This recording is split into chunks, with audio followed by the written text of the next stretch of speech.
training. Is that such a bad thing, boss? Yes, it is. Every time you touch it, you're losing me business out here. I gotta agree, I am embarrassing myself. You're gonna find a trainer either in this gym or somewhere else that's gonna want to train a girl. It's the latest freak show out there. But the only trouble is they're gonna be wasting your time because you're too old. I don't feel that old. Well, neither do I, but you don't see me fighting 21-year-olds, do you? It takes about 4 years to train a fighter. How old are you? 31 until my next birthday. Well, there you go, 31. You wouldn't start training to be a ballerina at 31. I've already been working it for 3 years. And you can't hit a speed bag? What kind of training is that? Never had any, boss. You're not gonna cry now, are you? No, sir. Keep the goddamn thing. No, you need it. No, take the bag. Haven't seen it in 20 years anyway. I've had 3 since then. Just enjoy it, will you? I'll just borrow it till I buy my own. Just don't lose it. I'm gonna need that speed bag back. This bag? Yes, that bag. And if you're hitting it, people will think I'm training. Is that such a bad thing, boss? Yes, it is. Every time you touch it, you're losing me business out here. I gotta agree, I am embarrassing myself. You're gonna find a trainer either in this gym or somewhere else that's gonna want to train a girl. It's the latest freak show out there. But the only trouble is they're gonna be wasting your time because you're too old. I don't feel that old. Well, neither do I, but you don't see me fighting 21-year-olds, do you? It takes about 4 years to train a fighter. How old are you? 31 until my next birthday. Well, there you go, 31. You wouldn't start training to be a ballerina at 31 now, would you? I've already been working it for 3 years. And you can't hit a speed bag? What kind of training is that? Never had any, boss. You're not gonna cry now, are you? No, sir. Keep the goddamn thing. No, you need it. No, take the bag. Haven't seen it in 20 years anyway. I've had 3 since then. Just enjoy it, will you? I'll just borrow it till I buy my own. Yeah, just don't lose it. I'm gonna need that speed bag back. This bag? Yes, that bag. And if you're hitting it, people will think I'm training. Is that such a bad thing, boss? Yes, it is. Every time you touch it, you're losing me business out here.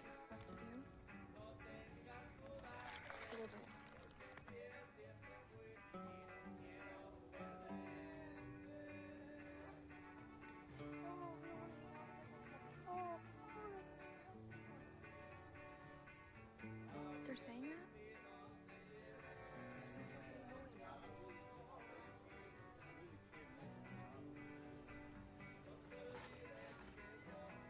Yeah, that's what I've heard. Yeah, I think we should go. What to do? That was fucking huge.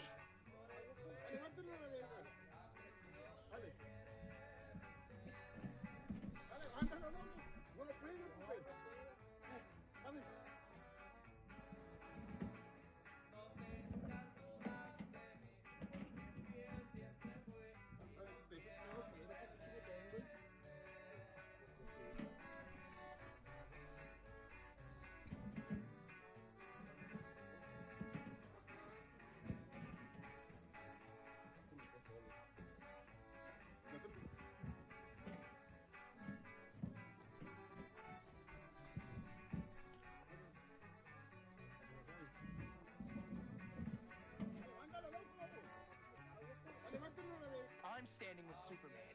Look who you're standing with. Bane, Killer Croc, and whoever that is. Cyborg, Cell 83, Victor Zaz. Stop. All right, Riddler, time to go. Okay, enough! Are you hurt? That's impossible. The data stamp on the virus. You uploaded it the day we met. Boy, that's low. Hey, Robin doesn't punch people after they go fetal. You're not Robin, so shut up! Always blocks it. Always. Get away from him. I didn't mean to. I thought I could redeem you. I was wrong. I'm standing with Superman. Look who you're standing with. Bane, Killer Croc, and whoever that is. Cyborg, Cell 83, Victor Zaz. Stop. All right, Riddler, time to go. Okay, enough!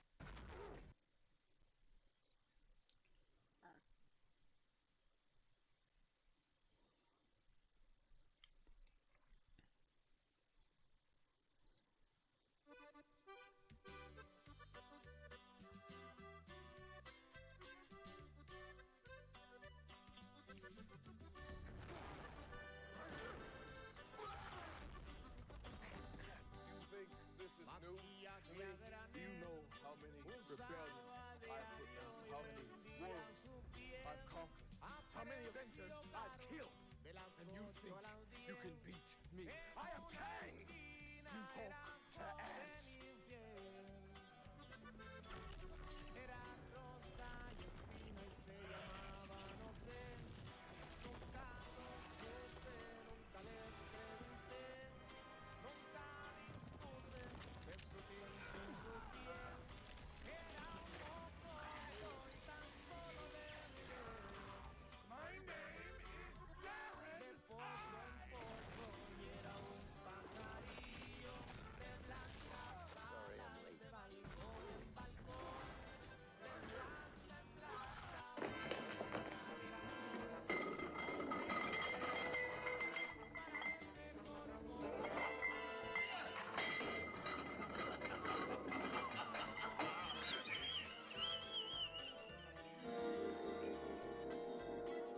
Holy New Year's Eve!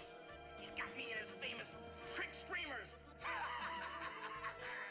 Have a sneeze on me, Batman!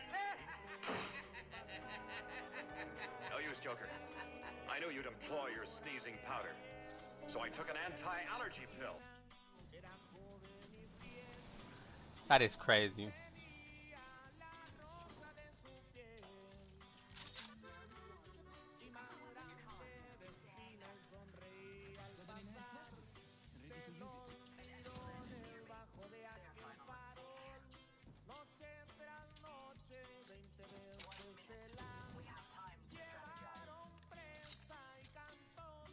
Canción.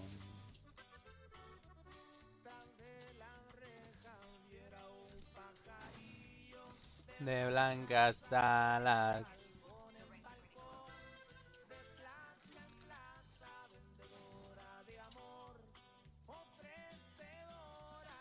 Al mejor postor.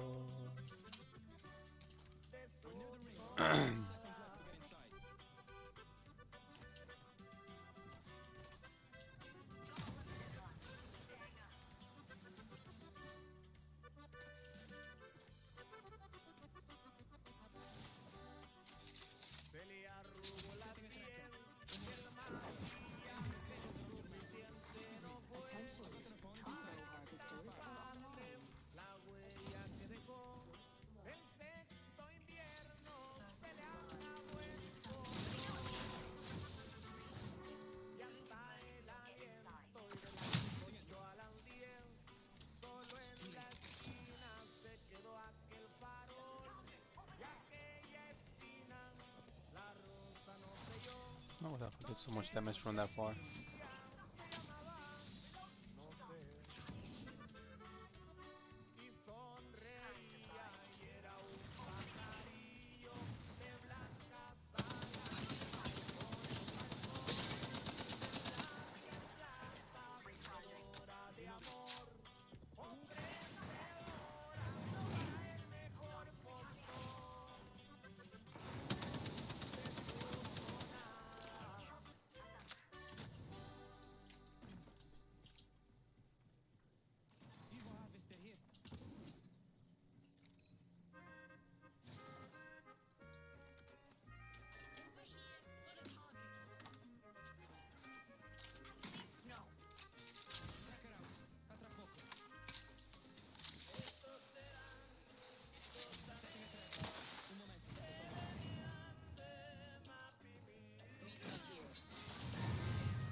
How did that not hit?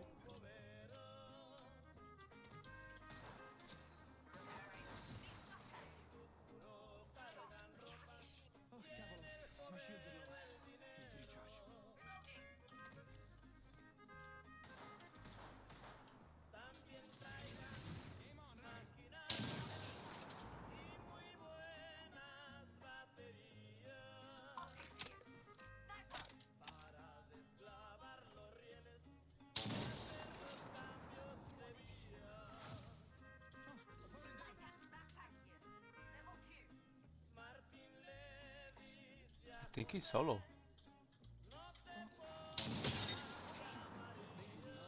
Yeah, he's solo over there. The other two moved to the left.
Another squad, another squad.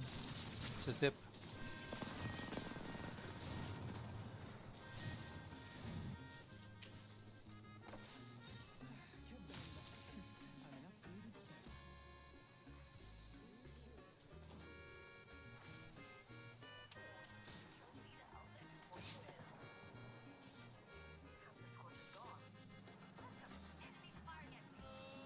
They're chasing.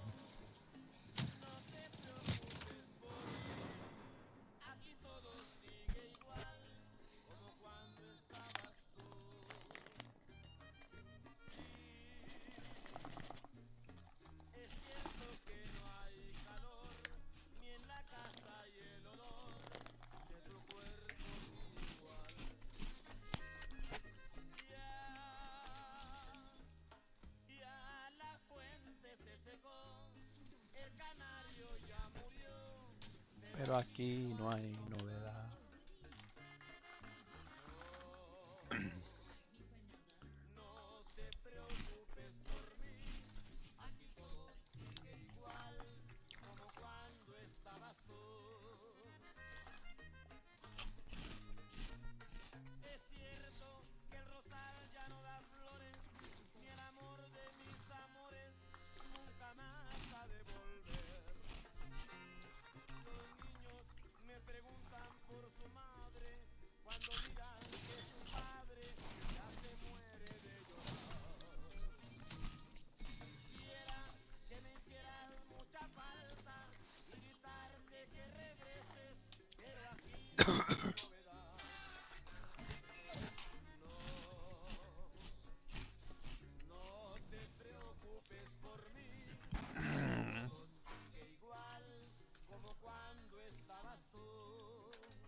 Los cuadros cuelgan de las paredes como tú los colocaste.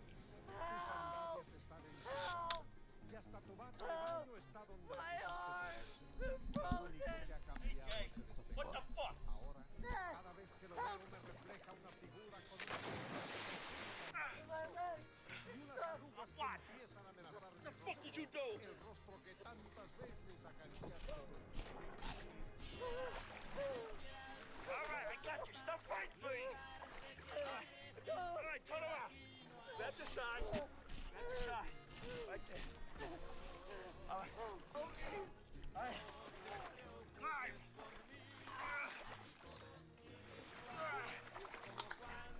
What's wrong with you? Okay. You all right? My wife thought this was a complete waste of time, but now she doesn't because it's paying our mortgage every single month. We're using Amazon and the stuff we already have in our house to do it, and the crazy part is anyone can do it, but hardly anybody knows about it. So let me show you. That's all you getting, bro? Yeah. $4? How $4. Okay.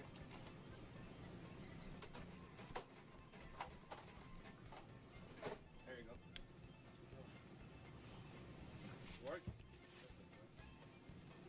You don't want a bag? What's up, bro? What's good, G? All right. That's all you getting? Yeah, $3, bro. What? Okay. Gotcha. No crumble. You need a bag? All right.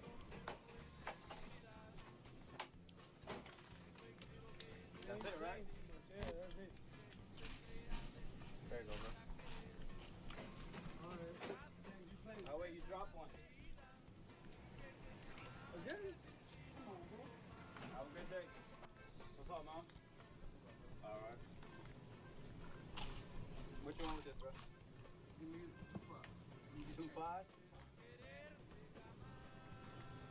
Go away till I first up. Well, that's how I get it, man. What about that, man? Just go ahead. Okay. I got you. You said 2 5s, right? 5.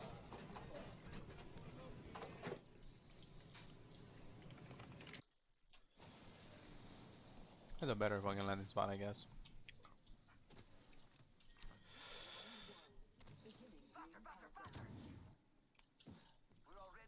Gotta stop eating chips, bro. These chips are too good.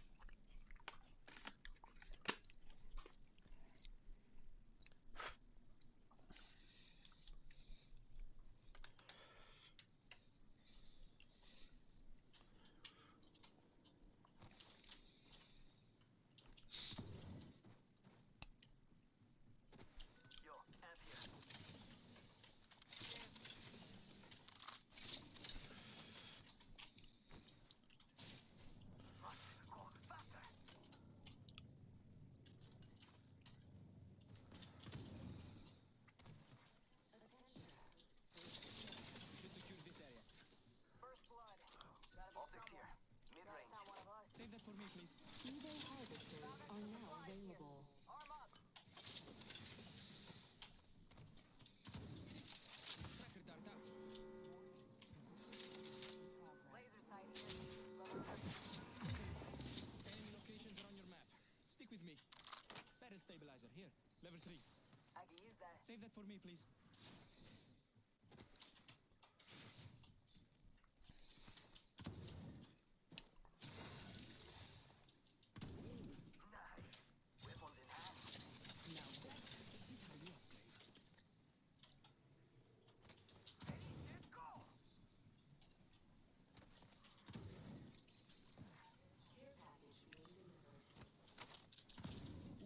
Supplies dropping.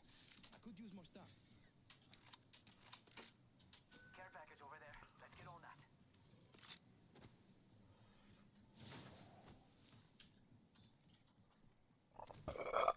Ooh, excuse me. Oh, Lord. Looking for syringe here. Looking for optics for a marksman. Frag grenade here. Solid area. Barrel stabilizer here. Level 3. I fucking took my shit, huh? Extended sniper mag.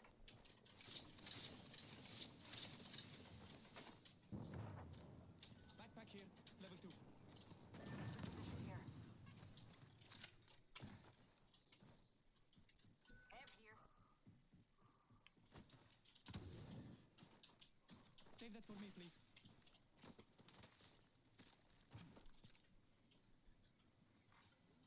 Got an Evo harvester here. Must go faster. New kill leader. I don't really like this map.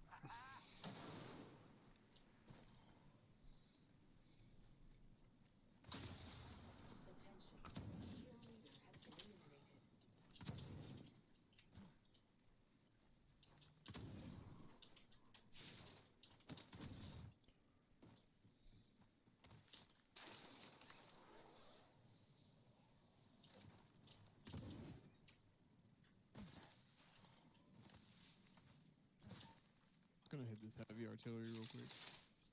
Dropping a tracker. Position 2. Non c'è di che. There's a mark out there in the distance. Nice. Weapons looking fine.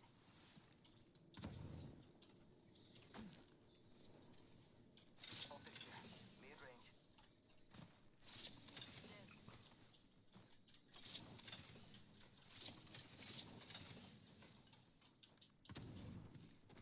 Sweet. This baby's looking even deadlier. Tracker set and ready to gather intel. Got an enhanced weapon and ready to Shotgun use bolt it. here. Level 2. I can use that. Tracker out. A tra poco. Care package over there. Let's get on that.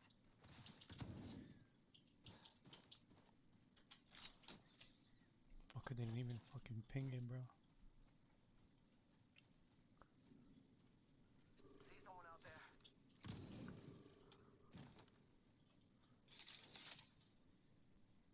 Tracker out. A tra poco. Enemy locations are on your map. Stick with me. I always find my mark.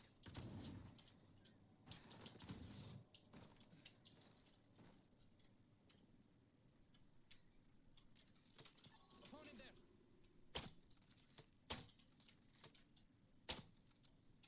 Looking at an enemy. Way out there.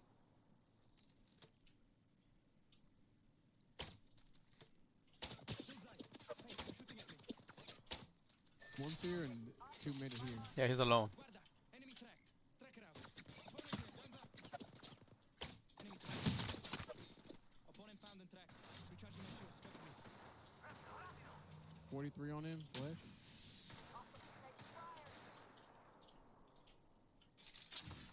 Giving him the chimney. Tracker out. Broken enemy shield. Give my shields a recharge. Popping cells. I got some bad guys here. Pop in the chimney. Target there. Half the squad left. Stinger firing. Ready to ruin someone's day. And give my shields a recharge. Healing. They hit a TP? Yeah, they went back there. Enemy there. Far. Oh, that's one down. Should Un get- momento. You gotta heal.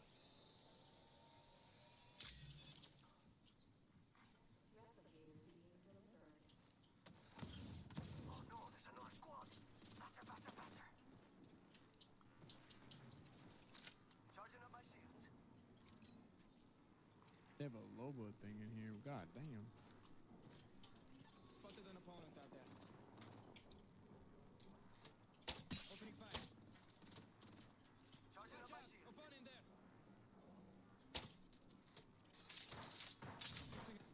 Enemy shield. Enemy locations are on your map. Tracking an enemy. Hey, got a target here. Give my shields a recharge. Hey, got a target here.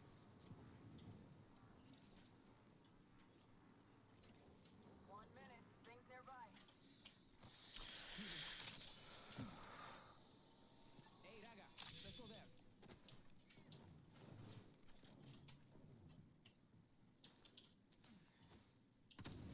New ring with 45 to close.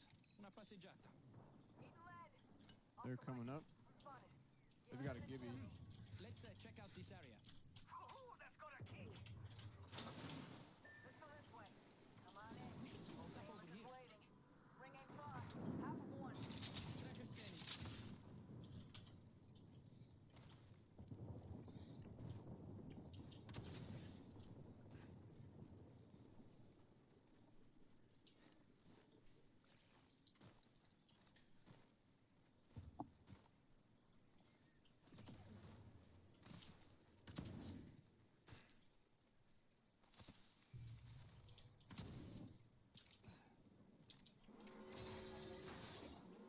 Maximum level? Maximum. Hey, grazie, amico. Good work. We're inside the next ring. Should we take like this building here? That enemy's been tracked. Watch out, enemy here. Let me check if I can scan away here. Just spotted someone out there. Oh, fighting right here? Tracker down, out. Care package incoming. Y'all earned this. Watch your back.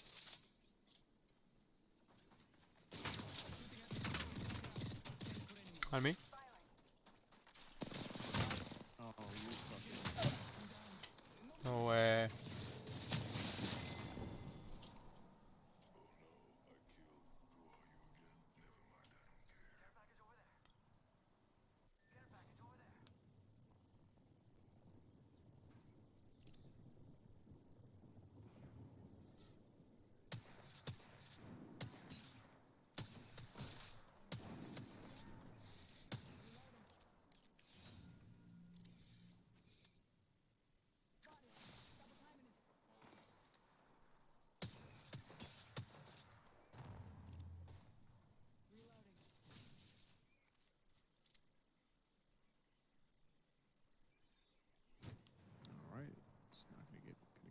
finish.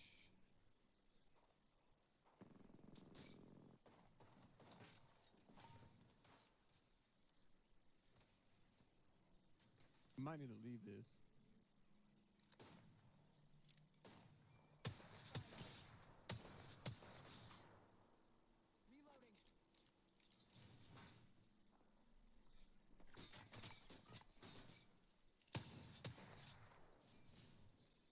If we can get his, if you can get his banner, I have a Moby. You think you can make it back?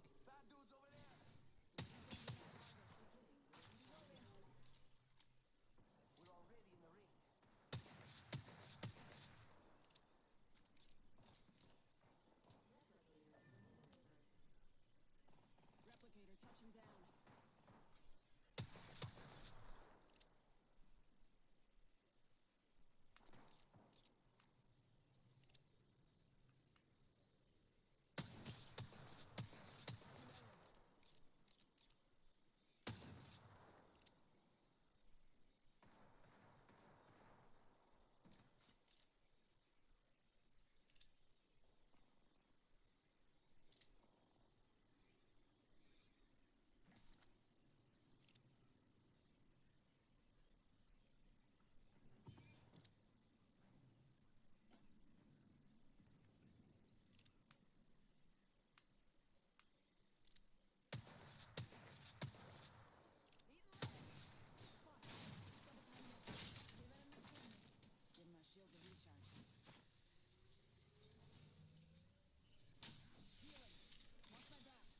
W.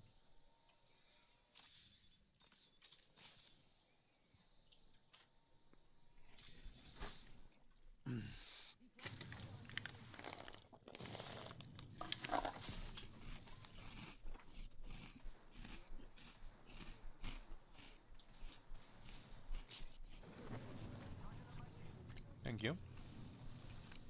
Thank him. That's all him. That was a baller ass move.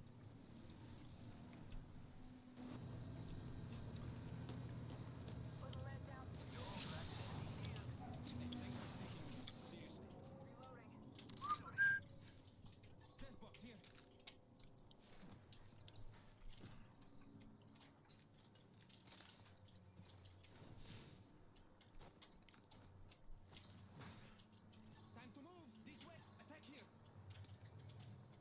Enemy void nexus here!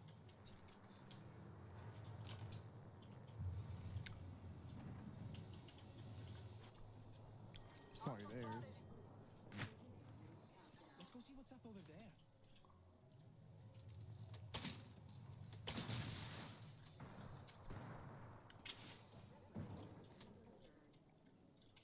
Replicator dropping in. Enemy spotted. Way out there.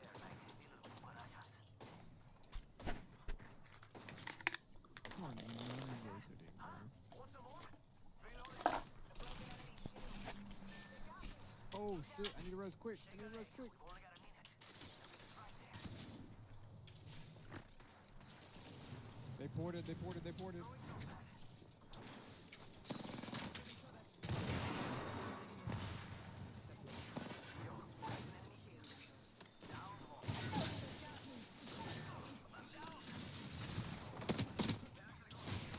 I got fucking one shot on that man, bro. Are you? I got Kraber'd for two. What? I got Kraber'd for 150 and 30-30 for 80 in one shot, bro. What the fuck, bro?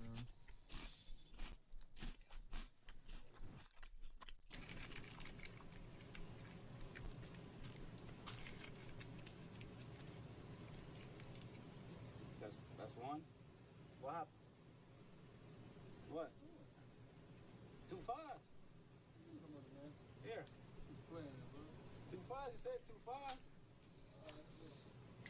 Have a good night, sir. That's how you get him, bro? I'm gonna need your sunglasses for a second. What the hell do you think you're doing? Go back to your side, man. He's just an NPC. Waste that mother. Okay, just need to borrow them for a second, okay? Back off. I said don't stop. We've all experienced iShowSpeed's funny laugh moments, but have you ever seen iShowSpeed's real laugh?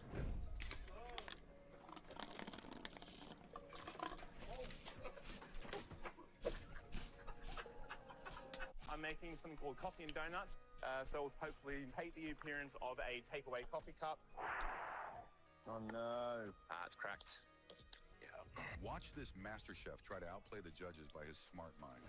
All right, 10 seconds. The next dish we'd like to taste belongs to Gareth. Oh no. Yeah. What's the name of your dessert? Oops, I dropped my coffee. There you go. Mascarpone and espresso semifreddo inside the lid. And then there is a hazelnut sponge just soaked in a bit of masala and espresso, coffee cremo, espresso caramel, and tiramisu mousse. Why am I eating so much? Because it's delicious. The flavors are fantastic. Yeah, They really, I love really the are. flavors. Thanks, guys. Next one will be a success. Exactly. I'm making something called coffee and donuts. This is proof that no matter how crazy you are, there's always someone crazier. Because when this guy took a metal rod and smashed the white car window, he thought he was the main character. But what happens next is a life lesson he'll never forget.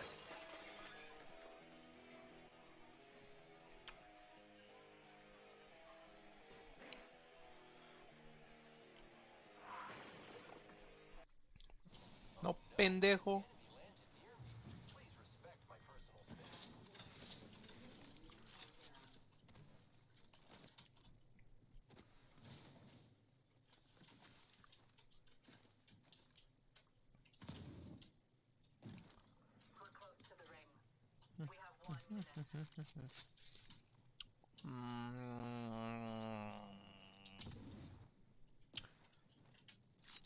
Puro fucking bad loot.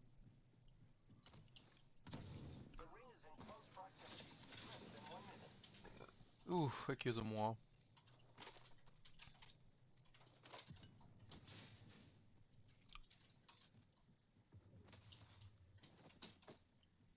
The ring is near.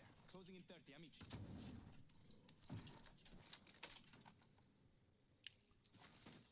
Got an amp here.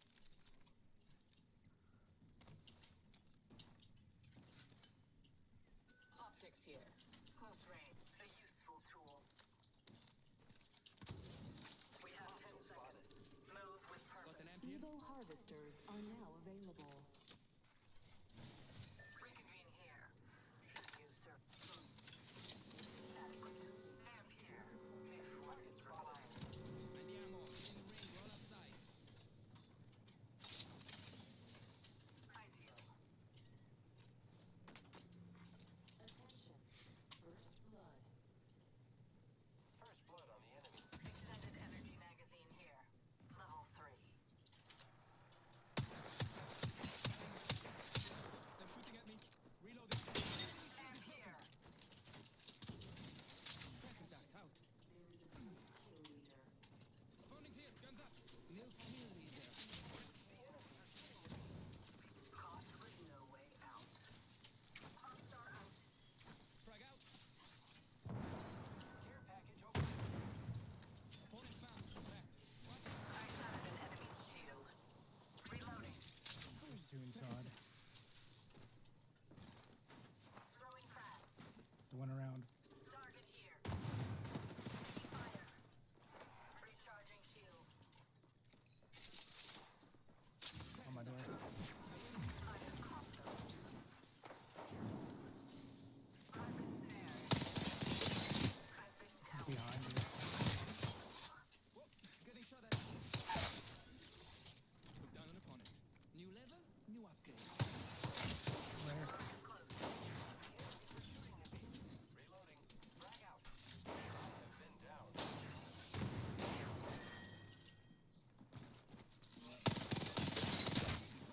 Reloading.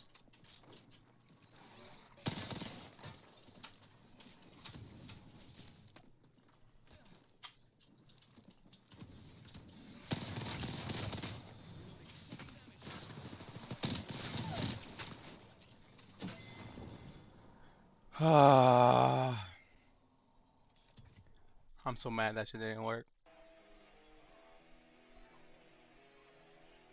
On his search for more kryptonite, Batman comes across a mysterious ship only for a Kryptonian woman to emerge and take the Batwing for a ride, causing havoc throughout the city. Bruce eventually manages to subdue her with kryptonite and take her to the Batcave, where Clark would then show up and talk to her, realizing that she's actually his cousin Kara, which Batman was extremely suspicious of, believing her to be dangerous, which only got worse when Krypto wasn't very friendly with her. But Clark was obviously not listening, happy that he no longer is alone, as he then takes Kara out to the city shopping and whatnot until Bruce steps in with Diana. The two end up convincing Clark that Kara needs to train alongside other Amazonians, which he actually accepts for a few weeks while being overly protective. However, that all came to an end when Darkseid's forces invaded Themyscira, forcing Superman to go all out, only to then get informed by Batman that Kara was kidnapped. The three therefore instantly go to Big Barda's house to borrow a mother box that they needed to travel to Apocalypse and ultimately find Kara. And while Batman found and hacked hundreds of Hellspores, aka planet-destroying bombs, Clark found Kara but quickly realized that she was brainwashed by Darkseid. The two indulged in a deadly battle until Clark decided to use Lex Luthor's kryptonite ring, finally knocking her out right as Bruce pulled up on Darkseid fully armed. He reveals that he had decrypted and activated all bombs that he will use to destroy Darkseid's entire planet if he doesn't release Kara. And so after realizing that Batman isn't bluffing, Darkseid expresses how Superman and Diana wouldn't have had the willpower to do this before releasing Kara and promising not to go after her. However, after leaving Apocalypse and curing Kara back on Themyscira, where Batman would actually begin to trust her a little more, Clark would give her a new suit and take her back home, where Darkseid decides to show up, stating that he didn't promise not to come after Superman, as he then tries to kill him only for Kara to step in and die. And so, more enraged than ever, Superman flies Darkseid beyond the...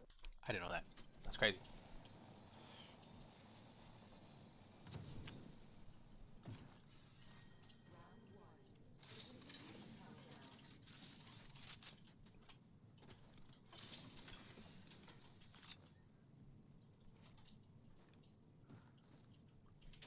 That shit wouldn't have removed my fucking jump. I probably would have made it.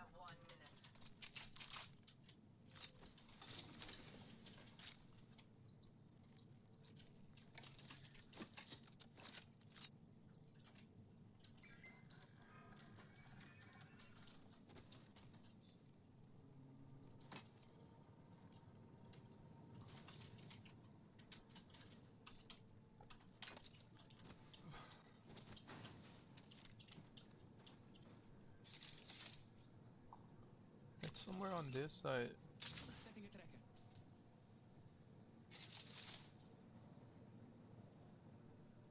Tracker dart out.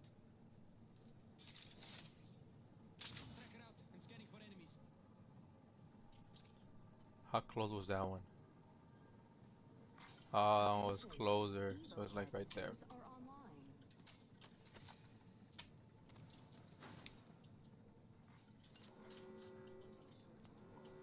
I need a sniper stock. Who got first blood? Oofa. I was sure it would be me. Oofa. Close range.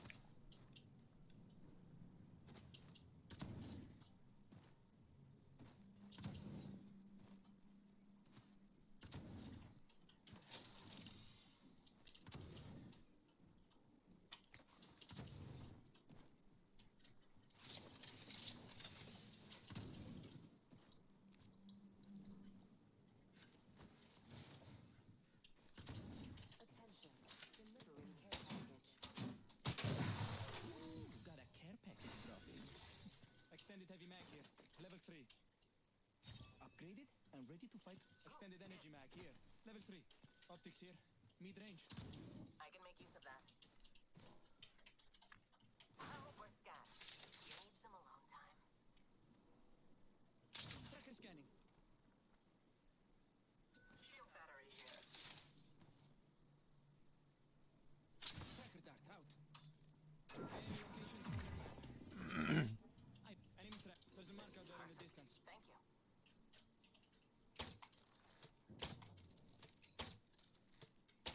Hit an opponent.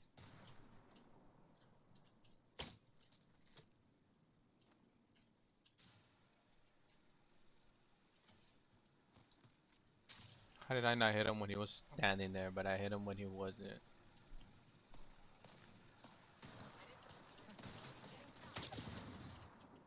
Watch out. Enemy here. Reloading. Recharging shield. Setting a tracker. Perfect. Throwing shield.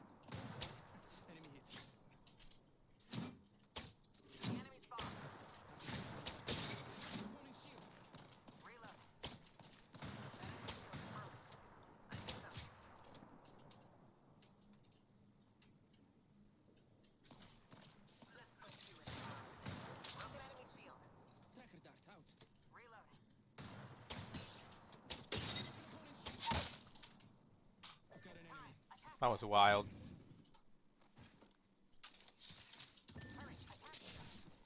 Time to let this stinger do the hunting.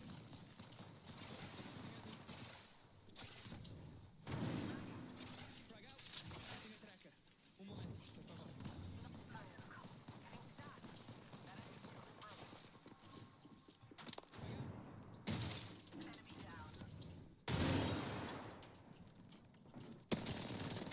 Reloading.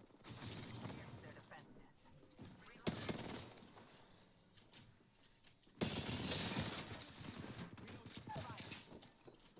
Dropped an enemy. The enemy's on me. Enemy down. Beautiful. You were the superior. Broken enemy shield. Cut down an enemy. That squad is gone. Oh, che bello. I'm at the next level. Reloading. Well, that's nice of you.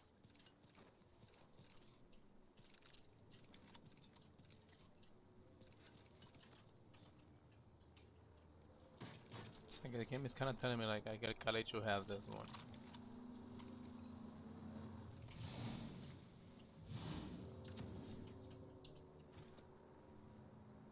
Upgraded and ready to fight to the death. Ring console over there. Weapon enhanced. Nothing a bit of elbow grease couldn't do.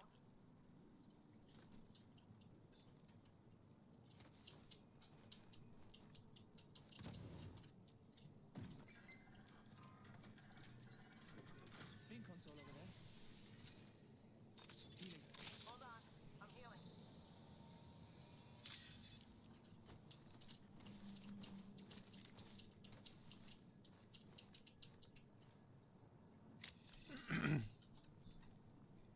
Bro, you also get a fucking balloon skis. Come on. Hold on. I'm healing.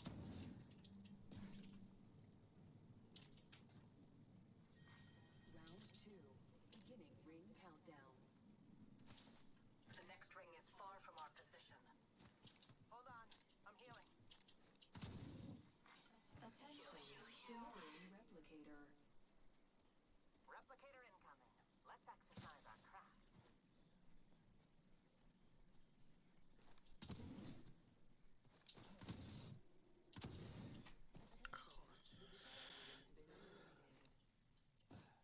The champion has proved unworthy of the name. I'm recharging my shields. Well then, we have a new kill lead. I need shields. Found the shield battery here. Shield. Just what that red spot calling to us. On second thought, never mind. Shield cell here.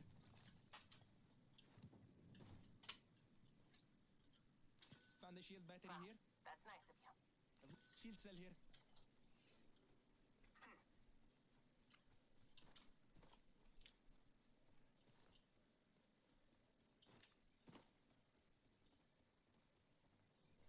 Perfecto.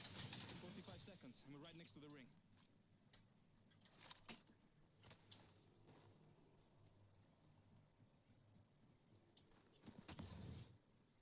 Damn. 30 seconds. Tracker scanning. Enemy locations on your map. Stick with me. I always find my mark. I'm going in there far off. You would be wise to follow.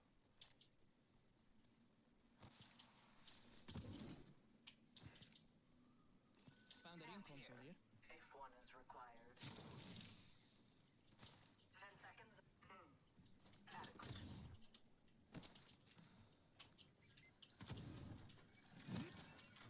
Weapon enhanced. Nothing a bit of elbow grease could do. Found the ring console here. Optics here. Mid-range. None of us are in the ring. We need to center ourselves there and fast. I've divined the ring. Excellent. I see the ring contact. Far but good. Nobody feels that spot. Let's go. Attention. Delivering care package. Standing by for Tracker in place. Boom. Tracker set. a care package has touched down over there. Tracker out. Atrappo. Watching over there. Don't watch me watching though. I'll go with It's you. weird.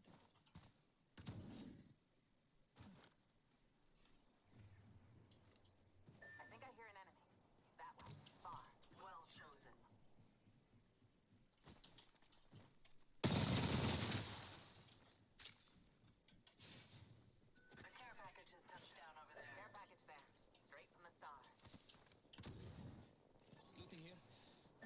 yourself.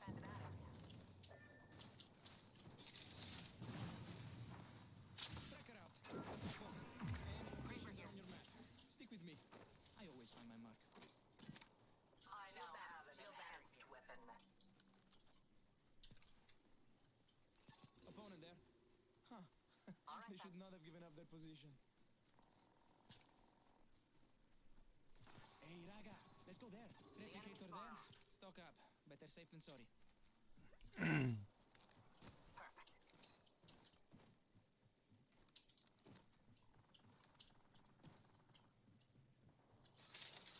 Pierce their heart. And their feet.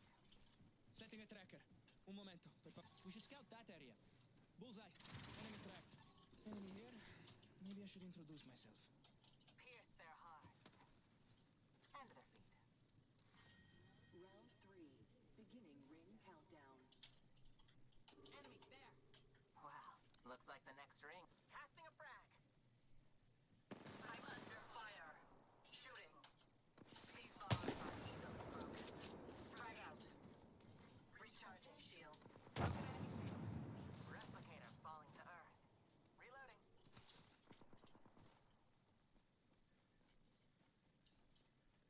The ring closes in 1 minute, but it's right there. The enemy's on me. I'm getting shot. That was the last one. We came together. And here. Perfetto. 45 seconds, and we're right next to the ring. Reloading.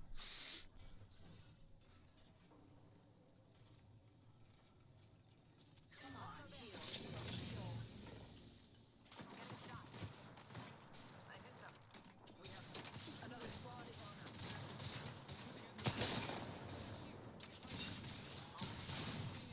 recharging shield. Reloading. Reloading. Hey, that way. We have 10 seconds. Move with purpose.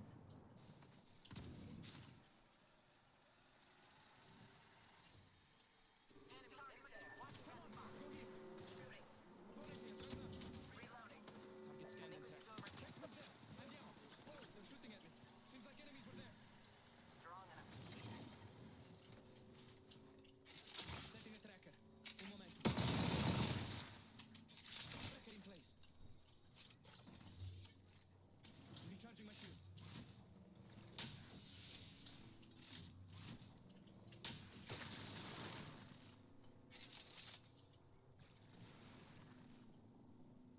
Boom. Tracker set. These will pierce them.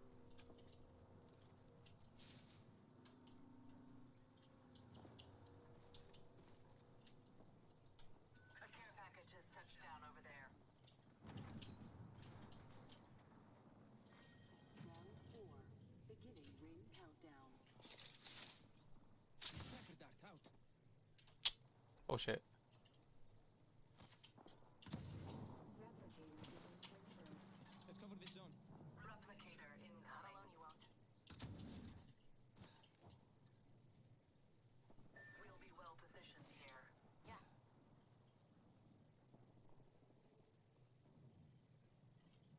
We're close to the ring. We have 1 minute. Watch out. Enemy here. Getting shot. Huh. Let's check out this area. Got a spike strip there. Fire. A second squad. Adjust your strategy. Enemy shield cracked. Opponent here. Guns up. I'm going here. Come on. Down. Recharging shield. Coming to retreat. Tearing away. Watch out. Enemies here. The ring is near. We're closing in 30. I'm in. Quick, go here. Moving away. Tearing through reality.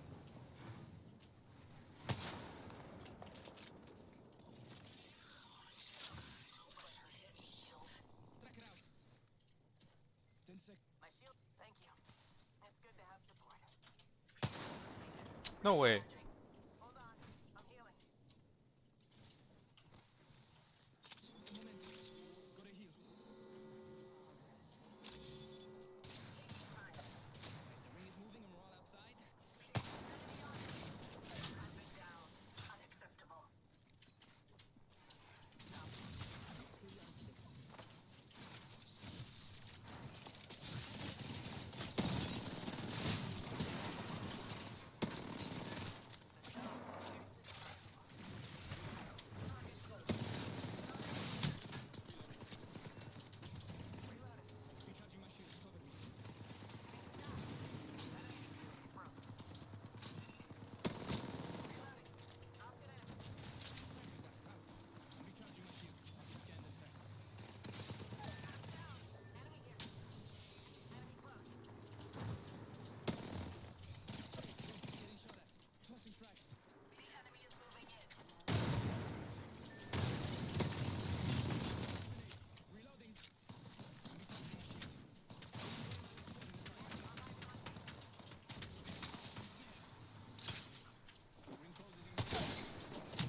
No.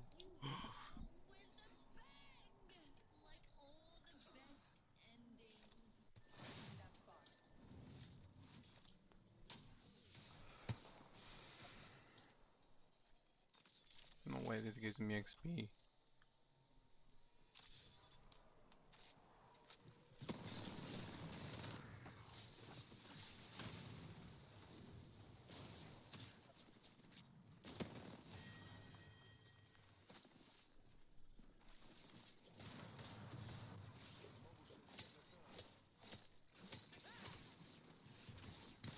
I would land more shots. Final barrier of outer space to imprison him there, he returns back home and finds the entire league cleaning up the mess at his house, where it then gets revealed that Kara never actually died, as Clark knew that Darkseid would show up when he sees Kara with the cape, and therefore made Diana teleport Kara away at the right timing, ultimately getting him in the right mindset to get rid of Darkseid once and for all. On his search for more kryptonite This was the moment Canelo was concerned after dropping his opponent. Kirkland usually starts fast. Canelo faces off against James Kirkland, a heavy puncher known for his relentless aggression. Yeah, it's not just pressure, it's roughhouse tactic. Goes with that straight left-hand lead. Kirkland waves Canelo in, daring him to trade on the ropes. The crowd react to what he does. As they trade, Canelo connects with a right hand that drops Kirkland in the first round. And he goes down, right on the chin, just as you... Kirkland manages to get up and continue fighting. That's what we may have expected. Canelo applies pressure, looking to finish the fight. Uppercuts, right hand. Smart of Alvarez to work the body of... At the end of the round, Canelo has Kirkland on the ropes, but is saved by the bell. He doesn't answer. Joey could step in. The bell ends. Whoa! Kirkland recovers and starts applying pressure. Of these lulls in offense from Alvarez. Although Alvarez is doing... As Kirkland pressures, Canelo lands a clean uppercut that drops him for the second time. Kirkland gets up and continues, but Canelo lands a right hand that ends the fight. He's always going to want to fight. He's never going to give up. Before celebrating, Canelo goes to show respect to his opponent with a look of concern. This was the moment Canelo was concerned after dropping his opponent.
Attention, Evo harvesters are online.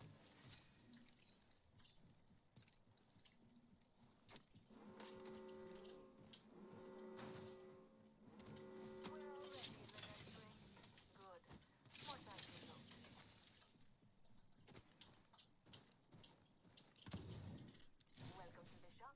Eu tenho de tudo. Eyes up, crafting.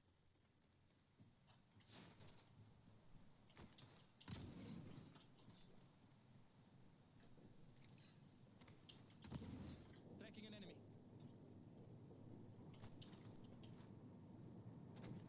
Optics here. Mid-range. Looking at an enemy. Way out there. Care package on the way. I like the sound of that. Ooh, leveled up. Time to customize.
What are these two ones gonna do? I think they're just chilling because this guy's AFK.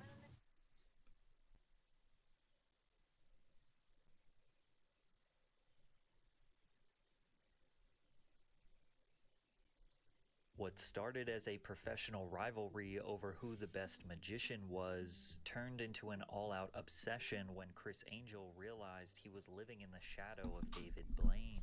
On radio shows and in interviews, Chris was always quick to throw shade at David. You know, what's kind of funny is, like, you know, David Blaine, which, you know, I give him a lot of credit for what he's doing, but is known because of who he dates.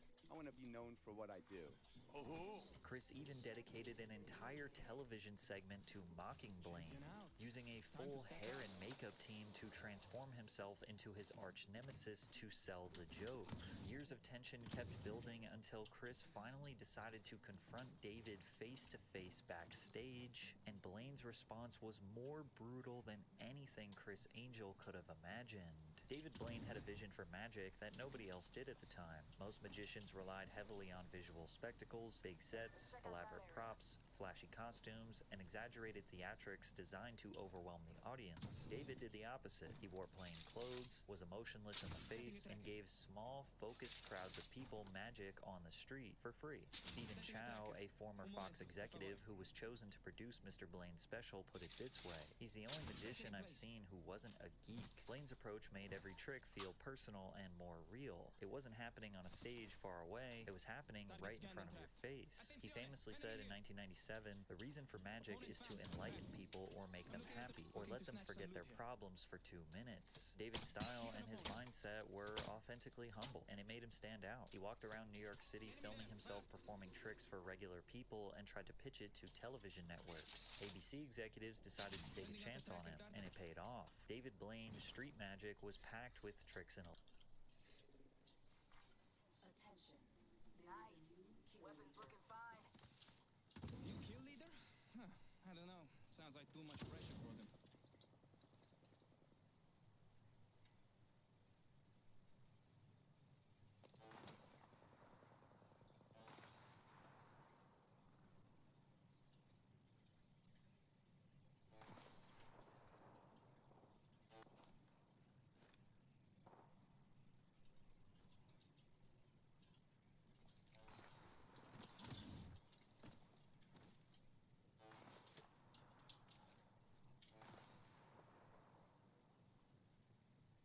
Enemy spotted.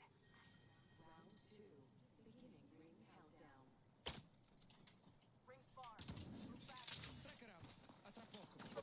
Huh. Hey, got a target here. Recharging my shields. Replicator incoming. Let's make ourselves. Bullseye. Enemy tracked.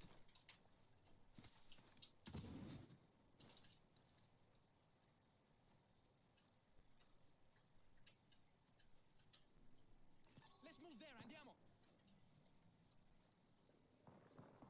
Ambush! Ambush! There's another squad! Time to move. This way. Spotted. Double time. What are you doing, bro? Let's go, bro. Just fucking 1 minute, bro. Let's go. Healing. Watch my back. Give it him the chimney.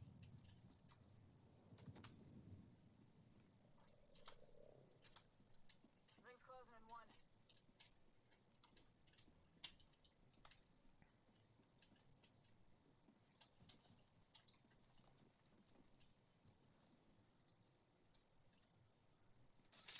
Tracker out. The ring is far. Closing in 45. Time to bolt. Tracker in place.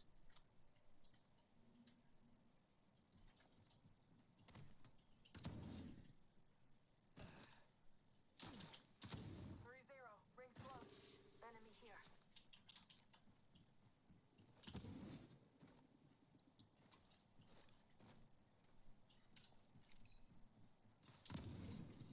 Found some extra supplies here. Time to stock up. 10 seconds.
Thought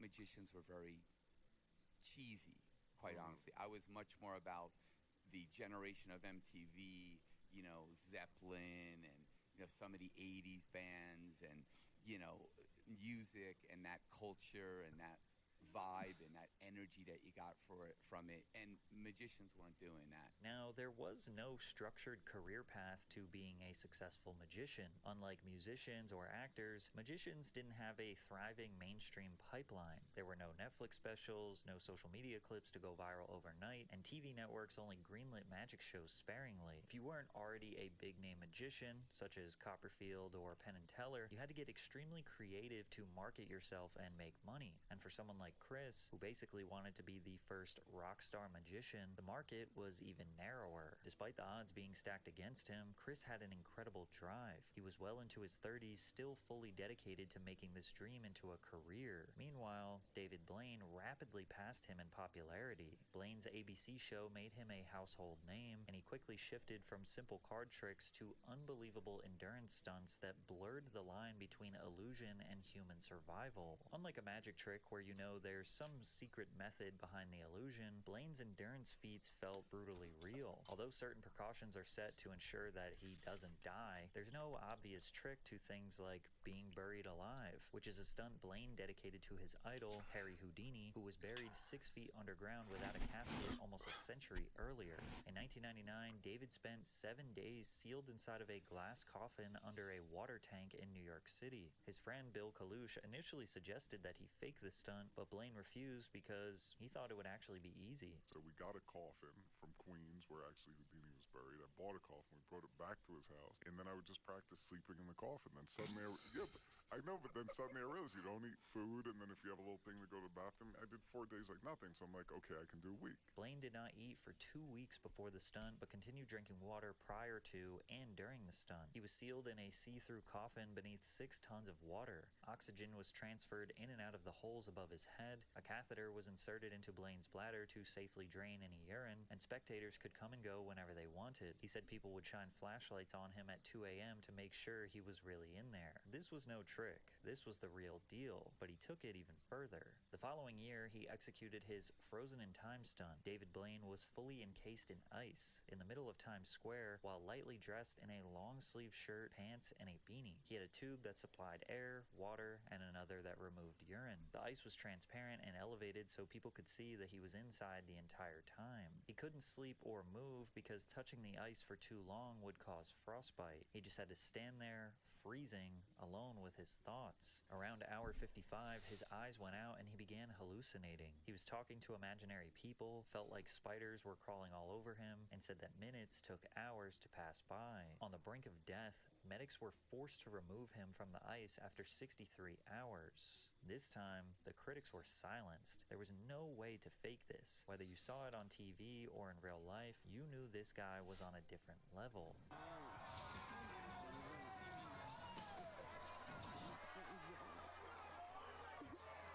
What's interesting is that almost immediately after Frozen in Time, Criss Angel performed a somewhat similar stunt. He spent 24 hours submerged in a tank of water, also in the middle of Times Square. Now at the time, Criss wasn't known for endurance feats. He was actually still promoting his theater show, Criss Angel Mind Freak, off Broadway, and reviews were not so great. Though in interviews, Angel has poo-pooed the cheesy nature of standard magic shows, his disappearances, quick changes, and levitations are really standard Blackstone, Copperfield stuff. A bit of a letdown considering the impressive costumes and postmodern flashiness. Chris's career was headed in the wrong direction, so is it fair to assume that he may have taken inspiration from the guy who was getting worldwide praise in the same field?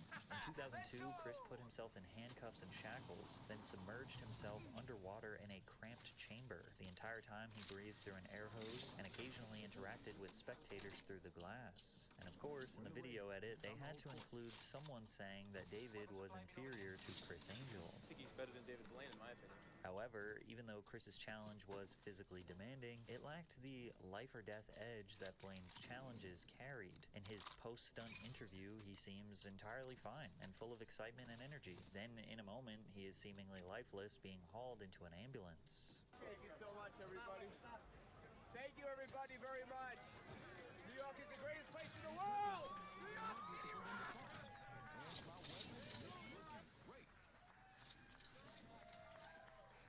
Even if someone thought Chris and David might be neck and neck when it comes to who can push the limits of the human body further, David would quickly prove that there was no Those are some stupid competition. In the middle of stunts. Manhattan, Blaine stood atop a 2-foot wide pillar nearly 10 stories tall for 2 days and 2 nights. No food, no water, no sleep, and nothing to sit or lean on. There was also no safety net or precautions set in place in case he fell. Most people could not stand for 35 hours straight, let alone being 100 feet in the air, constantly battling the wind. In his 2003 stunt, Above the Below, he'd be confined in a 3-foot by 7-foot by 7-foot transparent plexiglass block suspended 30 feet in the air in London. His goal was to stay in this box for over a month with no food, access to bathrooms, just enough resources to survive, and he lasted 44 days. This has been one of the most important experiences in my life.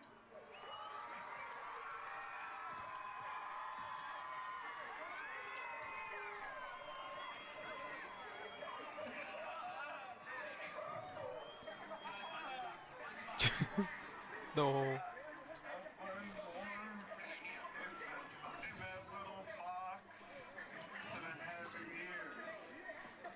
With each new stunt, David Blaine proved he was not tricking people, but testing the body and spirit in front of millions. He wasn't just a magician, he was an artist, receiving worldwide recognition and praise. Interviews on mainstream talk shows, fans across the globe, and superstar girlfriends like Kill Bill actress Daryl Hannah. Blaine made magic interesting and respected on a mainstream level, proving to networks that audiences were entertained by it. So when A&E took a chance on Chris Angel's reality TV show called Mind Freak, it was clear that they wanted their own magic star to capitalize on this cultural wave. However, Chris could not compete with David's level of dedication. Blaine treated his stunts like scientific experiments, spending months or years training with world-class doctors, freediving experts, and neurosurgeons to understand the limits of the human body. Every second of his preparation was real, and the risks could have cost him his life.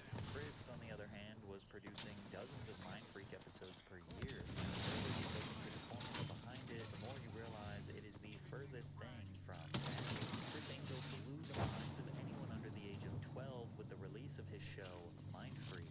He accomplished incredible stunts like walking on water in a hotel pool filled with people. There's absolutely no way that there could be some sort of plexiglass bridge to help him with this stunt, or when he levitated from one building to another, and he did it in front of people. Or my personal favorite, when he told this little girl that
Ugh. Oh, Lord.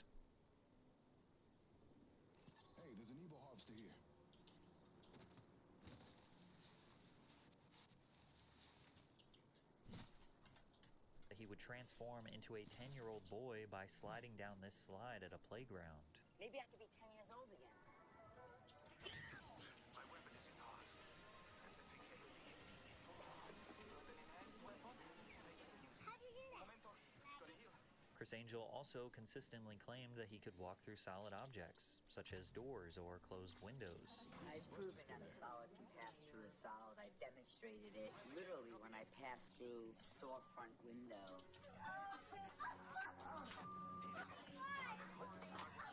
Now watch. Hit it. As I pass through a taxi cab. Go! He would tell you to look, but then cover up what you are supposed to look at in the name of magic. Him walking through a metal fence was one of the most egregious examples.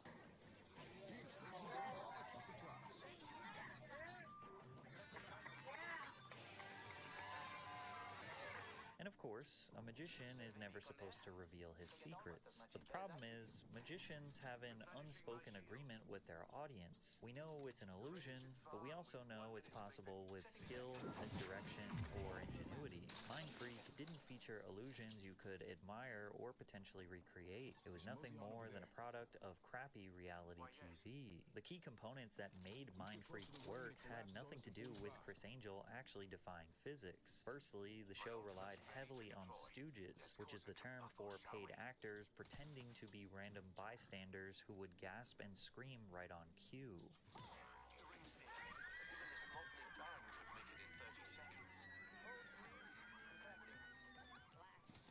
Camera effects did the rest. Strategic cuts, tricky angles, and edits that concealed wires, trapdoors, or entire set pieces. And sometimes these can be really interesting, like when he laid on this bed of nails and had an 8,000-pound truck rest on top of him. You know it's not real, but it does genuinely have you wondering how they did that. But they often got lazy. One of his favorite tricks was just putting a tarp over something and then making it disappear. It's such a wildly unimpressive stunt that is so easy to edit. It just leaves you to believe that the show was made for children. Like in this clip where he puts a bike underneath a tarp and you can see the bottom of the wheel, then in the next frame the shape looks entirely different and he magically makes the bike disappear.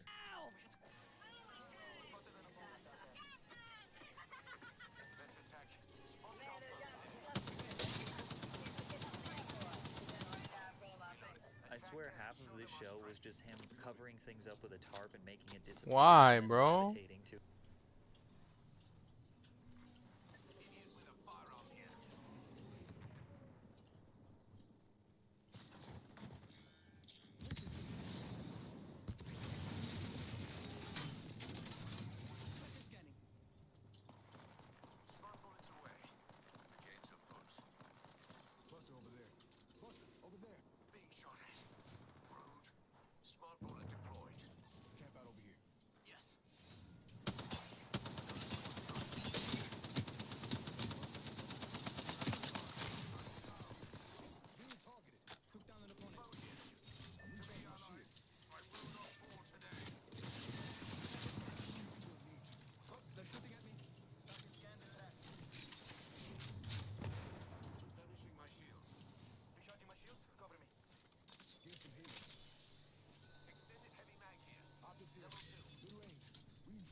No.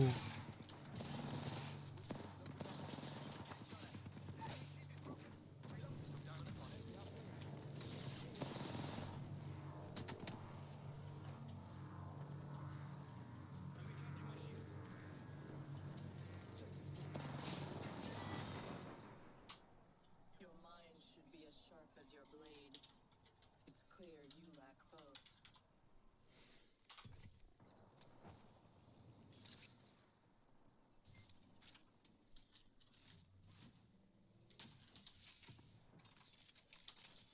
I need energy ammo.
Okay.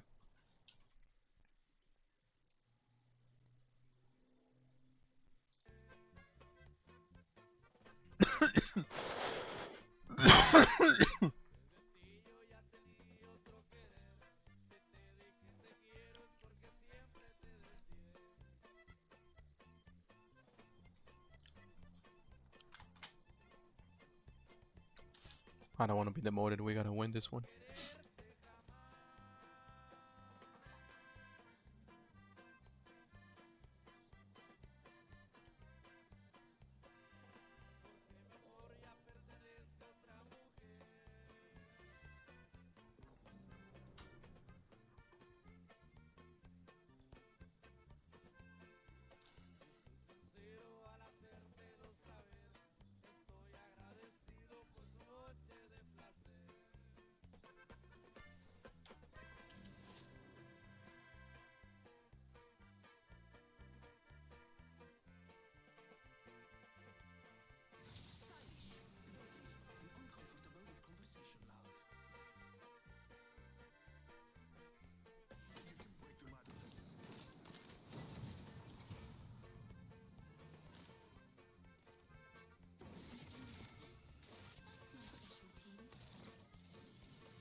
Evo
harvesters are now available.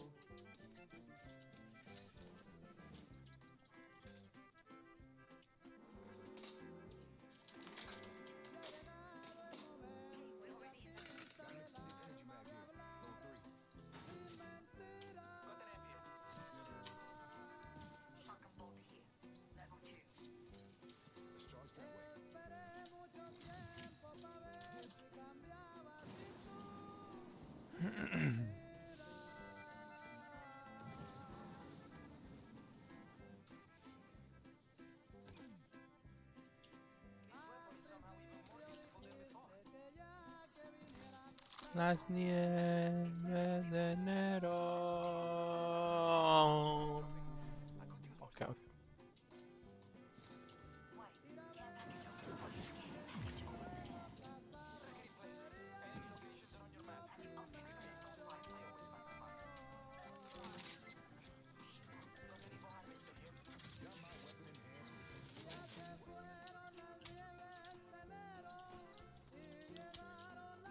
Flores de mayo, ya lo ves, te lo macho.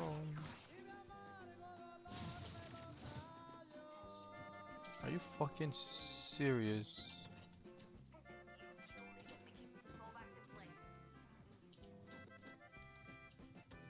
Character's too fucking fat.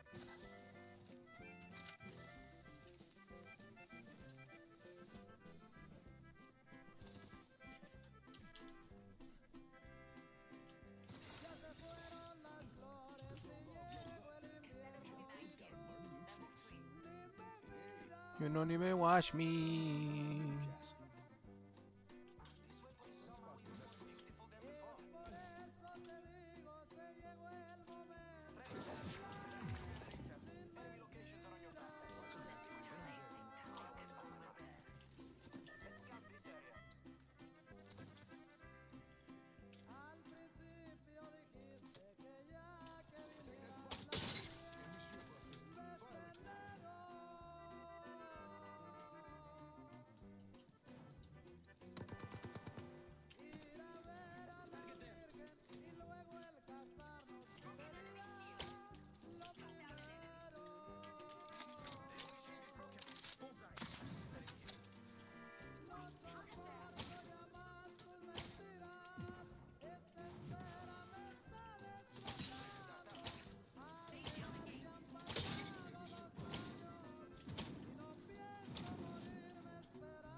No way.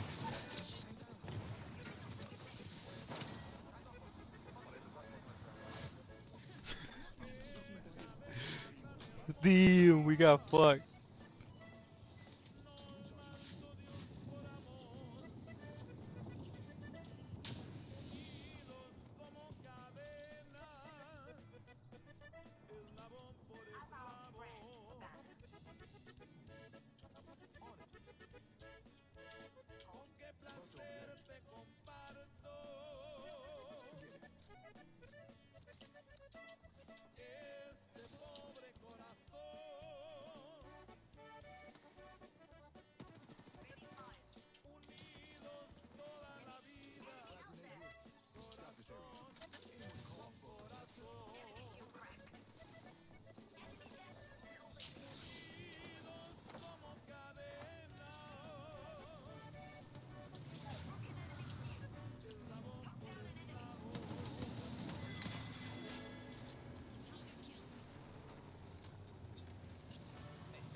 Ah, mi amor.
There's a Revenant here.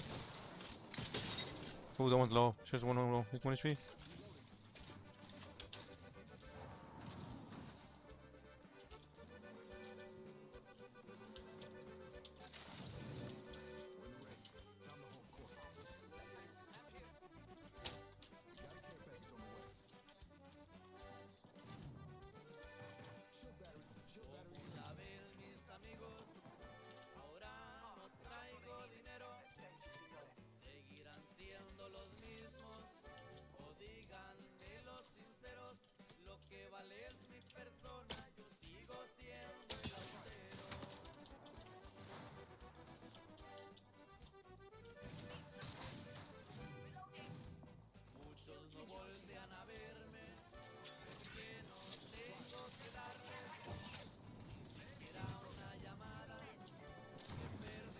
Can you get that Quaver?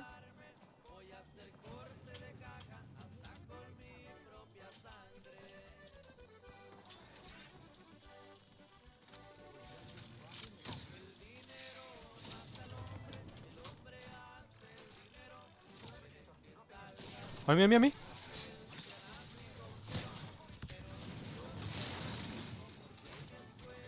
Under, there's a solo under here.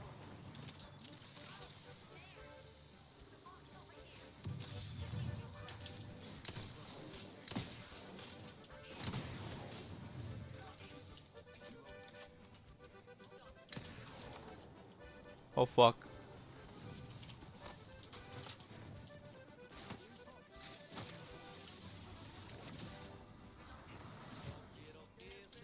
Come back.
You can set your ult up here.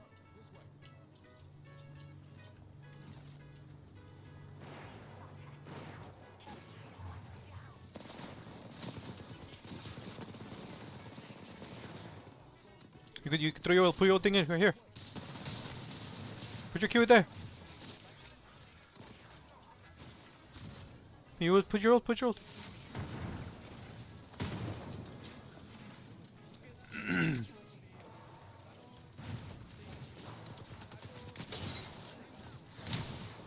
You got me, you get him.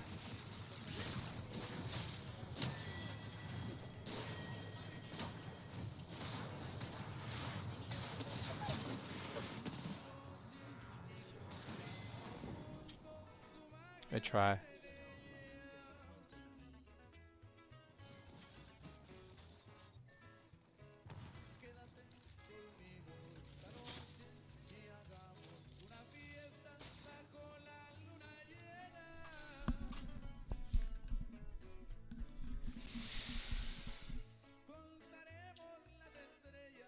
What is this?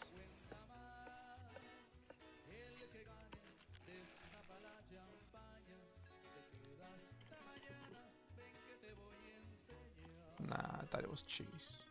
Fairly different, and he magically makes the bike disappear. Ow!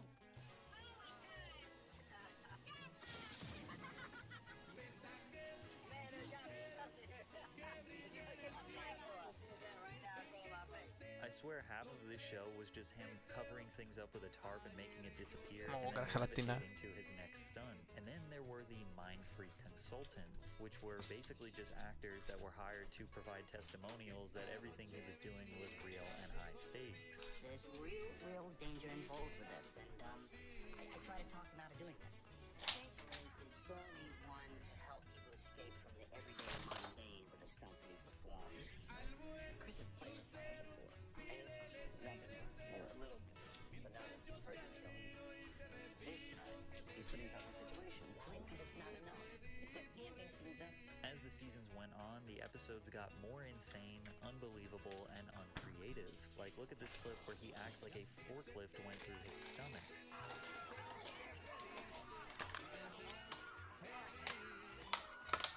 Or when he cut a woman in half.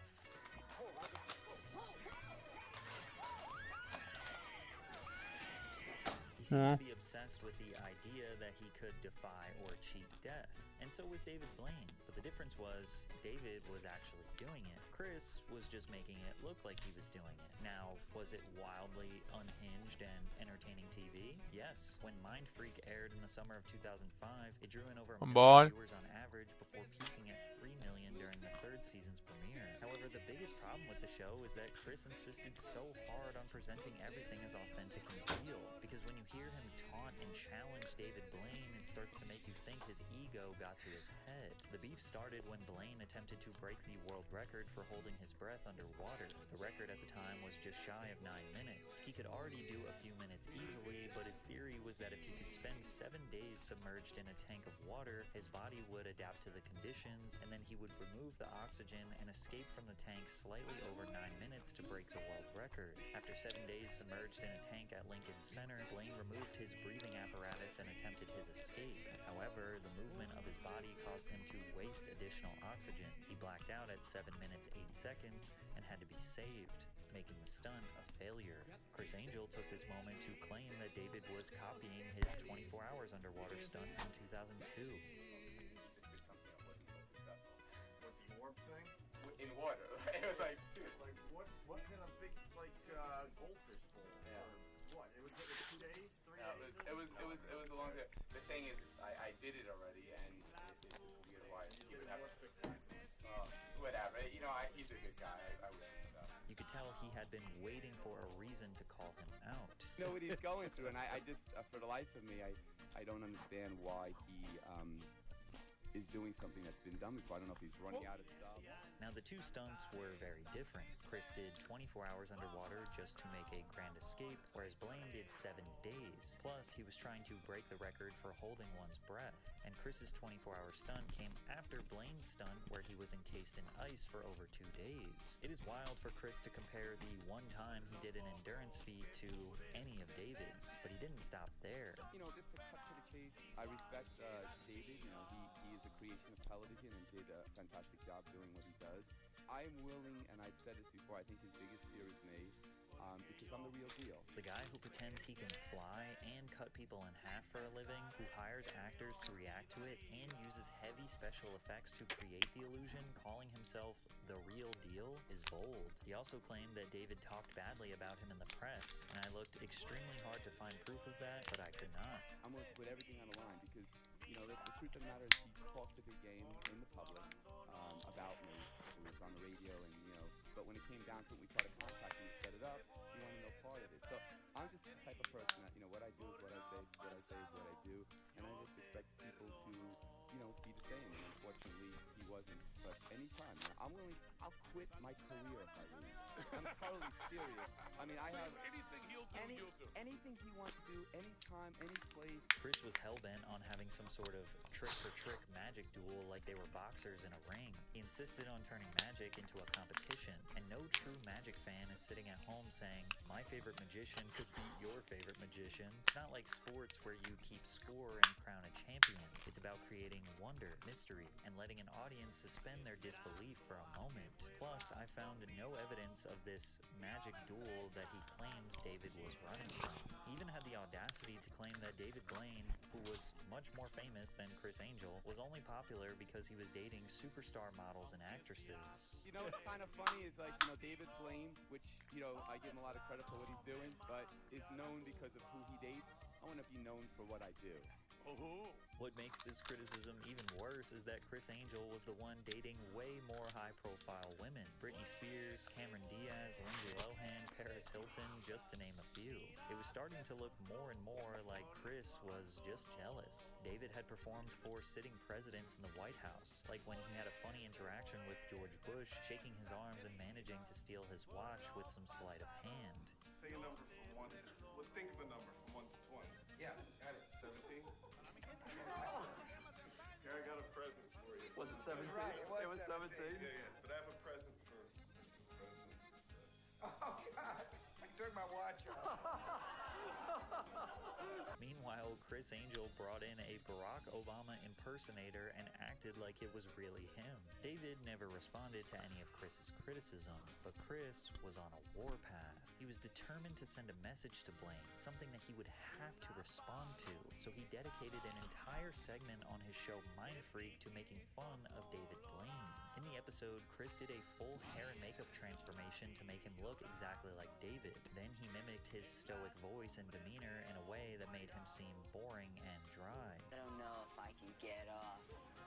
It's kind of hard. Watch.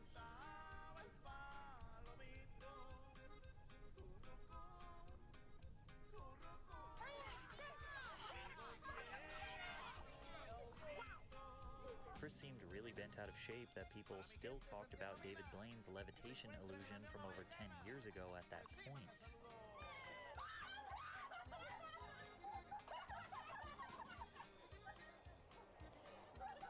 Chris is clearly upset that the only time people talk about his levitations, they mention how obviously fake they are. Are we really supposed to believe this man floated Shaquille O'Neal over a house? Like, what are we talking about here? Throughout the sketch, Chris set up multiple failed tricks to make it seem like David was terrible at the craft. A card. Don't tell me what it is. Queen of Hearts. 7 of Hearts. I want you to think of that number and concentrate on it. Okay. The number you're thinking of is 32. Chris Angel ended this bit by mocking David even further and claiming that his career was in shambles. 7101. That was the number I was thinking of. It's weird. I think I have to get up for free now because I was thinking in my mind 7101. I'm David Blaine. I'm sure at this point you realize this was no rivalry. It was a one-sided obsession. Chris Angel was so fixated on David Blaine, and David just didn't care. Within the past 15 years since this episode released, David never once mentioned Chris in interviews, never clapped back, never even acknowledged him publicly. The harder Chris tried to tear David down, the more obvious it became that he was measuring his own worth against him. Angel wanted the recognition that Blaine had, which is silly because he was wildly successful himself. Mind Freak was a cultural phenomenon. His Las Vegas residencies alone generated over $150 million in tourism revenue in a single year, and his global ventures, from touring shows to merchandise and magic kits, have contributed to a net worth estimated pointless. between $50 and $70 million. Clearly, there was plenty of room in the world for two magicians to be wildly successful, but Chris never let it go. They went in their separate directions for over a decade, both having successful TV shows, one where David does tricks like actually inserting a needle all the way through his hand, and one where Chris Angel still pretends to rip people in half. They both continue to have wildly successful Las Vegas live shows, but ultimately, after all this time, Chris Angel just could not get David Blaine out of his head. And recently, Chris would open up for the first time about his obsession on dead. Those Wild Ride podcast, sharing that he always felt like he deserved to be on the front.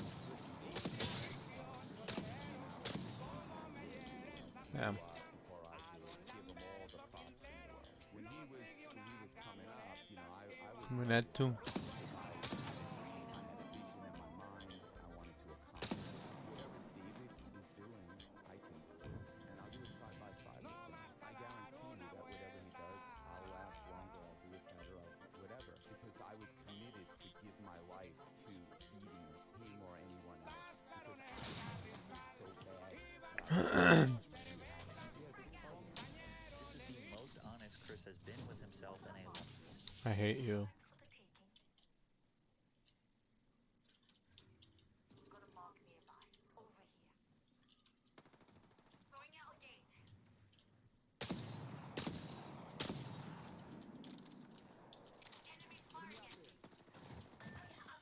One shot over here, but by the car.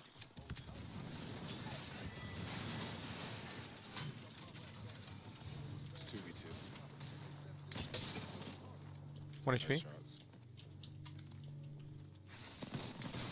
No way. Damn.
time. He admits that he saw David as a competitive target and that he had the status that Chris always wanted. However, he failed to understand that he created an extremely one-sided rivalry, which is why it was extremely awkward when he approached David Blaine backstage in 2023 after never meeting in person for their entire lives. I saw him, and I went to his show, and I was like, dude, you know, I just want to wipe the slate clean. I've never met you before, so I just want to say, like, you know, no hard feelings. Like, I apologize for anything that might have offended you or anything like that. I took off. I had a beautiful, beautiful ring, 20 G's. I took it off, and I said, this is for you. And I said, let's build a friendship and stuff like that. Because I'm talking, this was in like the early 2000s that this went down. And I gave it to him, and he's like, oh, I can't accept this because I'm a minimalist. And then he called his friend over and was like, hey, let's put it in a museum. You know, like, you can do whatever you want, but I'm giving it to you. And then the guy comes in, he's like, oh, okay, thank you, Chris. I was like, well, I gave it to David. If he wants to give it to you, that's his business because it's a gift from me. And then I was like, yeah, let's do a picture. And he's like, oh, I can't do a picture with just you and me alone. And it's just bizarre, dude. Like, just bizarre behavior. And it's like, dude, grow up. Chris failing to understand why David wants nothing to do with him is peak delusion, and continuing to claim that it was David who was in the wrong is dangerous levels of coping. It wasn't like we had a fist fight. It's not like we ever even met before. It's not like we ever even had a conversation on the phone. Nothing. It was just some banter in the press because I wanted to succeed. And, you know, he's ripped me off with stuff that I've done. You know, like I've been underwater for 24 hours, then he borrowed that, and then he did it later, which is totally cool. Like, God bless him. Like, it's not a big deal. Chris Angel always wanted David Blaine to validate him as an equal or even as a rival, but David never gave him that satisfaction. Not once did Blaine clap back in an interview, never acknowledged him in the press, never even hinted that Chris was on his radar, and that silence spoke louder. Yeah, he wanted the acknowledgement he never received.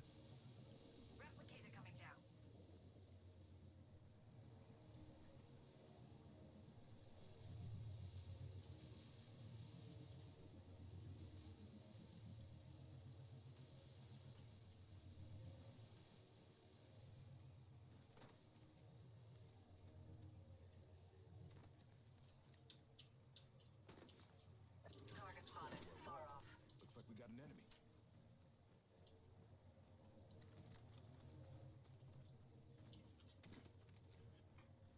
All right then.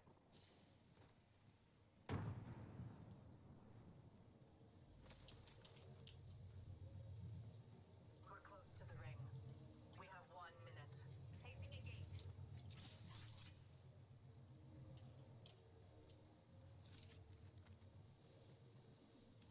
Target spotted. Far off. That is the perfect place for us to hit them. Near the ring and it closes in 45. What's the plan?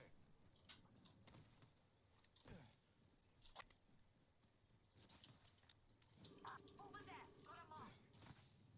30 seconds until... Stay down. Taking fire. I've been snared. Taking fire. Enemy shield cracked. Shields are depleted. Recharging. Target over there. This line over there. Enemies firing at me. Spotted an enemy there. 10 seconds until the ring closes. Move. Busted a shield. A tear is binding me. Shields are depleted. Recharging.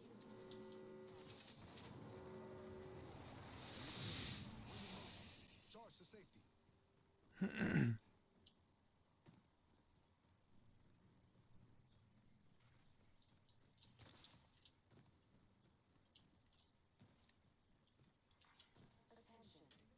Deploying evac tower.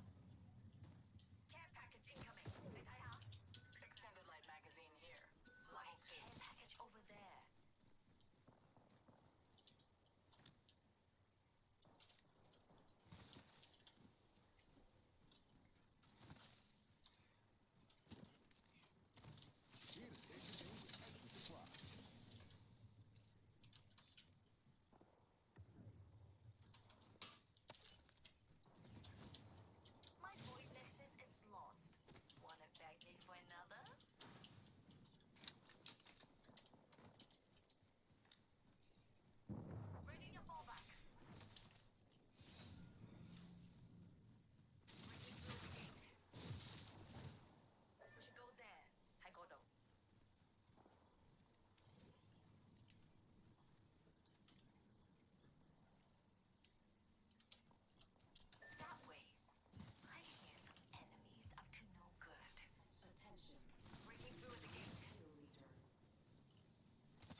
position has been sliced in half. Enemy far.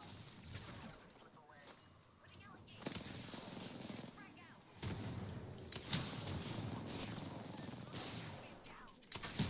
No way. Push reset now.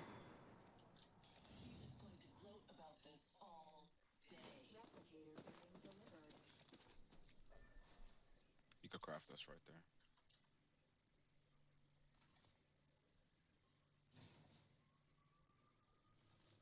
We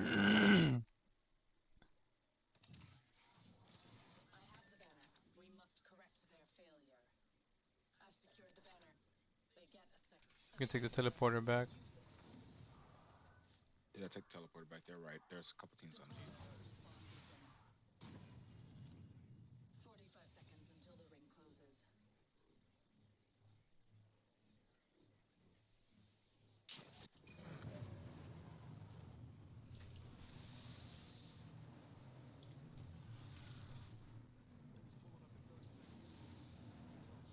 Repairing damages.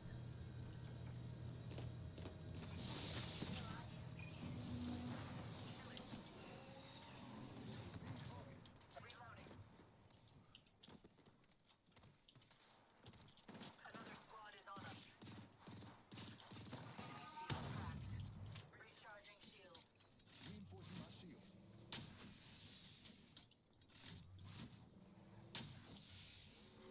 Warning. Ring movement in progress. Care package being delivered. Christmas came early. Care package. Enemy shield cracked. Enemy firing at me. He's the gate for any crashes. Let's go here. Not so fast. Another squad is on us. Come on. Recharging shields.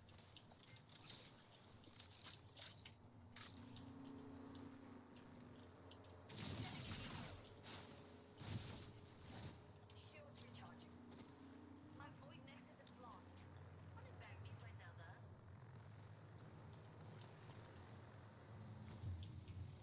Charging shield. Shots on me. Reinforcing my shield. Opening fire. Talk there. Care package over there. Over there. Replicator incoming. Need some heat.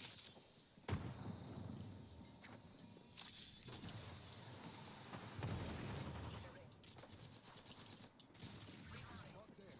We're close to the ring. We have 1 minute.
She's weak. Thank you.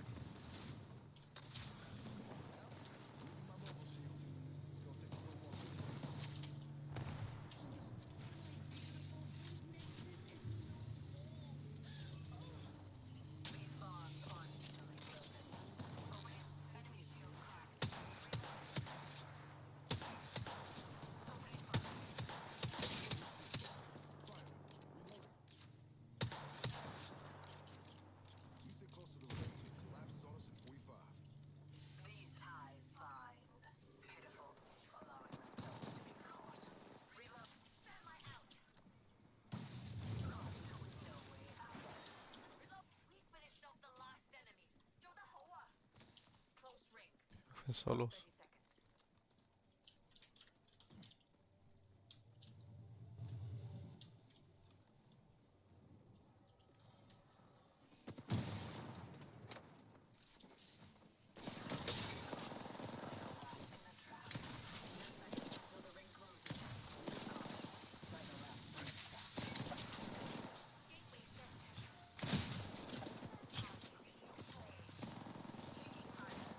I shattered an enemy's shield.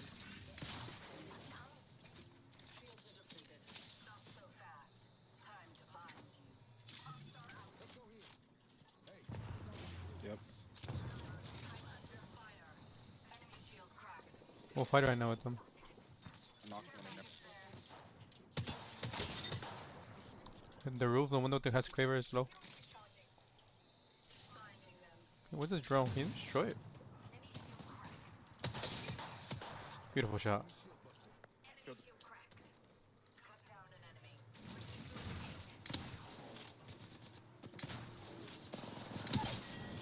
Taking fire. I shattered an enemy's shield. Shields are depleted. Shooting. High. Thank you for another.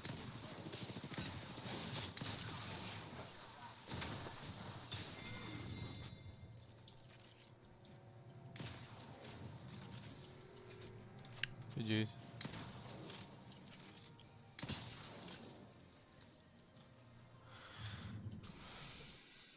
Than anything. To David, there was no rivalry, no competition, nothing to respond to. And since Chris was incredibly successful himself, he had to sit there and justify why David wanted nothing to do with him. Oh, he must be the weird one. Oh, he is insecure about copying me. Or he is afraid of facing me in a magic duel. He spent years projecting his insecurities onto someone who just didn't care. David simply went about his career, unbothered. Chris thought that once they finally met in real life after over 20 years, he will get the response he wanted. And better yet, he could be seen as the better person for squashing the beef. But instead of finally getting closure, he was met with the same thing he'd always gotten from David Blaine. Nothing. And nothing stings more than realizing your greatest rival never even saw you as one.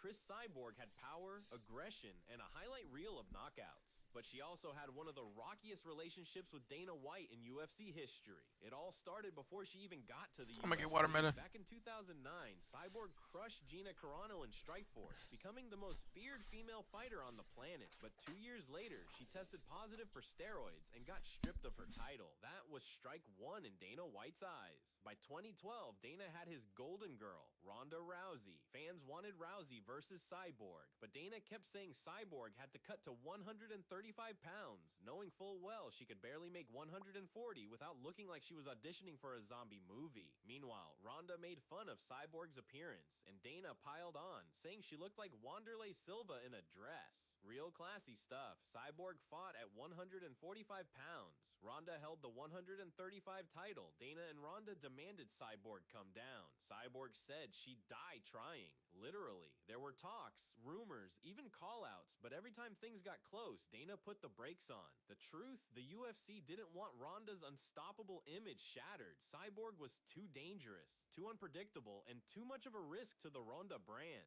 Once Ronda lost to Holly Holm and then Amanda Nunes, all talk of the Cyborg fight faded into history. The biggest fight never booked, and maybe that was the point.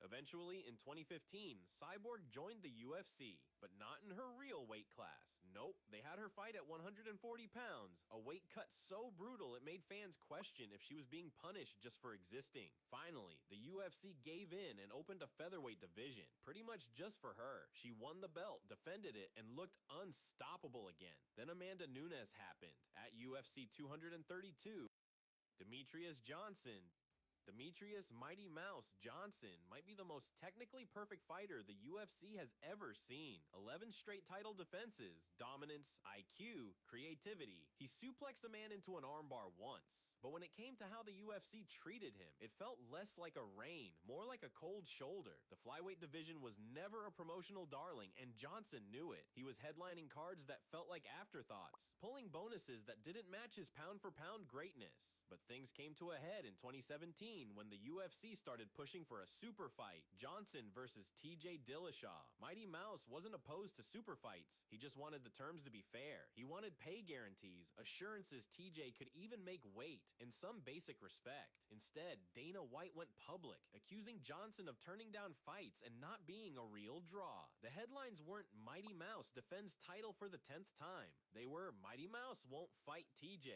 In response, Johnson dropped a public letter outlining years of disrespect from the UFC. He felt underpromoted, undervalued, and flat out ignored. Dana's response? Not sympathy, not silence, just shots. He questioned DJ's star power and dismissed his concerns with a shrug. And then, after Johnson finally lost a razor-close split decision to Henry Cejudo at UFC 227, the UFC didn't build a trilogy. They didn't campaign for his comeback. They traded him. That's right. The greatest flyweight in MMA history was swapped to one championship for Ben Askren, an undefeated wrestler with a gift for talking trash and no UFC experience. It was the cleanest break Dana could make. No drama, no PR spin, just a silent thanks for everything and a shove out the door. Mighty Mouse never made waves, never missed weight, never pulled stunts. He just fought like a machine and got treated like a background character.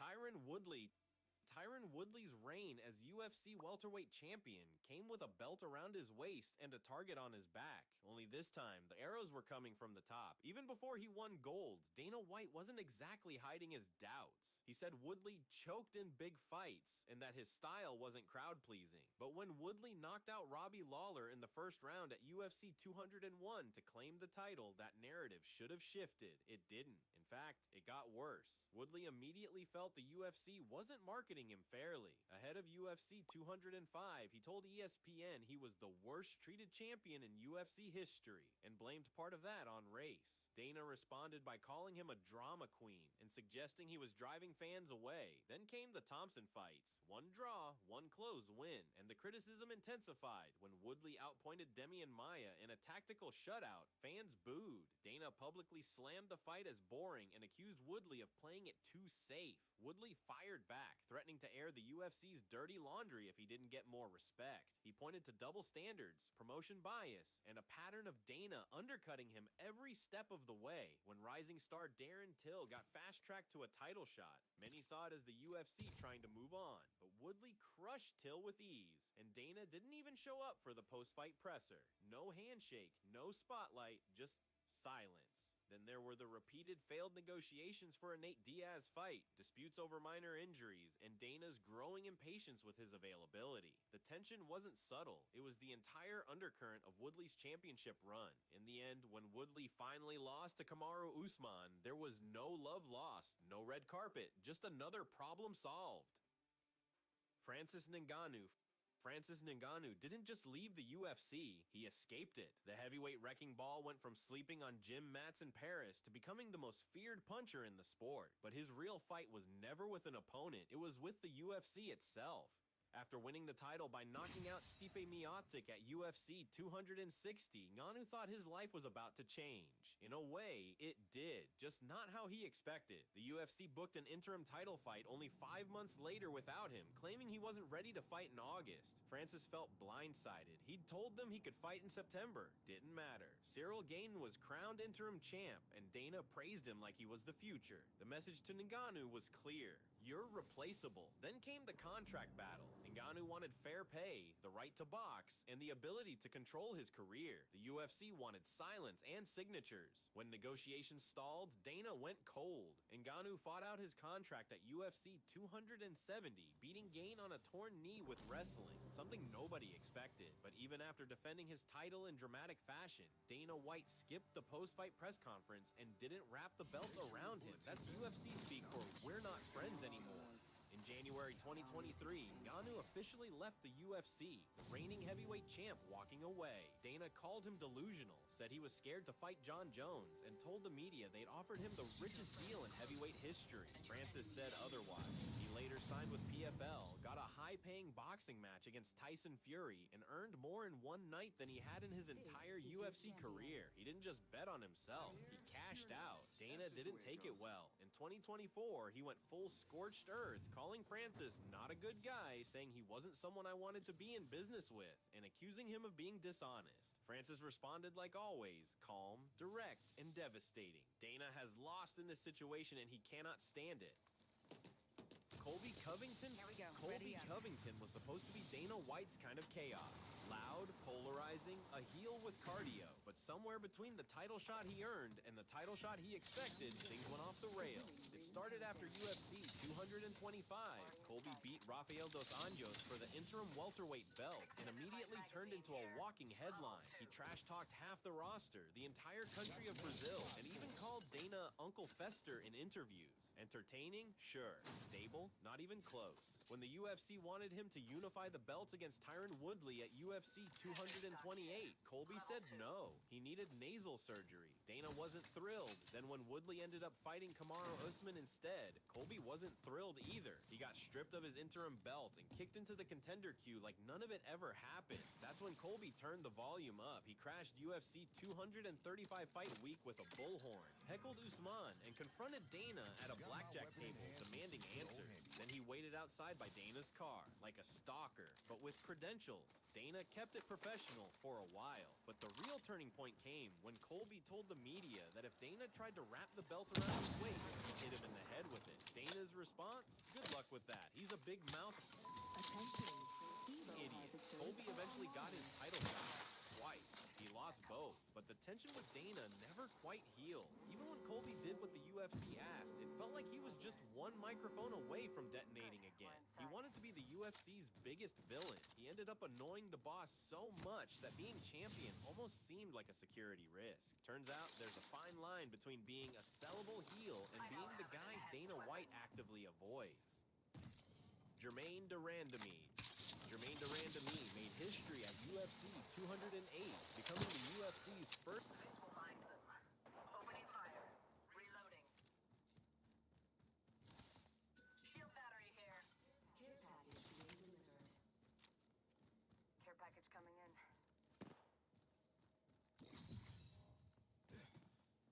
Care package there. Taking damage. Reloading.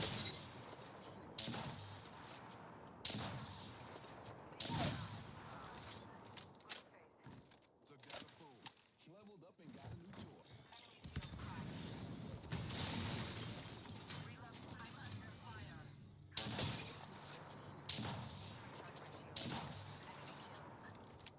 Recharging shields.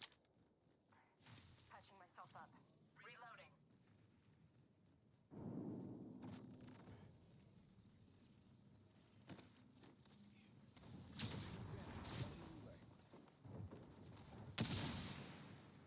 Cutting the base there.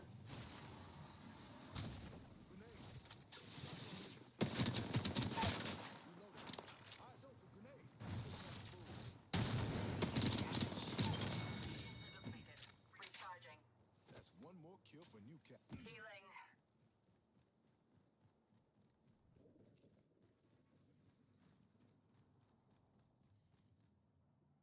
Gotta select an upgrade. Punching a tunnel. Portal placed. All right, got an upgrade. Attention. There is a new kill leader. A new kill leader. We have our target. Enemy over there. Got a protector for you.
first ever women's featherweight champion. But instead of celebrating a milestone, Dana White found himself dealing with controversy, confusion, and one of the shortest-lived title reigns in UFC history. The win itself was already messy. GDR fought Holly Holm in a main event that ended with 2 late punches after the bell. Clear fouls, but no points were deducted. Fans were divided. Holm was furious, and Dana was already over it. In the post-fight scrum, Dana made one thing clear. Chris Cyborg was next. No debates, no detours. Cyborg was the reason the division even existed. The UFC built 145 for her. GDR just happened to get there first. Then came the twist. A few months after winning the belt, Germaine released a statement saying she would not fight Cyborg due to her history with performance-enhancing drugs. This came right after Cyborg was cleared of a USADA violation, and fans weren't buying it. The backlash was instant. Dana rarely strips champions unless absolutely necessary, but in this case, he didn't hesitate. The UFC issued a formal statement saying champions must fight the top contenders to preserve the integrity of the sport. GDR's reign lasted 128 days. No defenses, no follow-up, no second chance. In Dana's world, refusing to fight the scariest name in the division, especially when that division was built for her, was a non-starter. Publicly, Dana stayed relatively measured. Privately, he was done. Germaine went from historic champion to UFC footnote in under 5 months. The title got handed to Cyborg. The division moved on, and Dana White never brought GDR's name up again unless he had to. Bilal Muhammad did everything right on paper. He stacked wins, took short notice fights, stayed in shape, never failed a drug test, and showed up for press. And yet, the closer he got to UFC gold, the colder the room seemed to get. His run to the welterweight title wasn't flashy, but it was undeniable. A 9-fight unbeaten streak. Names like Stephen Thompson, Vicente Luque, and Gilbert Burns added to the resume. When he finally got the title shot at UFC 304, it was long overdue. And then, silence. After defeating Leon Edwards in July 2024 to become the undisputed welterweight champion, Dana White's reaction was so muted that fans thought their stream had frozen. No congratulatory fanfare, no passionate praise, just a hand raise and a glazed over expression. Social media lit up with comments like Dana is allergic to this man's success. When asked about it in the post-fight press conference, Dana dismissed the fight as not a barn burner and said Bilal fought like someone trained by Khabib. Translation, too strategic, not enough chaos. Then came the drama around his flag. After the win, fans noticed the UFC website no longer displayed the Palestinian flag next to his name. Bilal called it out publicly. No response from the UFC. Fans went further, accusing the organization of trying to erase part of his identity in the wake of his biggest moment. Tensions escalated further when a reporter brought this all up to Dana. His response, he snapped, called the reporter a douchebag, and said Bilal was being treated fairly. But the optics told a different story. Bilal Muhammad became the first Palestinian UFC champion, and it felt like the UFC barely acknowledged it. No promo package, no celebratory montage, no Dana interview post-fight, nothing. Bilal didn't scream, throw chairs, or storm out. He just won and got treated like he hadn't. Aljamain Sterling. Aljamain Sterling was the champion nobody seemed to want, especially not the UFC. His title reign started in chaos at UFC 259 when Petr Yan landed an illegal knee that handed Sterling the belt via disqualification. Sterling didn't throw the knee. He didn't ask for the DQ. But overnight, the court of public opinion turned on him. Instead of defending him, Dana White did what Dana does. He kept his distance. Sterling was labeled a faker, a flopper, and Dana didn't do much to push back. Then after beating Yan in the rematch at UFC 273, Sterling expected validation. Instead, Dana's praise was lukewarm. The narrative, still skeptical. Things really broke down in 2023 after a hard-fought win over Henry Cejudo at UFC.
towards this spot.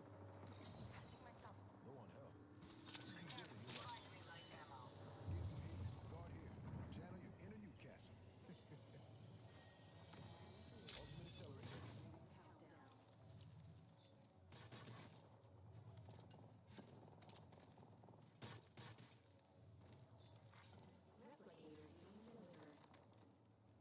Replicator dropping.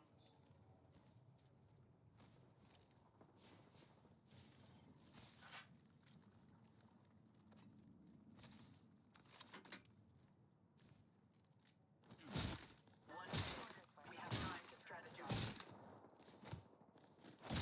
Care package has touched down over there.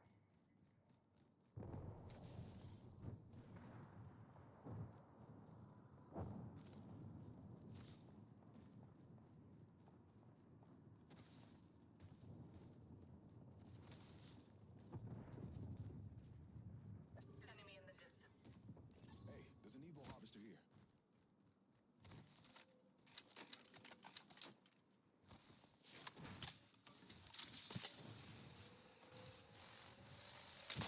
Contact the target.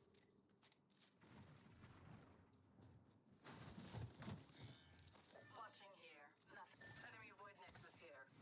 Stay vigilant.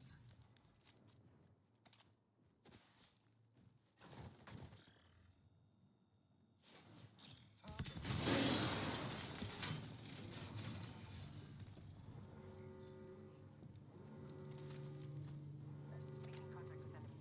Take it with you. We're already in the ring.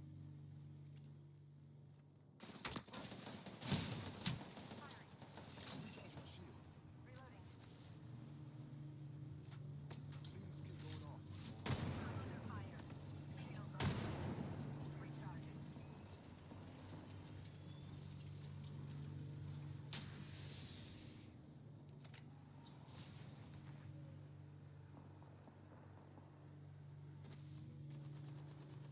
Reloading.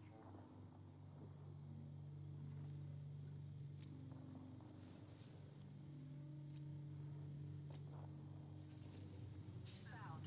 Enemy close. Enemy on me.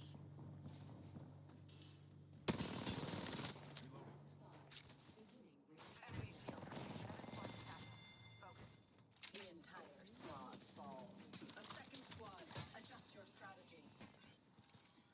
Healing. These ties bind. 1 minute. Rings not far. Got them. Faster. Recharging my shield. Looting here. Shields are depleted. Recharging. Rings not too far. 45 left. Let's go here.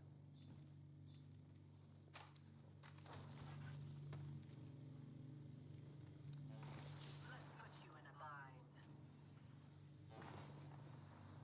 We have 30 seconds. Prepare.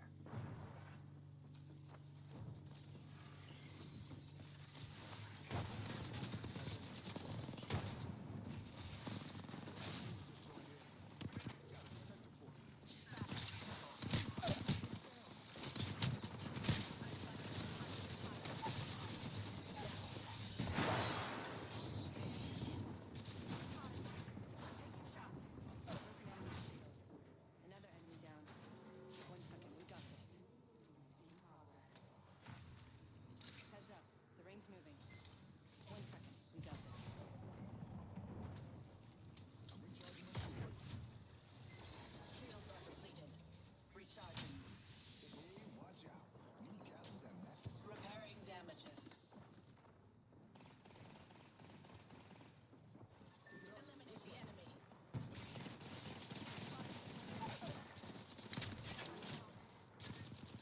I'm under fire. No one is left behind.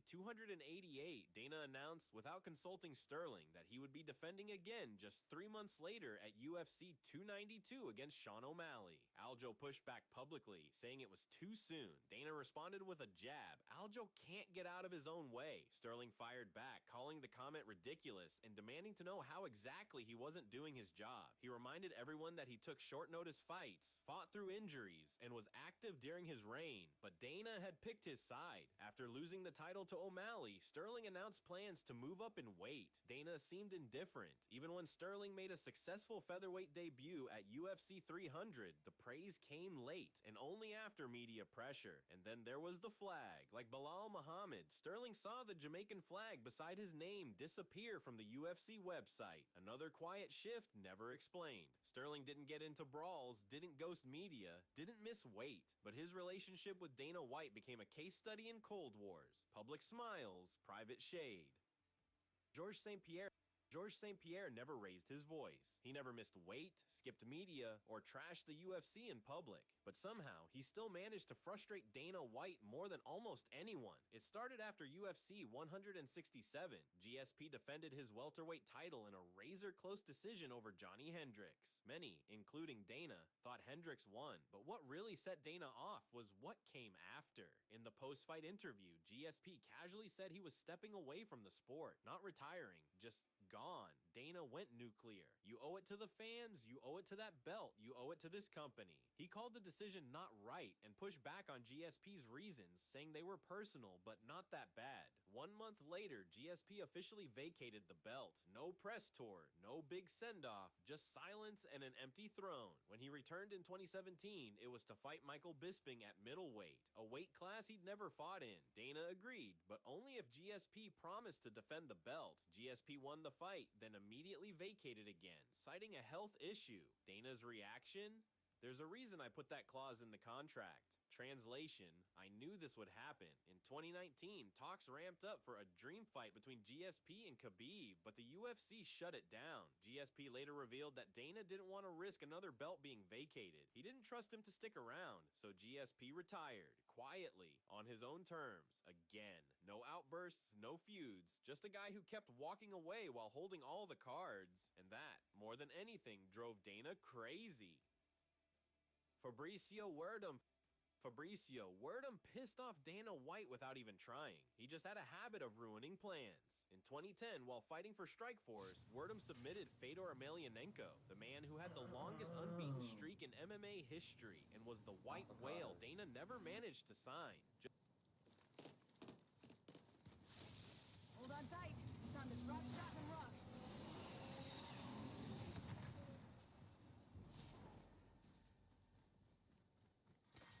Round one. Beginning ring countdown.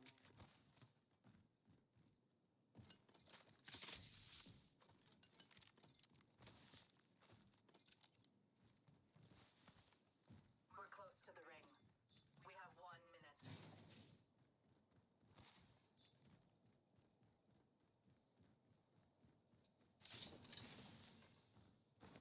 Evade here. Shotgun bolt here. Level 3. 45 seconds. Ring ain't far. I'll use that. Bury the platform. Extended light mag here. Gold tier. 30 dibs. I now have an enhanced weapon. Extended energy magazine here. Level 2.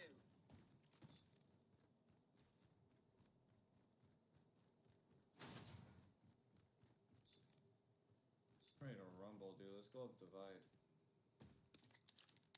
We have 10 seconds. Move with purpose. Evo harvesters are now available. Oh, can you grab that Evo avocados? Options here. Mid-range. That ring has started moving. We're not in it.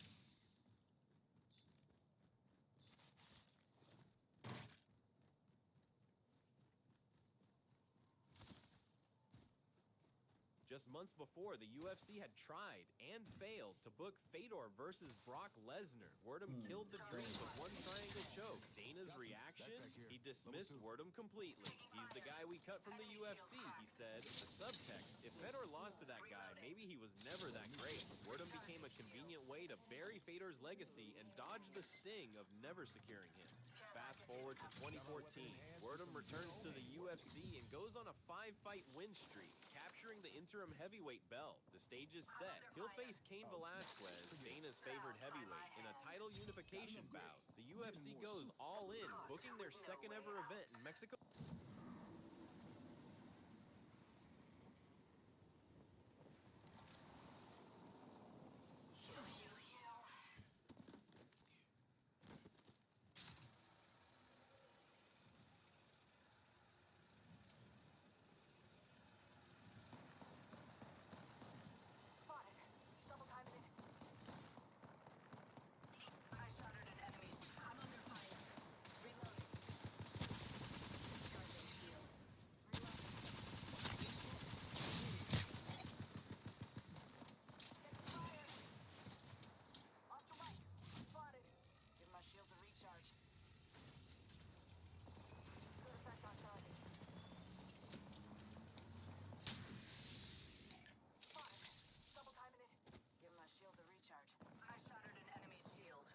I'm running up on you guys.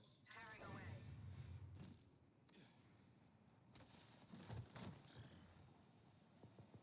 Time to bind you. Enemy shield cracked. Another squad is on us.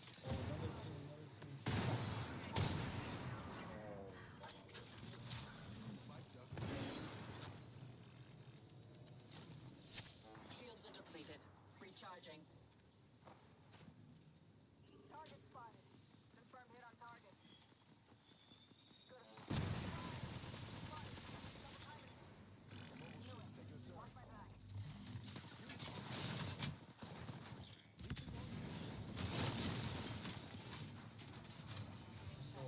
Recharging shield. I'm recharging my shield.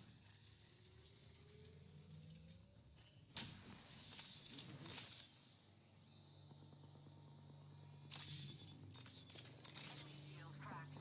Another enemy falls.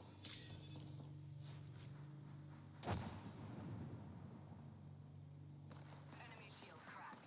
Reload. So many enemies. None stood Not two on this team. And one on this team.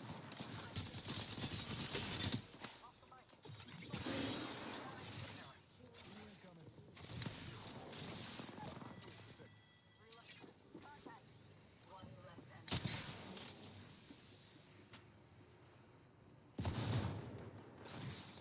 Cracked enemy shield. Reloading. Reloading.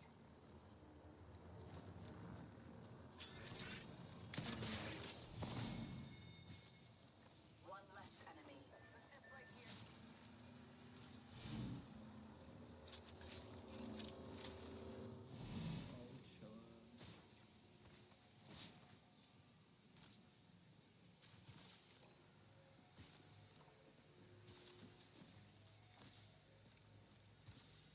Oh, I don't have light.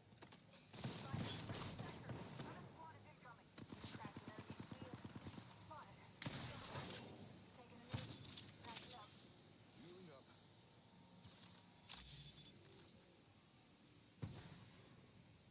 Give me a sec. Recharging shield. Healing. Watch my back. Sector's full.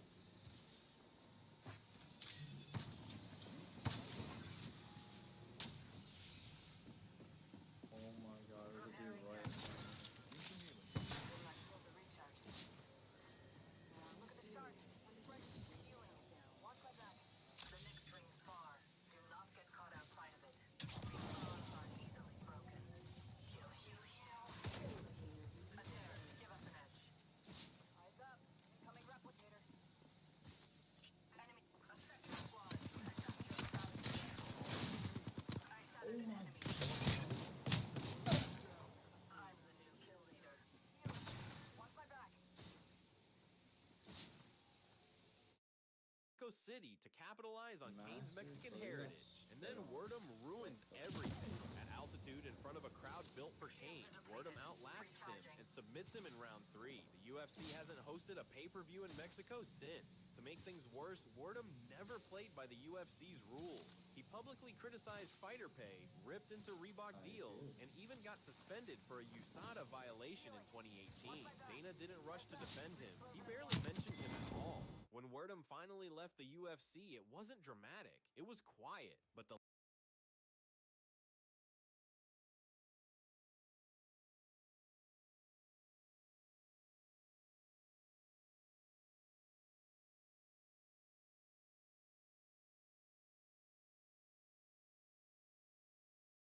Another massive fight would be Ilya versus Islam too. Of course. Yeah. But Salim is obsessed with that fight. Oh, really? He's obsessed with it. And I tell him, I'm like, but they both got to win more fights in their division first, right? That's kind of how you do it, right? When it's like they both run through their division, and then it's like you're in the position where it's like, I got to make this. That's what happened with Volk Islam, right? Well, the other thing is too is that Islam moves up, and obviously if Islam won the title, you immediately have a super fight with him and Ilya. So could that be I if don't Islam know. gets one victory? Could that potentially happen? You have to see. It's one thing to sit around. This is what the media always tries to do: sit around and talk about these fights before they happen, or hypothetically speaking. I don't like hypothetical. Mm-hmm. These are options that we have if things play out that way, but you never know what's going to happen.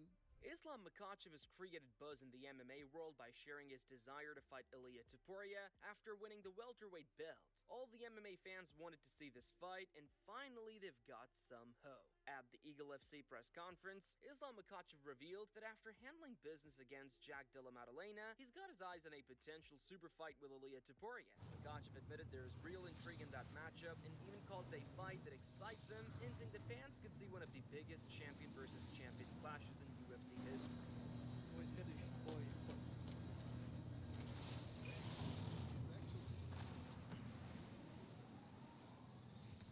Nigga spaces off the board.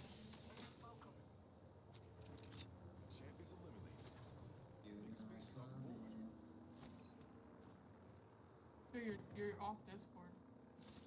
I am.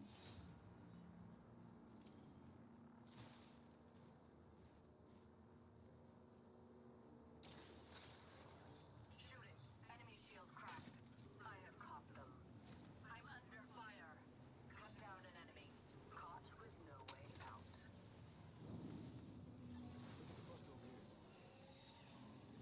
Enemy shield cracked. Another enemy. No, Healing. I'm dead.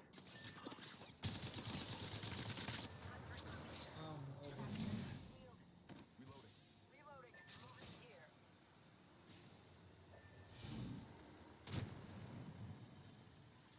Got a pool over there. Give me a sec. Recharging Yeah, shield. I'm in Discord. I think it's you, bro.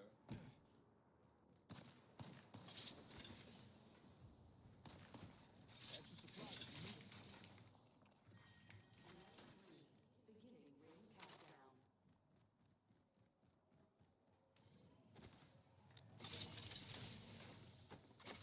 Watch the map. Spread is set. Me now. Honing up. Replicator touching down. New kill leader. Call him if you spot him.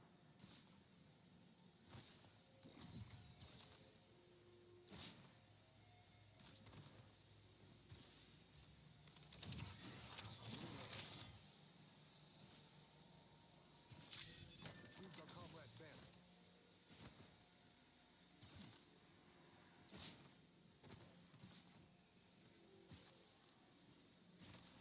Near the ring and it closes in 45. What's the plan?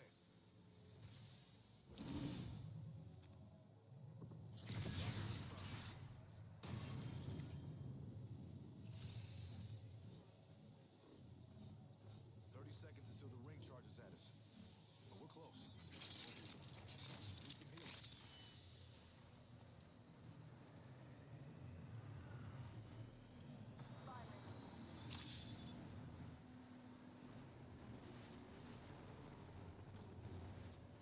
They tried to destroy me. Off the button. I'm under fire. Ring down.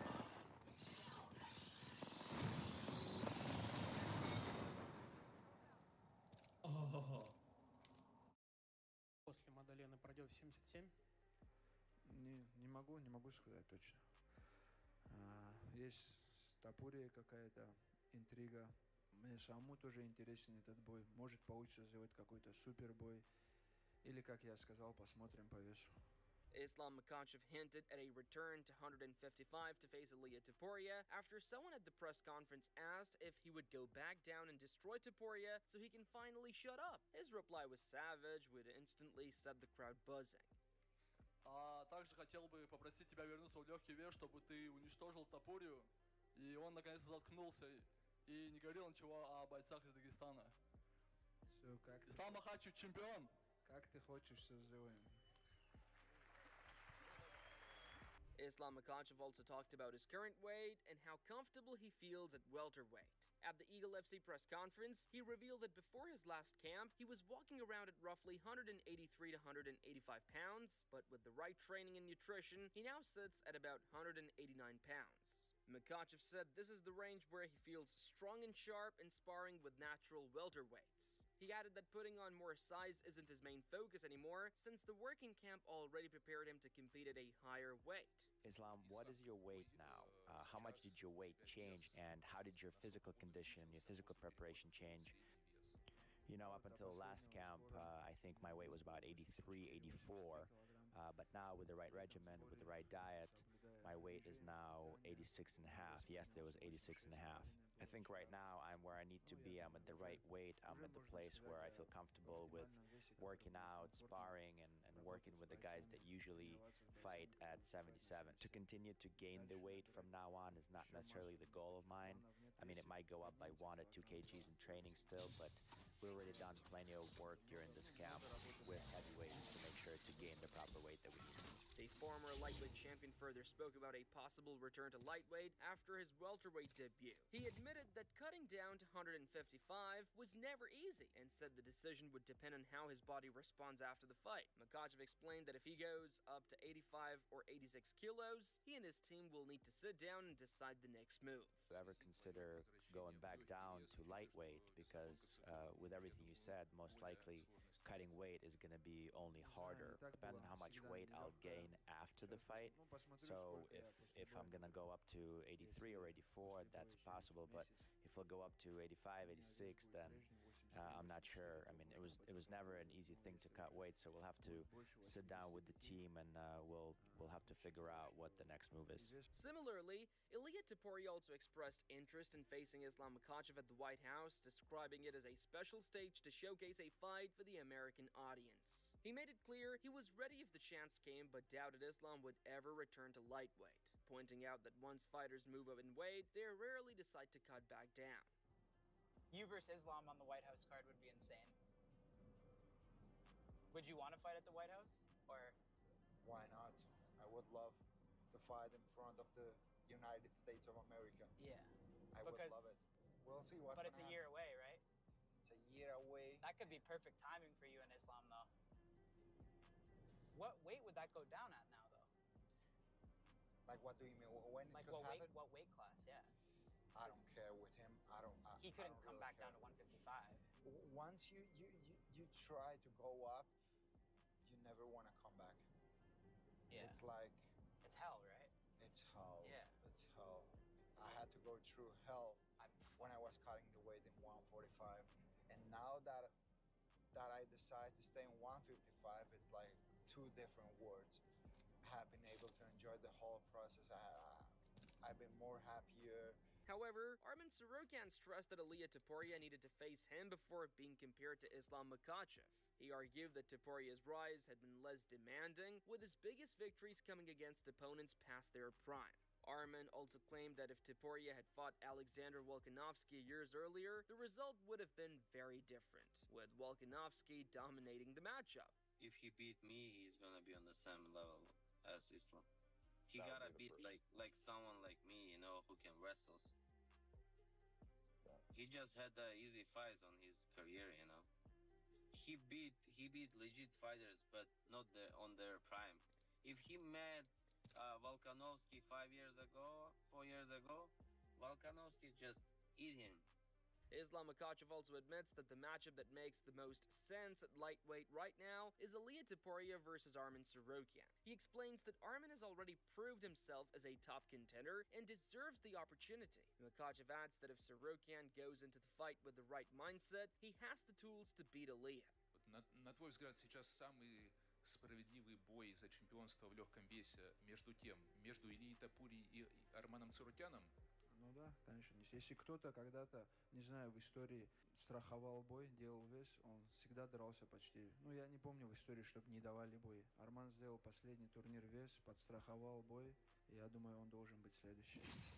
Он доказал, что у него же была проблема с весогонкой, он доказал, что может спускаться, гонять вес, и я думаю, что это самый актуальный бой на данный момент. У кого было бы больше всего шансов на победу?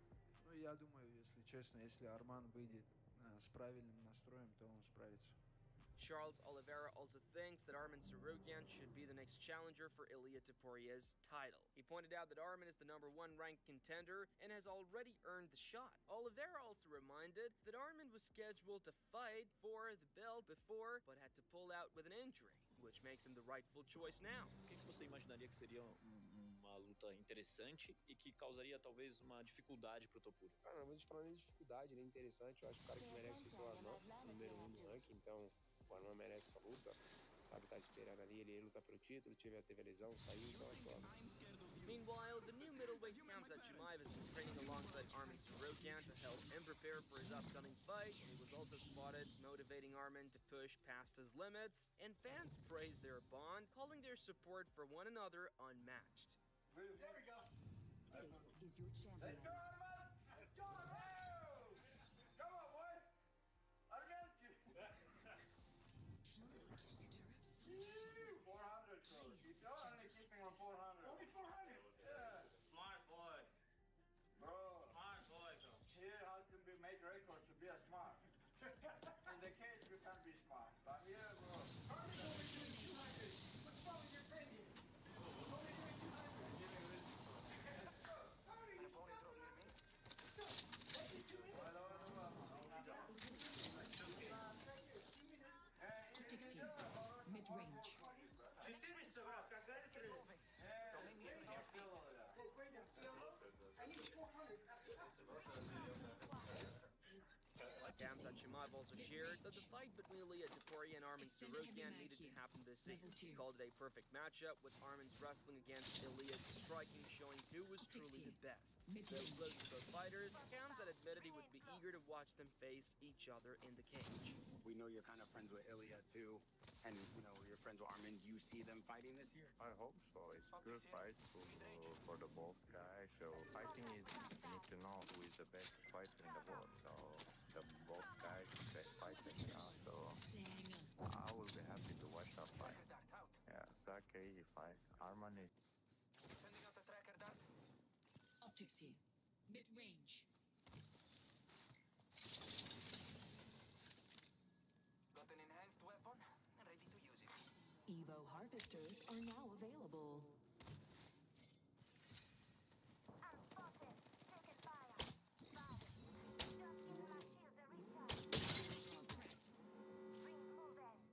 Guarda, enemy track. Tracker scanning. Attenzione, enemy here. Fallback plan all set. Doc, you're coming with me. Tracker up. Turned up. I hit the enemy. Bullseye. Enemy here. Over there. Hey, they're shooting at me. Enemy here. Here's a gate for any crashes. Attention. First blood. Here, take Doc. He'll fix you up. First blood. Being delivered. Listen up, I'm getting shot at. Enemies ate all my ammo. Have to find more ammo. Bring out a gate.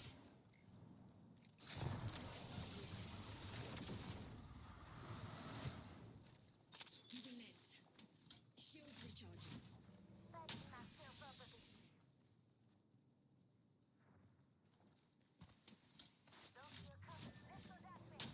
Enemy shield broke. Ash is 1 HP on the hill, 1 HP. New kill leader. I'm spotted. Taking fire. Thermite out. Recharging my shields. Breaking through at the gate. Hey, got a target here. Unhealed.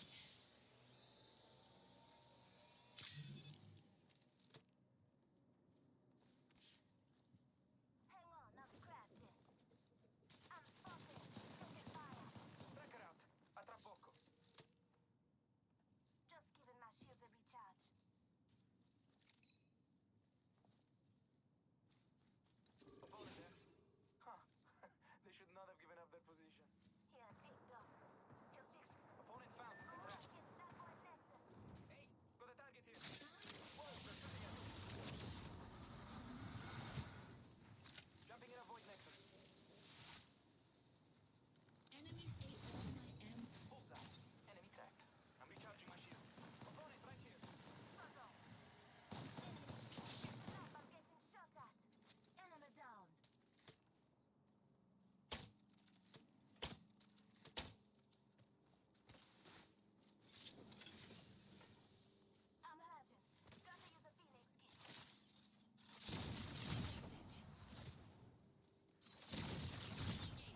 find more. Got an enhanced weapon. Ready to use it.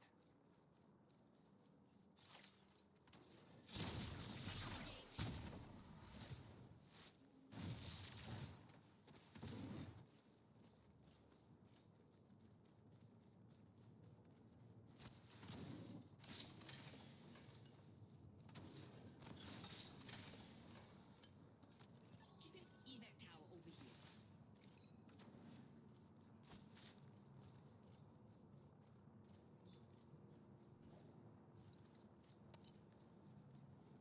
Enemies ate all my ammo. Have to find more ammo than enemies.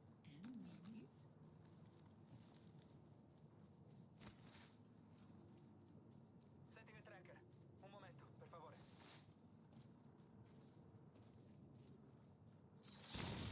Okay for any crashes. Grazie. Got some extra munitions here.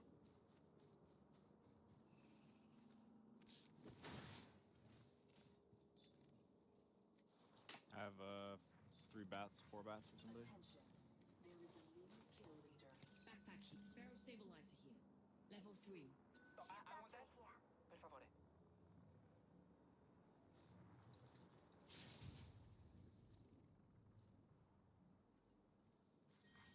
Round 2. Beginning ring countdown.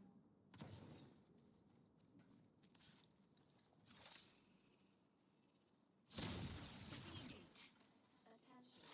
Delivering replicator. Got a replicator coming down.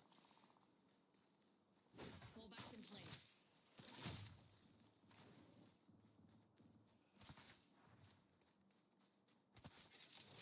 Tracker out. A tra poco. Let's go that way. Forget Survey that. beacon over there. Sì. Tracker out. A tra poco. Enemy location. Aha. Found an enemy out there. Tracker in place.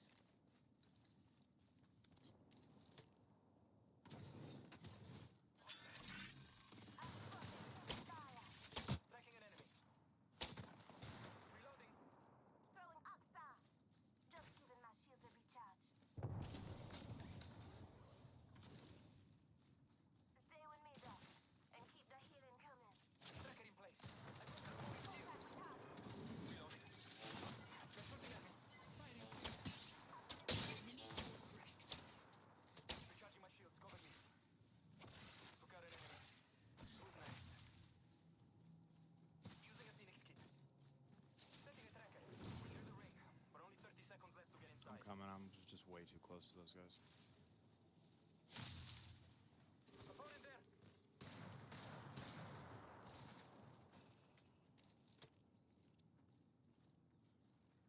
Healing.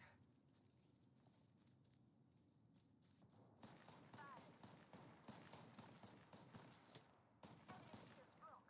Contact with target. Un momento. Gotta heal. In progress. Already in the next ring? Time for a gelata? I'm kidding. Boom! Tracker set. Eva 8 here.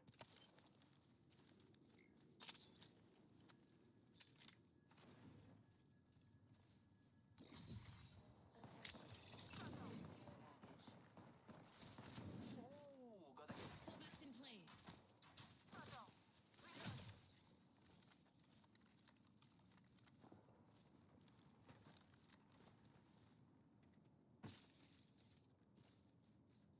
Target scanned and tracked. Champion is Watch out! Enemy here! Hey, the champion fell. Ciao, ne.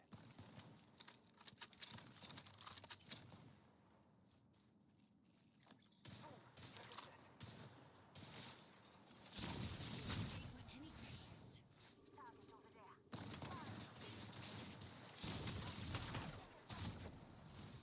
Now, Placing a gate. stay with me now, and keep the healing coming. Just giving my shields a recharge. Reloading. Reloading. Watch out! Opponent there. Care package over there. Some jerk tore my void nexus down. Jealousy is a powerful motivator. Taking fire.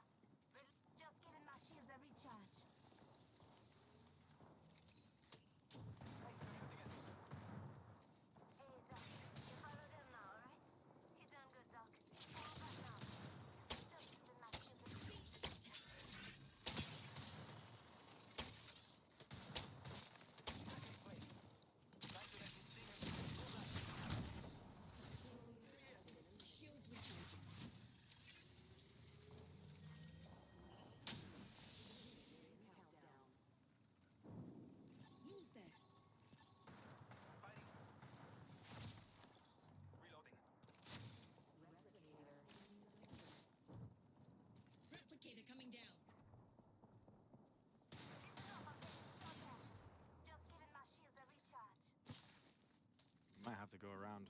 We're gonna have to go now. Take your time. The ring is close, and there's a whole minute to play.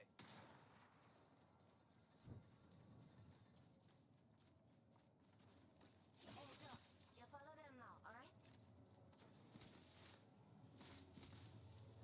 Hold on, recharging shields.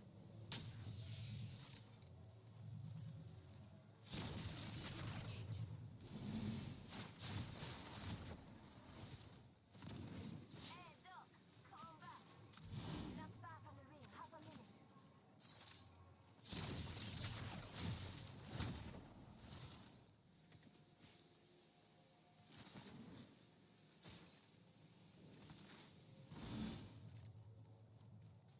Here, take Doc. You'll fix it up. 10 seconds. Here, take Doc. You'll fix it up. Hold on, recharging shields. Max level. Thanks. Hey, Doc, come on back. Chosen upgrade. I'm itching to use it.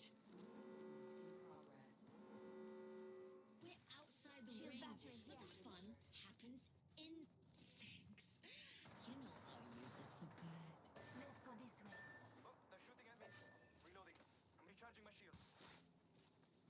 Always ready with the fallback. Listen up, I'm getting shot at. It's on me. My shield's broke. Just giving my shields a recharge. Recharging shields. Reloading. Game on, Renner.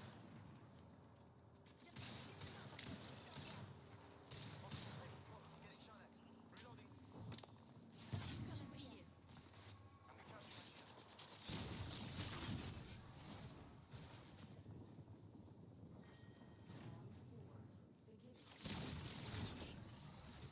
Enemies firing at me. They ulted back. I think we rotate right now. I think we come back this way.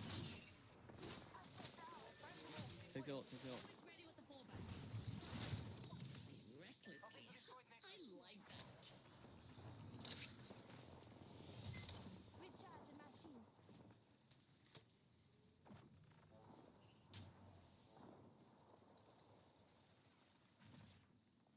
Setting a tracker.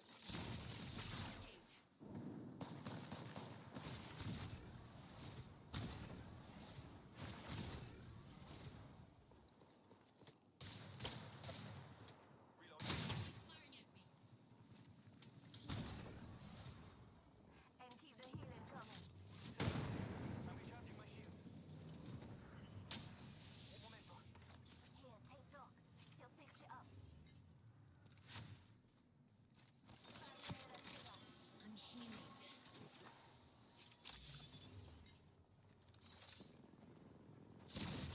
Over the gate. Hearing enemies over here. Frag out. Enemy here. Tossing a frag. Getting shot at. Recharging my shield. Being shot at. Laying down supply package over there. Really safe on me. Really safe on me. This big ass orb next to me blocks us out from the team behind. Tracker out. A tra poco.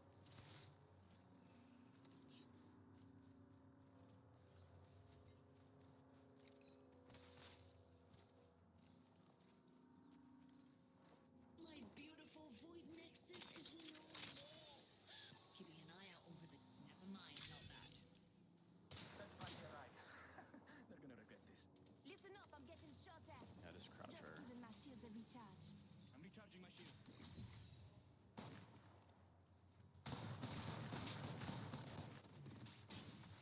Reloading. Just giving my shields a recharge. Readying a fallback if things. Guarda, enemy tracked. Tracker out. Enemy firing at me. Dannazione. Let's fight the right. Layla? Batman's got your back. Just giving my shields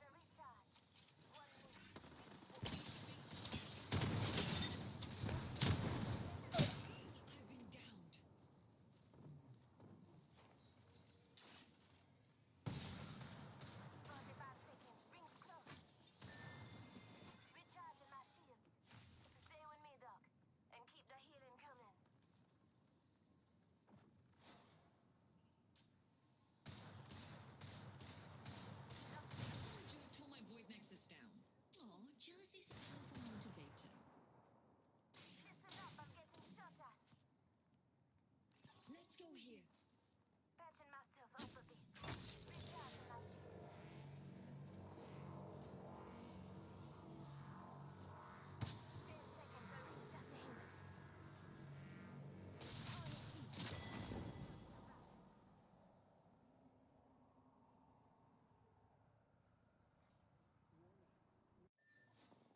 Using a blood nexus. Apex heading this way.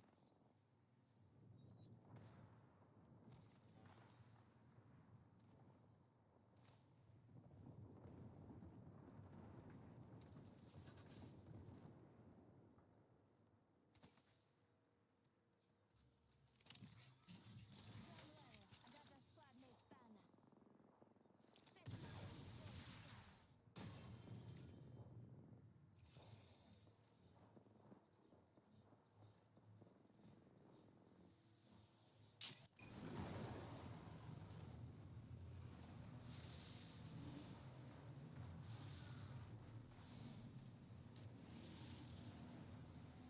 Come on, Rick.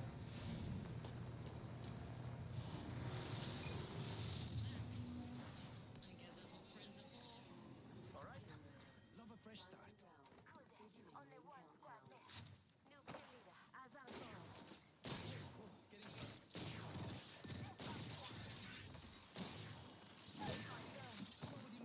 Broke that on your feet.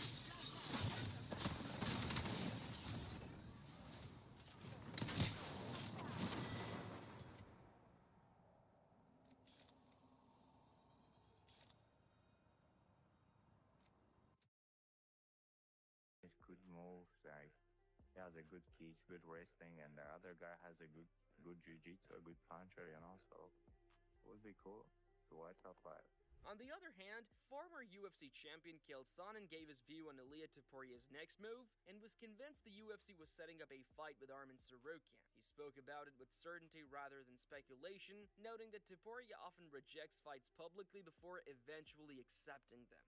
When questioned on how he knew, Chael pointed to his friendship with Arman's wrestling coach, saying his information came from someone close to the team. Outside of illness or injury, even if I'm breaking news to you, then I'm not sharing my opinion. I'm sharing a fact with you. It's Arman versus Ilya. That is 100% the plan. What makes you so confident, 100% sure, is going to be Arman Tsarukyan getting the shot? I've said, I'm pretty sure I said I'd eat that hat behind me if his next fight was for a title, just because it seems so grim, Chael. Sure. What has changed? Well, there's a couple things. I mean, first off, I'm obviously coming to you with information, whether I should have or I shouldn't. Secondly, I was the best man in his wedding. His name's Daryl Christian, and he's the wrestling coach of Arman Tsarukyan. Third, I just spoke to Coach Cal. I wanted to come out and I wanted to film Chimaev training, and it turns out that Tsarukyan's in the room. Chael Sonnen viewed Ilia Topuria's recent statements as a clear indication that a matchup with Arman Tsarukyan was likely being set up. He pointed out that Ilia has a pattern of initially rejecting fights in public before eventually accepting them, which often signals that the matchup is already in motion. Sonnen compared it to the small habits fighters display in the cage, saying Ilia's habit is starting to build up by denying the fight. The only exception he added is Paddy Pimblett, whose name Ilia never turns down. A bigger tell also was what Ilya did a week ago, which is said, I don't want the fight. And the greats always, they don't even know they have. They don't even, coaches will break them down. It's the same with technique. A coach will have to break, hey, he slips here before he throws hook. Chuck Liddell had a big thing that he would blink before he threw punches. I'm just sharing, like, everybody has something that gets them going. Your job is to go find out what it is, but it's not any different in promotion. Ilya's first move for doing a fight is to deny the fight. The only person that he's ever openly said, I'll fight, is Patty. Everybody else that he's getting ready to fight, he denies. It's just his approach. Chael Sonnen drew a parallel between Ilia Topuria's behavior and Anderson Silva's past promotional tactics. He recalled how Anderson often began by dismissing a potential fight, later accepted it, and then allowed rumors of an injury to surface, creating uncertainty before finally confirming the bout. In Sonnen's view, Ilia appears to follow a similar pattern, whether intentionally or subconsciously. Anderson would always deny the fight. He'd let that run for about 2 weeks. He would then accept the fight. He would let that run for about a month. He would then slip an injury report to the media. Where you think the fight is off, it's not going to happen. He'd get his run out of that, then he'd come out and tell everybody I'm fine and it's on. I'm only sharing. That was his system. 100% of his fights, he built the same way. Ilya's not any different whether he knows it about himself or not. But Ilya's first move when he's going to fight a guy, aside from Patty, is to say, I'm not fighting. Armin Tsarukyan also hinted at the possibility of a title fight with Ilia Topuria, while noting he was still waiting for a word from the UFC. He joked that Chael Sonnen might actually know more about the situation than he did. In his view, Ilia was avoiding the matchup because of the risk it carried, preferred instead to target easier, high-profile opponents rather than defending the belt against him. I wanna fight for the title. I've been waiting so long, and Chael Son maybe knows something. Do you know if those conversations about a title fight are ongoing with you? They didn't tell anything yet to me, so I'm just still waiting, training, and trying to call out Ilya as much as possible. So, but yeah, we've seen some of the tweets towards Ilya. They've been funny. I enjoyed the dark video that he did. What do you make of the fact that he says he would rather give up the belt than fight today? He just don't deserve it. He doesn't want to do it. I mean, he feels that he's gonna lose that fight. It's better to give the belt and then like go up or like wait when what happened with me, because he knows just I'm a big problem for him, and I'm gonna get his title. He knows that, and he wants to get easy fights with Petty or Gage or with somebody.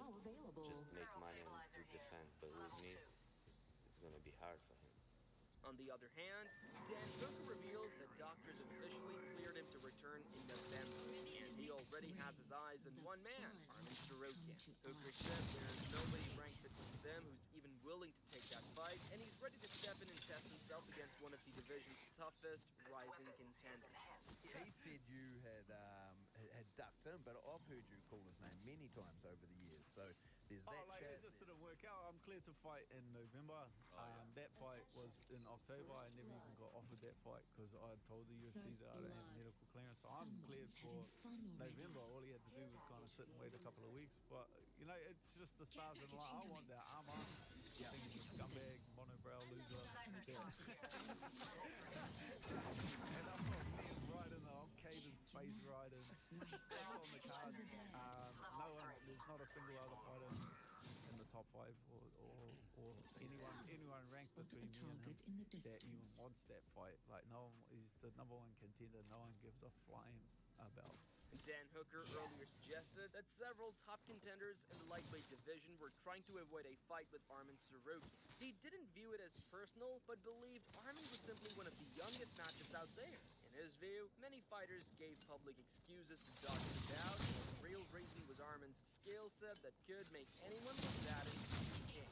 He is a very good fighter, and now all those big name guys they've got a good excuse to not fight him. You know, like Ilya said he's not going to fight him. The UFC says that he needs one more. That's always the fight I want, and not because he's a prick and I hate him, but because I genuinely think that he's the hardest fight, and all those big name guys have like an excuse to not fight him, because I think he is the best at winning fights. Like, he's not necessarily the most dangerous fighter. Like, Oliver is very dangerous. Gage is very dangerous. I think he's the best at winning fights. And so a lot of these guys have a justifiable reason to avoid fighting him. However, Armin Tsarukyan admitted he would take on another top contender if Ilia Topuria wasn't available, but only if the UFC guaranteed him a title shot afterward. He named Justin Gaethje as his preferred opponent, believing a win would erase any doubts about his claim to the belt. While he also mentioned Dan Hooker as an option, Armin emphasized that the UFC shouldn't overlook him in favor of booking a Paddy Pimblett versus Topuria fight. The other contenders is Gage, who wants to fight for the title, because if I beat him, he's not gonna say anything about title or Petty, those two names. But Hooker, he's not on the title contender, but still, if they give me those 3 names, I'll fight. But they gotta tell me, if you beat this guy, you're gonna fight for the title, and they're not gonna like make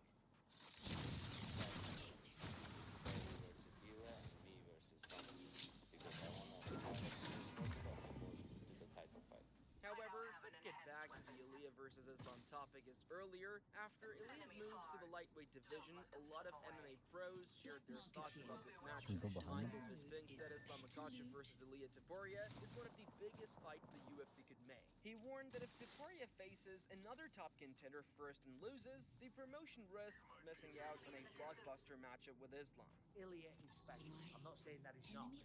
But if he lost to them, there's a massive opportunity lost there because Ilia versus Islam, Ilia with the rise, Ilia still being in a lot of people's minds the featherweight champion against the lightweight champion.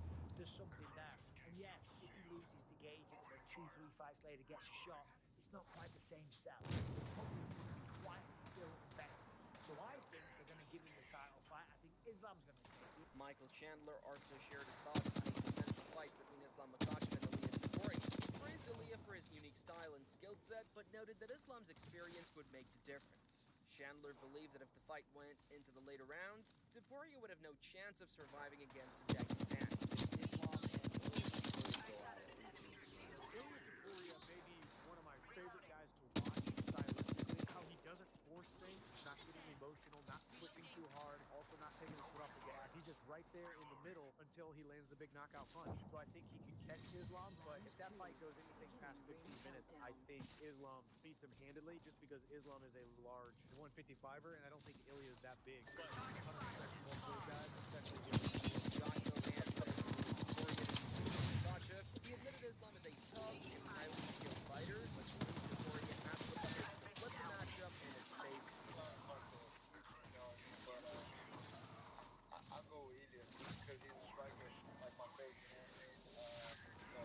Yeah. However, the UFC heavyweight fighter shared his blades in a different opinion as he backed Islam Makhachev to take down Ilia Topuria. Blades thought it would be difficult to take down a guy like Ilia Topuria, but if Islam manages to do that, it will be game over for the Georgian fighter. Take down. It won't be easy to get the takedown. It will be possible to take down once he gets it. They'll probably just squeeze him and push him. It'll be a decision victory. On the contrary, Eddie Shaw praised Ilia Topuria as one of the best fighters in the UFC. He predicted Topuria would beat Islam Makhachev in the last one. He noted striking while already being strong in grappling. People probably think I'm crazy, but I think Ilya can get it done. Okay. He's one of my favorite guys to watch right now. His distance game. I mean, if you've seen him when he was like 6-7-0 at Brave before the UFC, he would just take guys down and grappling. You know, I think that was his biggest chance. That's why I'm so impressed with that guy because for him to be as good at striking in a short amount of time, understanding the game and how he runs his offense, it's phenomenal. However,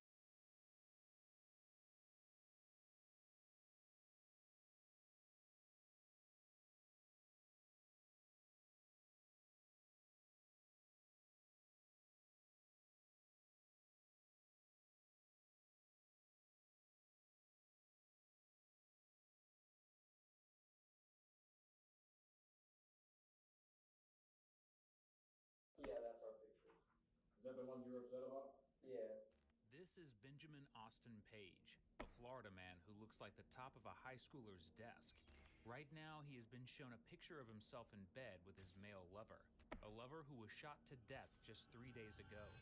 Now, Benjamin will do anything he can to convince officers he is not gay. Why did he specifically target you? Maybe he likes me. I'm not gay. We did sitting next to each other for like the camera and stuff, but that's like for entertainment, you know what I'm saying? But he does not realize that he is not a suspected homosexual. Benjamin is a suspected killer. So I'm being accused of shooting somebody? That's what you're saying, basically? Yeah, I didn't make this stuff up, man. I think on this night, you weren't out to hurt him. You just got angry about the pictures. On May 17th, 2020 in Port Charlotte, Florida, law enforcement was called to a home in a quaint suburban neighborhood. Lying in the yard, dead from a gunshot wound, they discovered the body of 24-year-old Terrence Lamar Brown Jr. A dreamer with a desire to start his own makeup company, Terrence, or T, wasn't the type to be involved with violent people. That is, until he met 22-year-old Benjamin Austin Page. When police reviewed phone records and security footage from Terrence's home, they were able to easily trace all of the evidence back to Ben. who had texted Terrence that he was on his way just moments before Terrence was shot on camera. As you would have likely guessed from seeing the tattoo of an angel holding a machine gun on his face, Ben isn't the world's smartest criminal, and that only gets worse when police bring him in for questioning. The following footage was provided to us by the Lee County Sheriff's Office in Florida. You want water or anything? Sure. Okay. Thank you, sir. All right, I'm Ryan. I'm an investigator from the Sheriff's Office. I just want to make sure I get all your information correct first. Do you have ID on you by any chance? Okay. And first name is Benjamin, correct? Time to kill.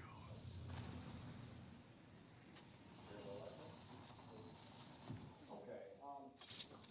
Basically, you kind of had a long morning when you were taken back by it. But I'm looking into an incident that I've been investigating. Okay.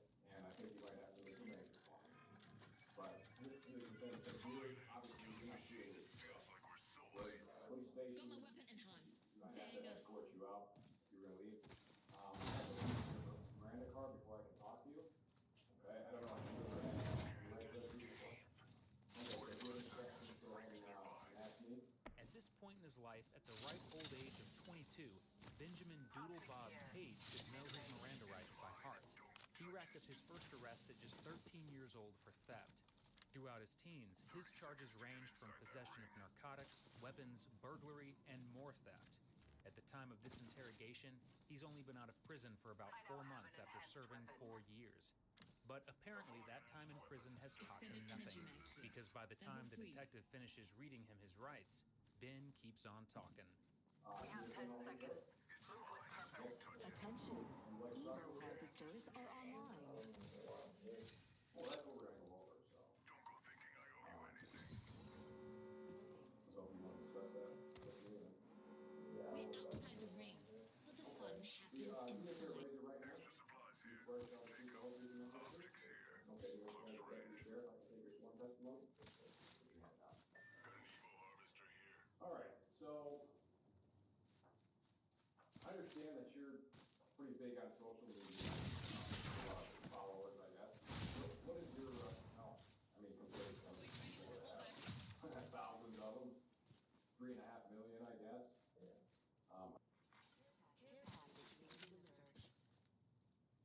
Care package incoming.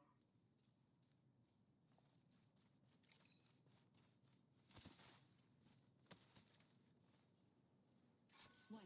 Care package over there. I now have an enhanced weapon. Activating a void nexus. Why? Care package over there. Leveled up and bringing ruin gets a little easier. Why? I've upgraded.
Nexus.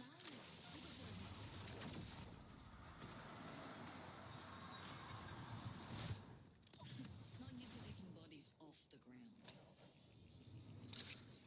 Play recklessly.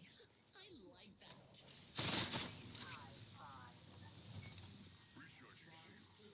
Repairing damages.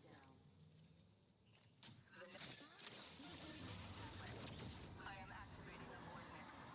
I will control outcome. Time to go. Using this void nexus. Replicator coming down. Repairing damages.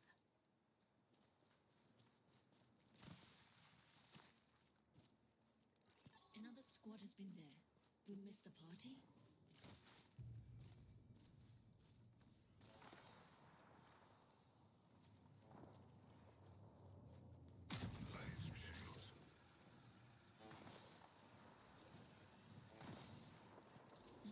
Spot a target from a distance. Enemies firing at me. Shield cell here. Shields recharging. White, firing. Airstrike. Airstrike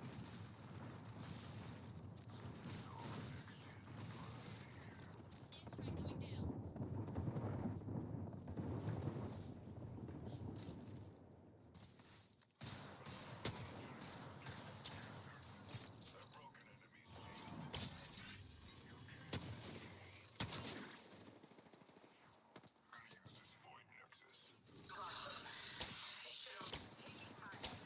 We have the shields are depleted. Recharge. Activating a void nexus. Being shot at. Found the void nexus.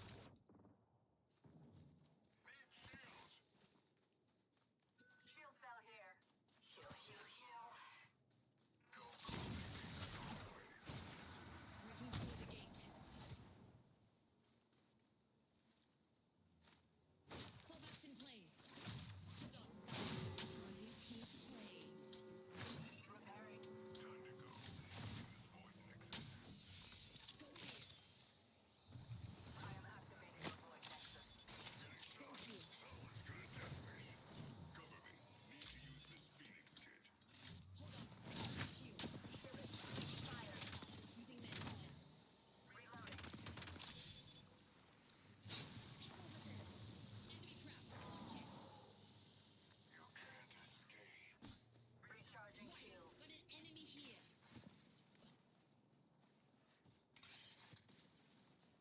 Moving that way. That way.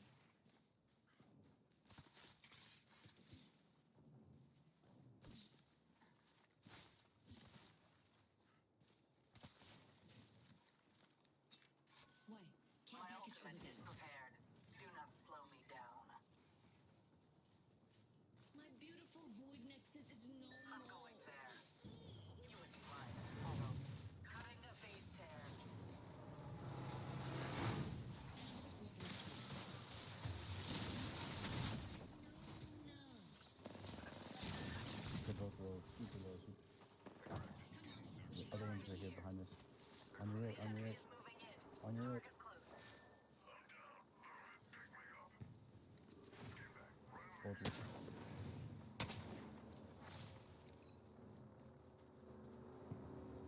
Using toxic gas here.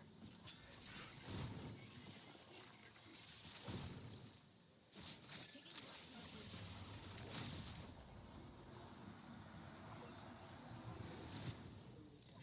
Not used to taking bodies off the ground.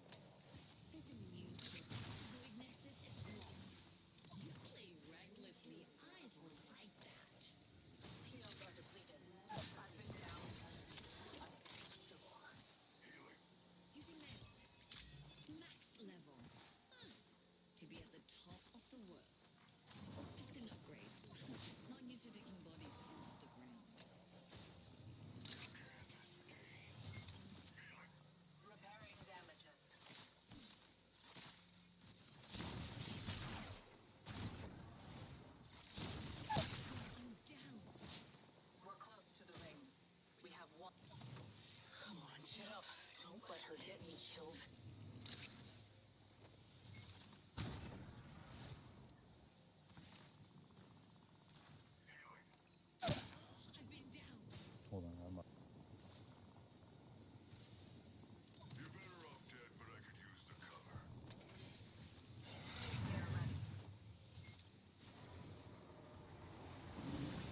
Do you interact with your followers a lot? Like if I posted a video and commented on it, you get a lot of comments on it?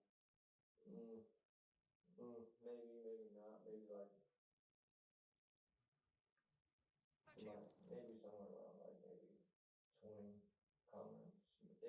Yeah. That's a good day though. Like maybe a couple people though, if anything. Say I wanted to look up your Instagram. What username do you have for that? It's too slimy. It's the same thing as all my other social media. So you use the same one for every? Mm-hmm. Okay, that's kind of what I do then. So, and how is it? Instagram, is that something recently that you had, or is that kind of what have you had longer, the Snapchat or the well, Facebook's been out forever. Mm-hmm. You have use your real name on Facebook, or is that? No, I don't. I just use my nickname. Too slimy gang. Yeah. Do you it's all through the phone, right? Like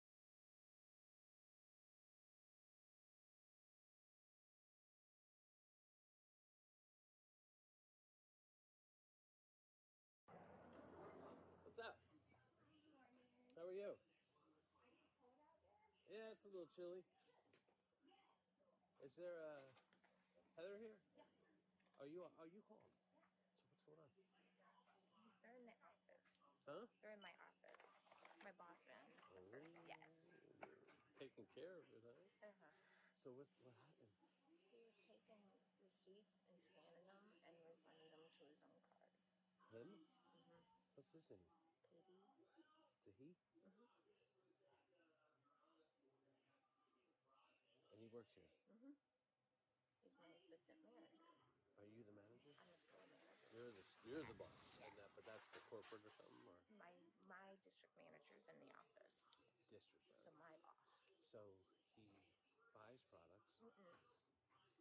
So other people buying products, if they don't want the receipt, he's calling them up, throwing them away, but then taking them and scanning them and refunding them, but putting it back on his debit card. So he's like, How long has he been doing that? I want to say about half a month now. 18, 19, 20 days now. You're Heather, right? Yes. Yeah, because I don't. And what's his name? KD. So just KD. KD. Yeah. So what does the district supervisor plan on doing? Press charges. Because it's like over $2,500. Okay. And she's got it. She's even got it on flash drives. Your true nature. Right. Hi. An employee who has done fraudulent refunds in the amount of $2,650. Round one. Beginning ring countdown. Written statement. I have my LP partner live on video. I have the statement. I have all the documentation and video. When I'm arrested. Huh? When I'm arrested. So you guys press charges? Oh, absolutely. I have Hello. Sheriff's Department here. Just got another deputy on the way. Hey, how are you?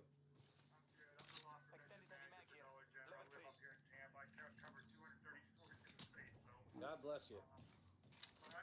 Yeah. What the fuck? That guy's ridiculous to kill sometimes.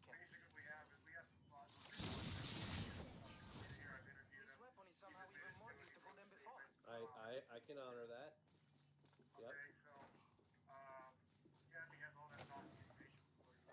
Yeah, and I'll do a quick interview. I'm on with top him. of the phone. We'll go over Yeah, they just took fight. They some took of the fight. reasons and stuff like that. Evo harvesters are now available. All right. I'm dead. I appreciate you. Okay. Yeah, 3 people just jumped on me. It's a lifeline, Maggie. Okay. And Dollar General wishes to press charges. Plan all set. Okay. All right. Do you have your ID on you? I'm gonna go through the motions, okay? All right. Shields. Okay. Not used to taking bodies off the ground. I'll be off the Air Force Station.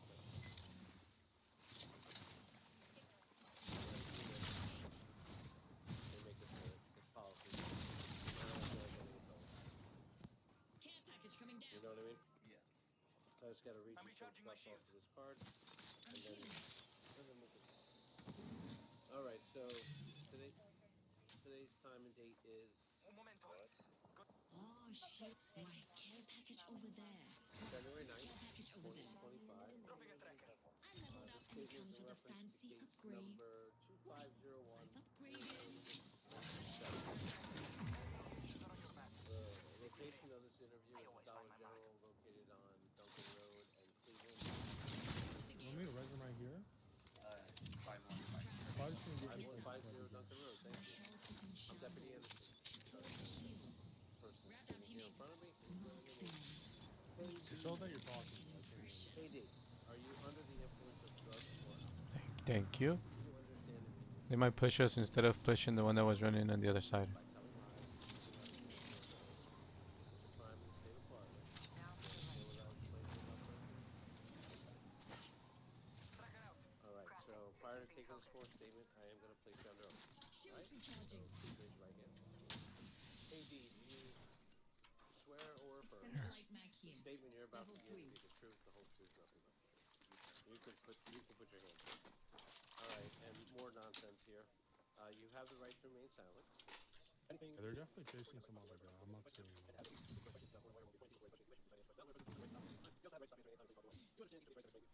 With these rights in mind, are you willing to talk to me? Thank you. Told you how to read it. Got an extended energy mag A lot here. for you. Level 1. Okay. KD, you know why we're here. Hopefully there's good loot. I know why we're On here. my way. You already gave a statement, which I think is that part of what happened. Almost ready with the ballback. Okay. I'm not gonna lie. No, well you can't. You're otherwise you perjure yourself. You have more There's charge. cameras. Right. So tell me what you did and tell me why. Like, what's the reason? I refunded transactions and put them on my card that stuff that I could buy from other customers, and obviously they didn't return. And I did it because I was just struggling financially, and I made a dumb, stupid decision. If I could take it back, I would. Right. How long have you been working here? 6 months. 6 months. Do you like your job? Not really. To be honest. Oh, this way, no way. This just told on himself. So, how did you come up with that idea? Yeah, some ass is hit the zip. That's Yeah. pretty He's sneaky. gone. I saw it on Reddit, and decided to try it for myself. So run me through a scenario. Somebody comes up and they buy Like bleach or anything that's not food or alcohol. nothing, and then they buy it. So they buy it with cash or card or what? Card, scan the receipt and refund it, and I put it back on. What if they take that receipt with them? You can't do it. You can't. So you keep the receipt, and then at a later date or the same day or Later date. what do you do? You scan it like they're bringing those items back. Yeah. And then you put it on. And put it on my card. What kind of card? Bank account, Chime card, just a regular debit card. May I see it? Yes, sir. Does this have? Is it this exact one? Yes, sir. Or do you use multiple? That's the one that I used. I didn't use any other card. Ultimate accelerant here. Yes, there was cash too. So you said you do this with The shield battery here. Well, 99% of the time it was with a card. It was a couple of times I did it with cash. Okay. Let's go there. So, Use a portal ring. how many times have you done this? Touring portal to the same Too many wall. times to count. We need to sync up. We're not all in the ring. Do you have a dollar amount? Replicator, dropping it. 2,625.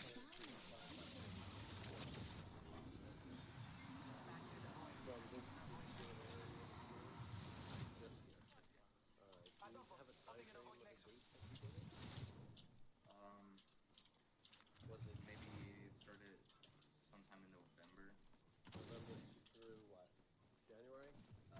Did you do it this year?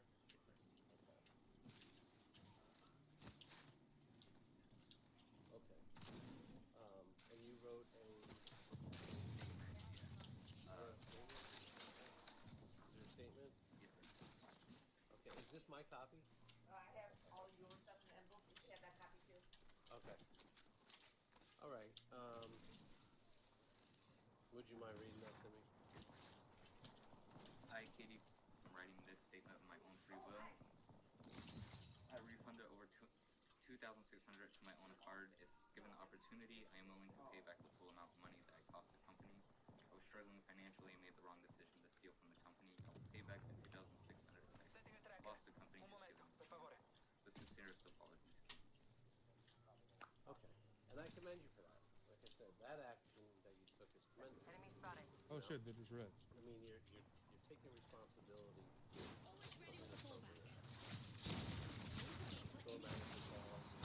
Manager is not here. So LP, boss of bosses. Okay, we want to press charges. All right. Have you ever been arrested for a arrest before? Nothing. So that being said, is there anything listen?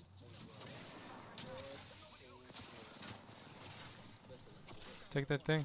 You've been fine. Have I been transparent with you? Have I explained the whole process? They got third parties. Relax. Breathe. Alright? Is there anything you want to add to me? Care package incoming. Okay. Okay. Well, this concludes your statement. Eyes are open now. It's 9:34 a.m. January 9th, 2025. Okay. So, Shields a week. Better you know the recharge drill. them. Well, we want to press charges. Okay? So, you sat down to talk to me. Alright? Come here, bud. Come here. Right here. Just gonna put your hands Team here, behind? and then I'm gonna...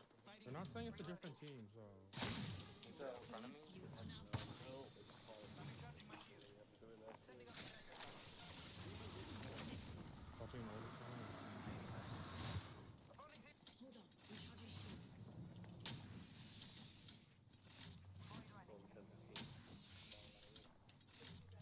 Recharging shields. Yeah, I'm gonna have that subject. Getting shot at. Gateway set. Need to recharge my shield. On you. I have my phone. Nabbing some loot over here, la. Alright, we'll talk it.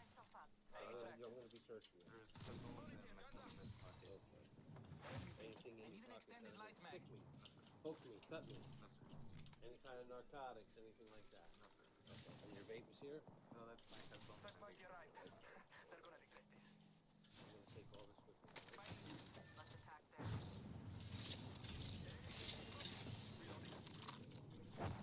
Hey, dude, keep it cheap. We're not all in the ring. Point three.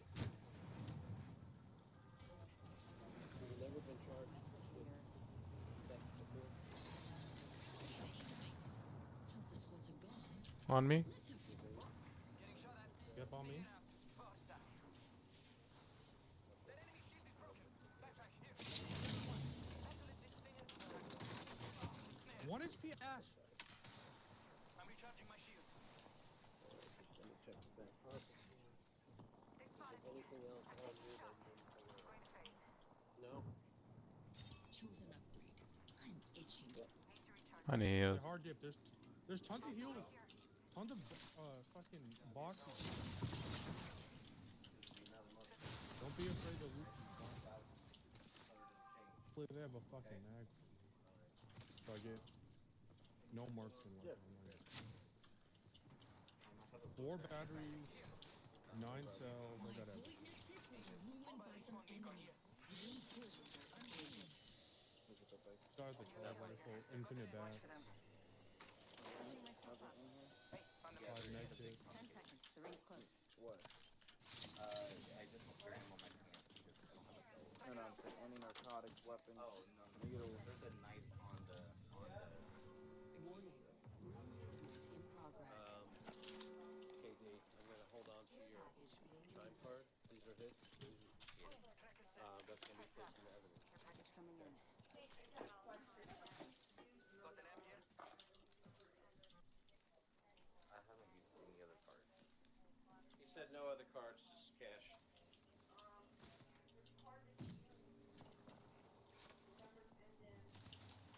Quaver.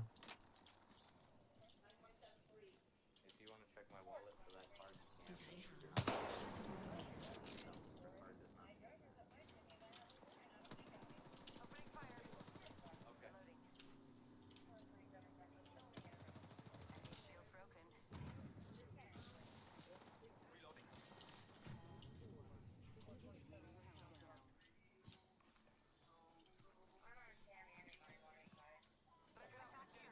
They're underneath me somewhere.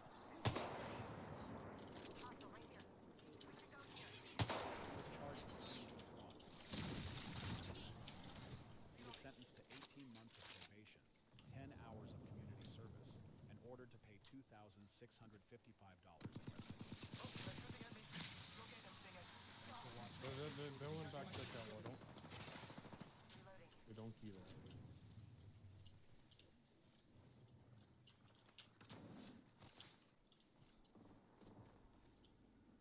Ring's not too far. 45 left. Enemy out there. Oh, that enemy. Right up.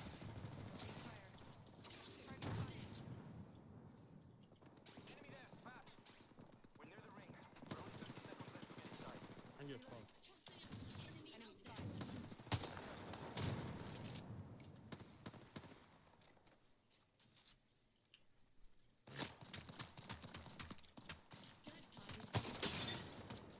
Enemy shield Oh, nice. You could definitely take the bottom. Hold on, recharging shield.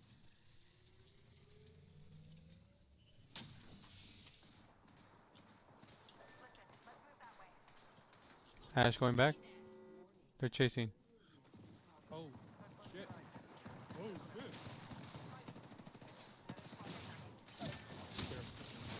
Yeah, those guys just swung up for no reason. That's good to fuck. Oh, you're gonna die. My beautiful void nexus is no more. That was such a random swing. That includes void nexus. Where the Mirage up top? Above us. Charging my shield. Spread it out. I'm scanning for enemies.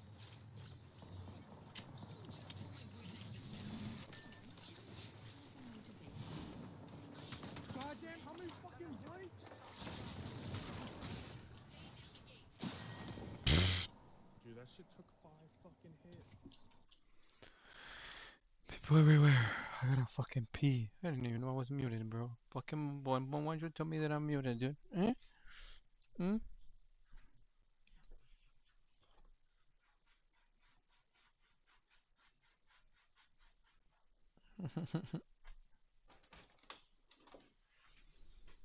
Come on, go outside. Go outside while I pee. You go pee.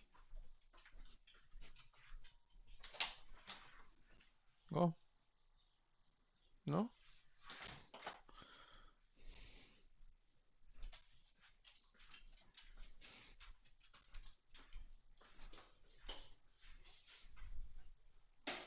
Now I gotta mute this shit again.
Le vamos a poner peanut butter a tu snack.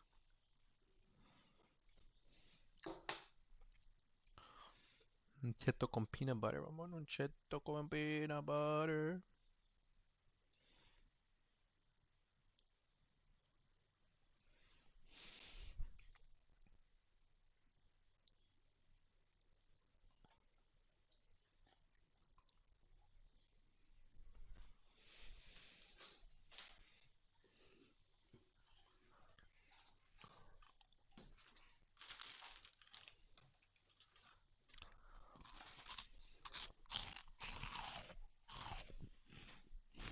Cuarto. Cuarto. Oh. Cuarto.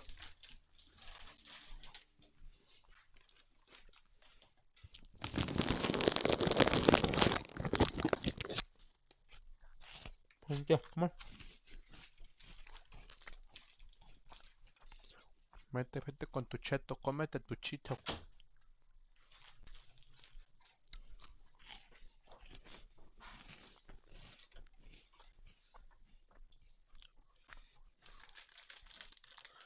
¿Quieres otro?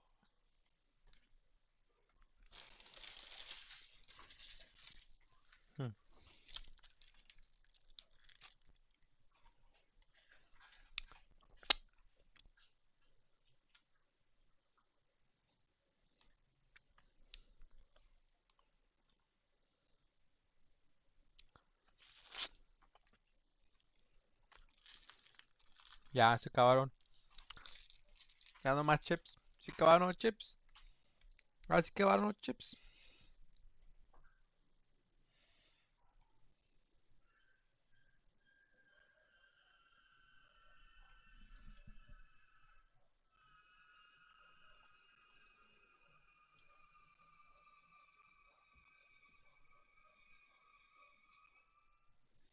Who called me?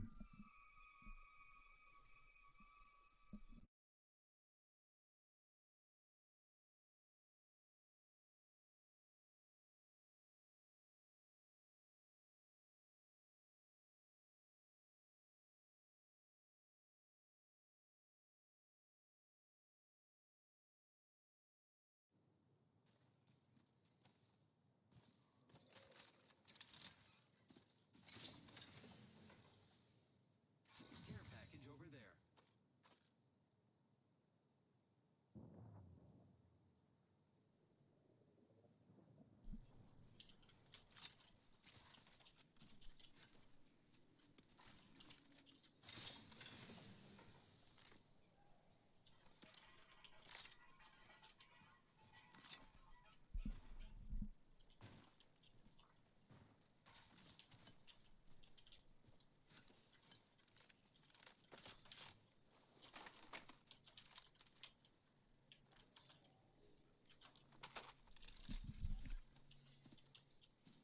You coming back?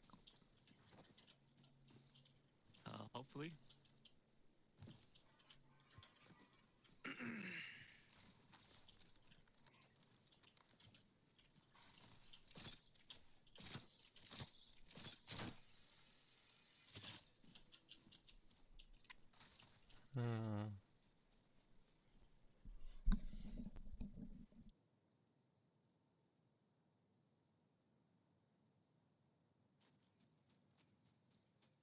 Did you scan this beacon yet? There's a survey beacon here.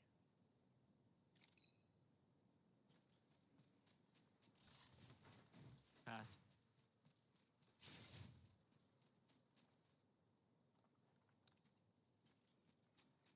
Path. Did you scan the beacon? Survey beacon over there.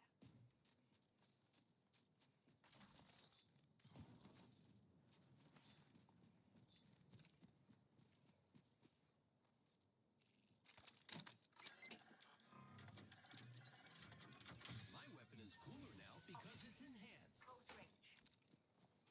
I can make use of that.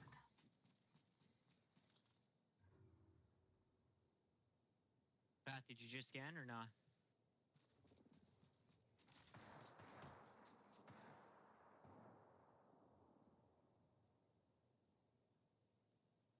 They're taking jump tower. Path. Fuck. Optics here. Close range. Landing on us, landing on us, landing on us. Waiting to be played. On the right, on the right, on the right. Enemy over there. I think it is, yep.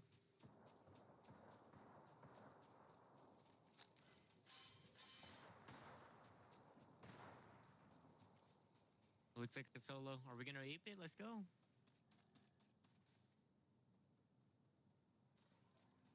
Our fucking path is a sellout. On the rails. Enemy shield cracked. Ready fire. Taking incoming. Big shot at. Enemy shield cracked.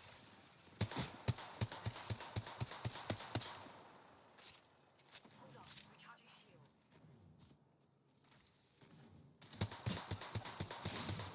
Reloading.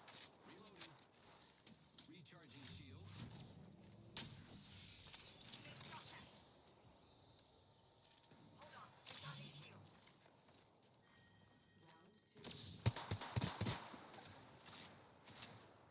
Yeah, I should have fall back. Hold on. Recharging shields.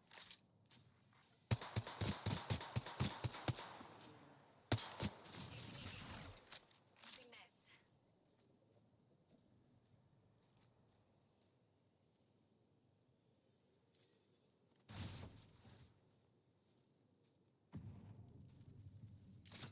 Here I go.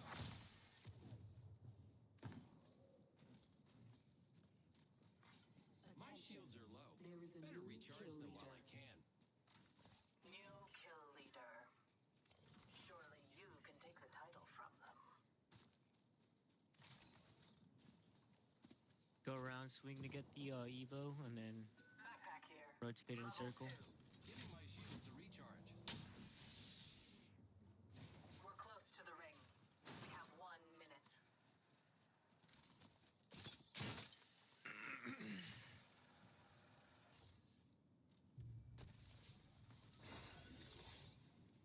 Look out, worlds. I'm leveled up and ready to upgrade. The ring is near. 45 seconds remain. I've selected an Path, what upgrade. perk did you choose? Did you choose the console or did you choose the survey beacon? We have 30 seconds. Prepare. A fucking retard. Ah, God.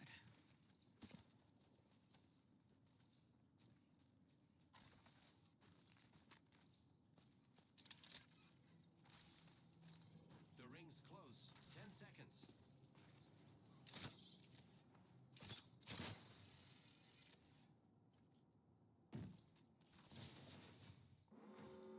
Only time he's gonna turn on his mic is when he dies, watch. The ring's moving, friends. Not for any comms or nothing.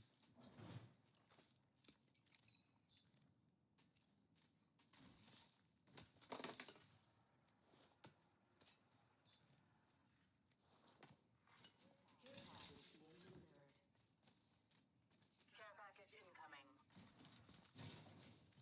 Now you're wearing a headset with the mic on it and not talking. Must look stupid as fuck with that shit on. Enhance my weapon. The care package has touched down over there.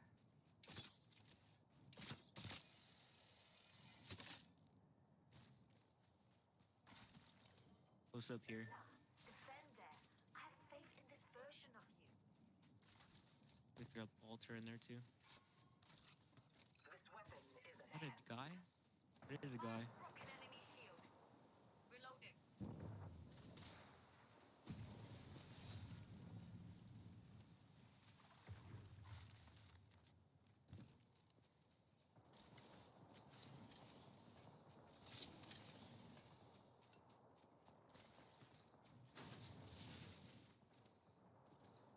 Let's go here. Reading up all that. Things get too messy.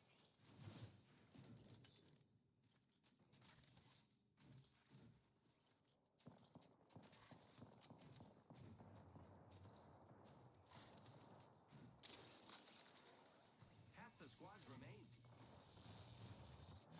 Next train can't hide We got from ring. me. Check your Clear map. spot.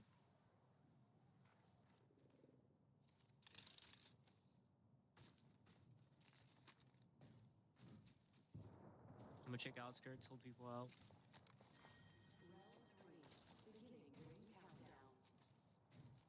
We should all get in the ring. And over here. Could be useful. Gun is spotted. Far. Enemy far off. Perfect hit. I found the next ring location for us. Check your maps.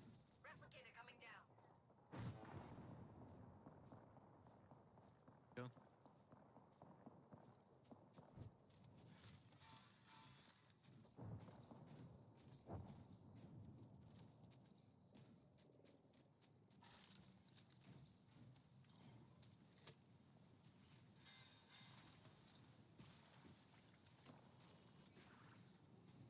Got the Watson set up.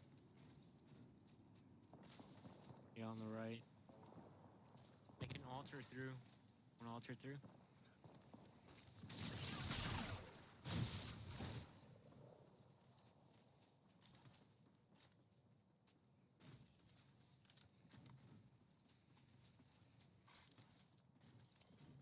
Nope, no one. Mythic been free. Actually, on the right. They're gonna go for it. They're gonna go for it. Path just fell. All right. Enticing target over there. He's in that corner. He doesn't know where we're at. Nah. He's looking for me. He heard me, but he doesn't know where I'm at. He's right here. He's looking up. He's looking up. Once he goes for Mythic Bin, we'll just pop him. Lucky us. We are already inside the ring. Get ready, get ready, get ready. Care package incoming. A care package has touched down over there. We set up the Nexus. Fallback plan all set.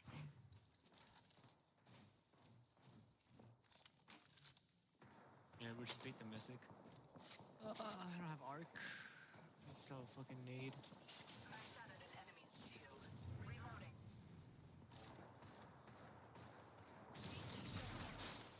What a killing them was dull. That was Ash, right? Oh, yeah, that was the solo. Let's go. That was the one that was We're already inside the next ring. I was baiting. Alright, team on the left. There's a team right above us. They're taking zip right now. Evac deployed over there. Replicator coming down. Golden 30-30, golden RE. Triple take. Triple take here. Take all that, I don't care.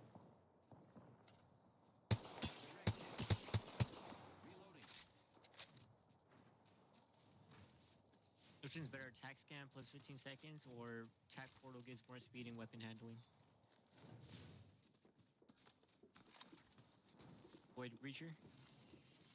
Attack scan, attack portal gives more speed and weapon handling, or attack scan plus 15 seconds?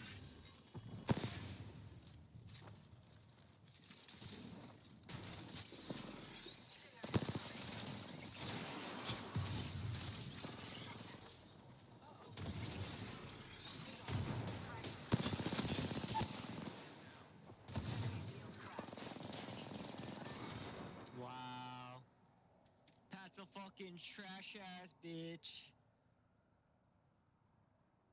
Moving that way. Fucking trash ass bot. Little fuckos Pathfinder choose console pings. What?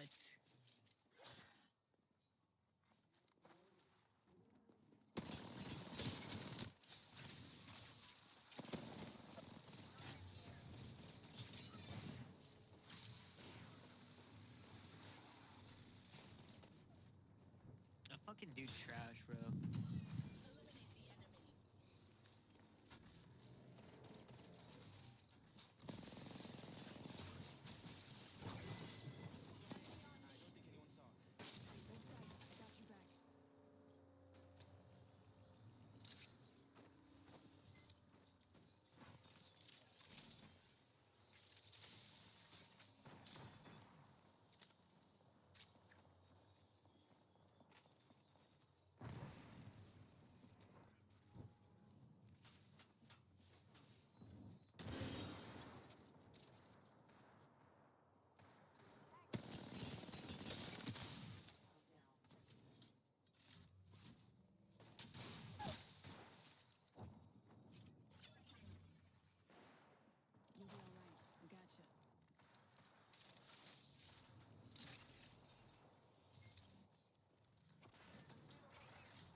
this shit, bro. He's fucking doing horribly. Probably gonna spend $20. Probably gonna spend $20.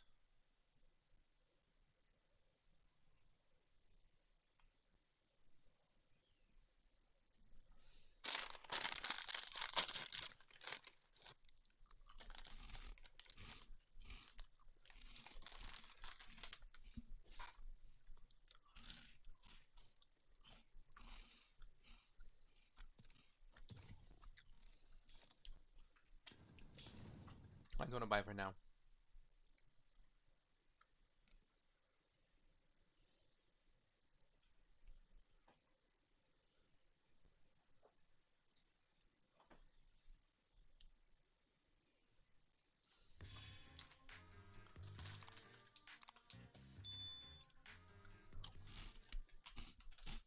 For the record, this matter is before the court to review any outstanding issues, including but not limited to both parties'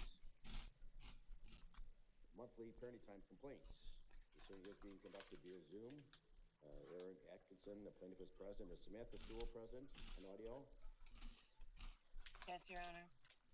Right. Good morning to both of you. On audio? Yes, Your Honor. Right. Good morning to both of you. Morning. Since we're last in court, Ms. Pratt has conducted a custody parenting time investigation, which included an interview of all three of your children. Come here. Ms. Pratt has made a recommendation. Have both of you received a copy of Ms. Pratt's recommendation? Yes, Your Honor. Okay. And the two of you have conferred with Ms. Brower this morning. And the court would note, Ms. Brower, maybe I'm mistaken, there appears to be an outstanding motion filed by defendant mother to modify custody.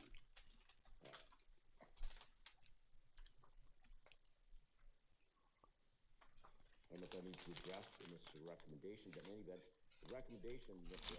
There's Ms. Sewell, good morning.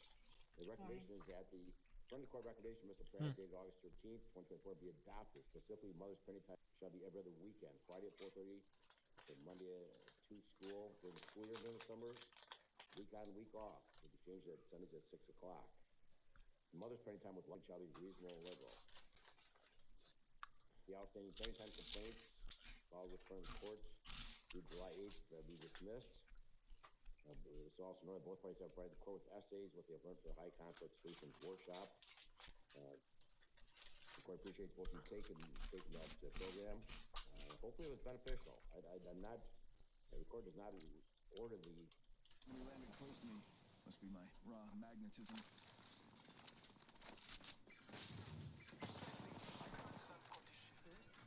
This weapon is enhanced. Bam! Bam!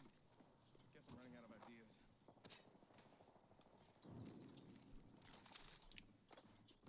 Marking our surroundings.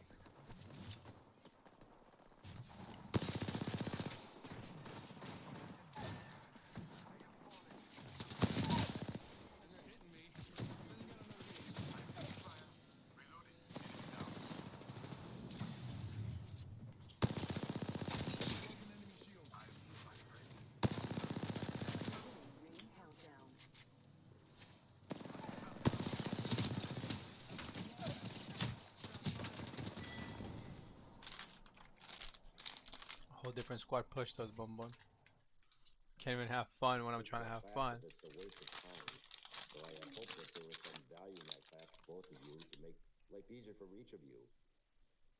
All right, so Ms. Sewell, do you understand the recommendation? I do understand it. I understand what's wrote. I don't understand how we got here. Okay, so you disagree with the recommendation? Absolutely. How we got there is we have an independent experience front of the courts facilitator. I personally feel like she's interviewed your children. So your children are 16, 14, 13. It's not like a 6-year-old. So much more weight to be given on the thoughts and input of the children. I can guarantee you that, Ms. Sewell. So maybe you should ask yourself these questions, because obviously this is what the children want. The children would always choose ice cream over broccoli, and that's what's happening right here. I serve my children broccoli. He chooses to serve them ice cream. Children will always choose ice cream over broccoli. There are serious concerns within this case that have not been addressed, and unfortunately, it's so sickening and disturbing this case that the outcome of this recommendation is me dropping out. I don't wish to continue this anymore. My children have been failing educationally for years, and he's the one in charge of getting them to school, taking them to school. He's been charged with truancy charges. My son has dropped out of school. My children are depressed, suicidal, on medication, and all absence of their mother. But yes, continue the same path for them. Everybody agreed that something different needed to be done, and choosing the same sickening and despair life for them is enough for me to decide that continue on and do that. My son is now dropped out of school. There's no changing that. My daughter had a 1.3 grade average last year. I have went to court every single year fighting to know knowledge about my kids, fighting to be present for my kids, fighting for my kids to attend birthday parties, fighting for my kids to attend funerals.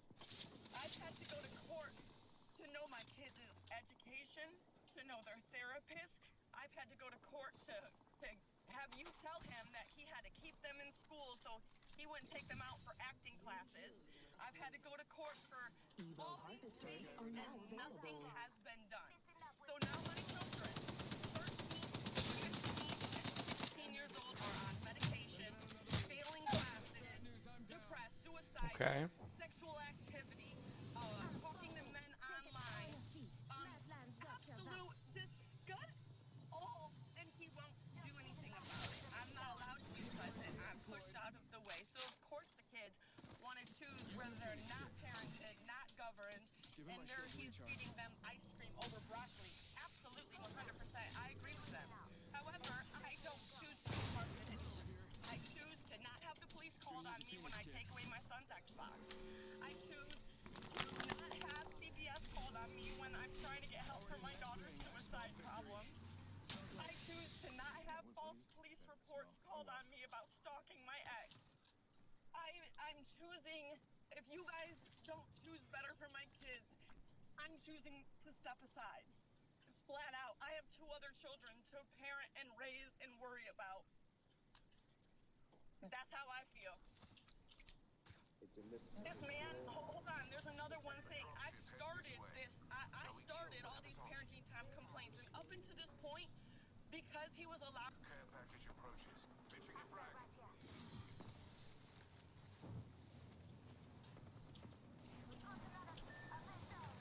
Firing a smart bullet. Neutral cracked. Reload. Bam to the woozle. Sending out a decoy.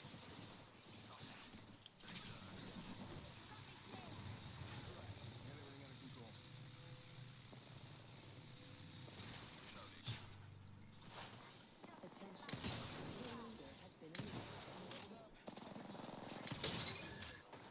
Enemy shield.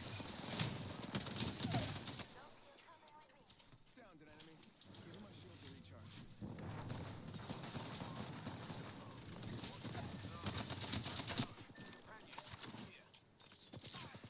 guys relax. I got everything under control. That was something, really. Yeah,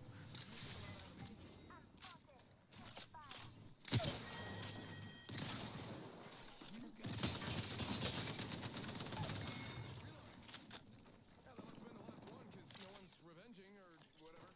Good here. Just giving my shield. Smart bullets found its mark. Kumbe Zumble, bamboo. Full. Dudes so clock.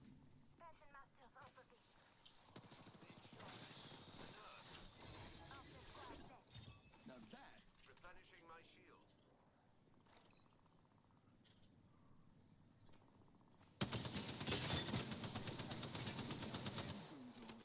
Reloading.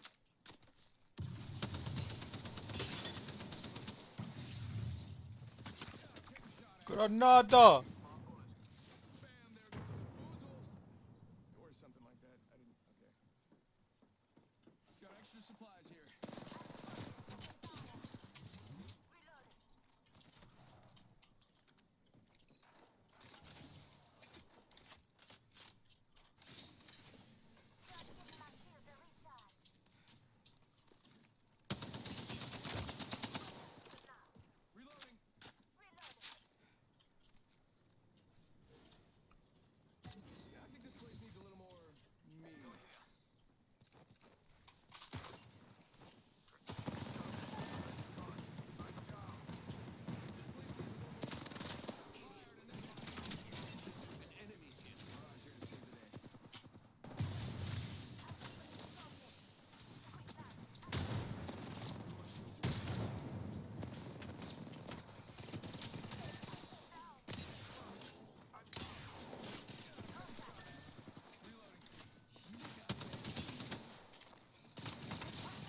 had moved a man into the basement with my 12-year-old daughter, lied to me about it, lied to the courts about it, wouldn't let CPS in, and my daughter is expressing sexual habits and behaviors, and nobody will investigate it, and nobody hears me. Would you be comfortable with your daughter expressing sexual pornography and doing things online, knowing that there is a man living down in the basement and she's telling people that she's dating a 40-year-old man? Would you feel comfortable with that? This is who I'm leaving my children with. First of all, Ms. Sewell, have you reviewed I think Mr. Axton filed in the court file, there's University of Michigan Psychiatric Emergency Department reports. I have, and okay. Can I explain something to you?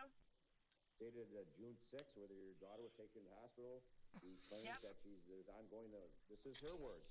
Yes, can I explain something to you? Her mother. Yes, can I explain something to you? So I just want to make sure that no, you don't need, want to make sure you saw these. I did, absolutely, and it made me bawl. It's so sickening because here's the thing,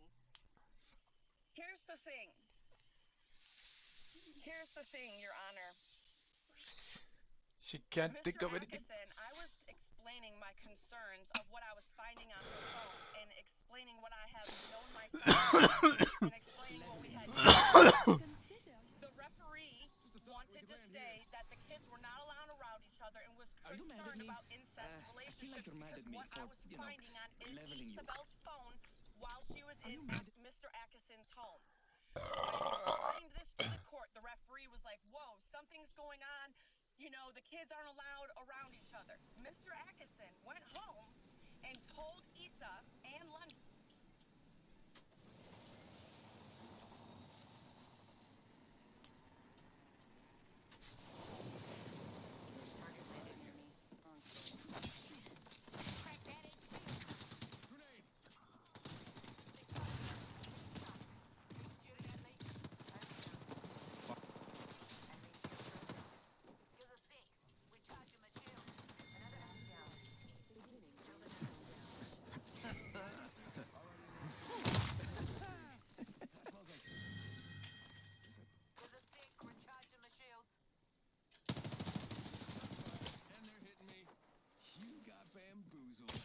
Enemy shield cracked.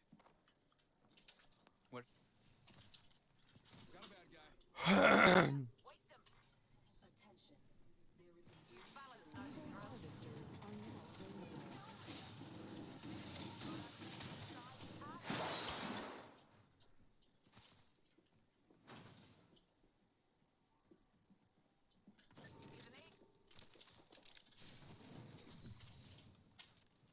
Listen, let's move here. Contact with hostile. Yeah.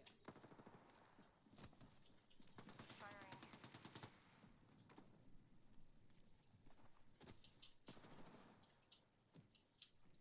Enemy shield broken. Contact with target. Gotta get my shields charged. They're low. AK up. Hostile close.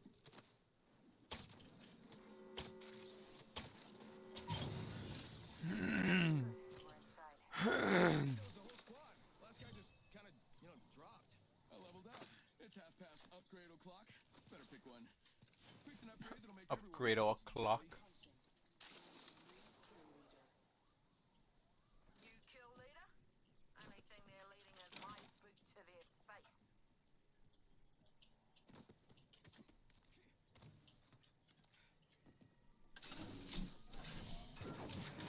Positions marked on your map. Rolling that way. Being Spotted delivered. an enemy. Air package on its way. We're there.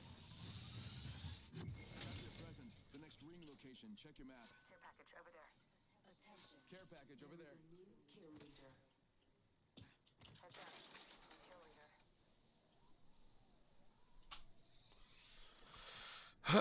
¿Qué pasó, Bomón? Weapon enhanced. Good.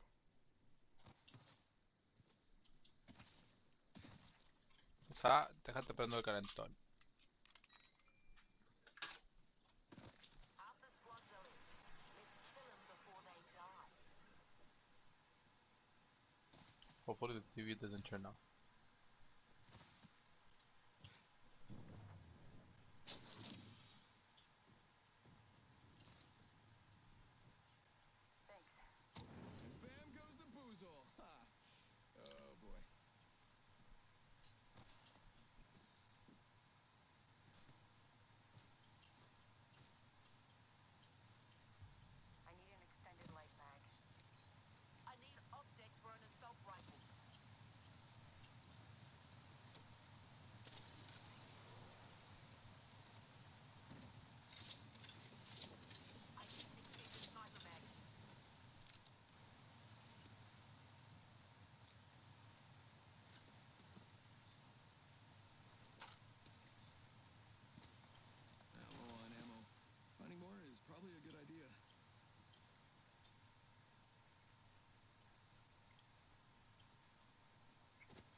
beacon over there.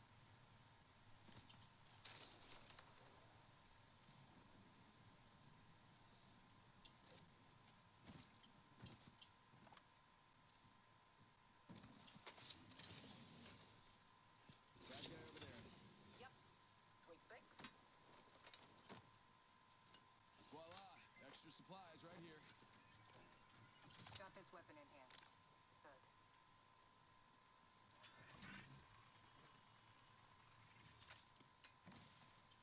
Not too much ammo left. Better look for more. Got an Apex tower for you. Weapons enhanced, Maggie's incensed, let's go. Eyes up, partner. Over there. Got a target over there. Wrecking ball's rolling and exploding. Opening fire. Throwing arc star. Getting shot at. Reloading. He's shooting at me. That X shield is cracked. Need to recharge my shields. Gives a sec. Recharging my shields.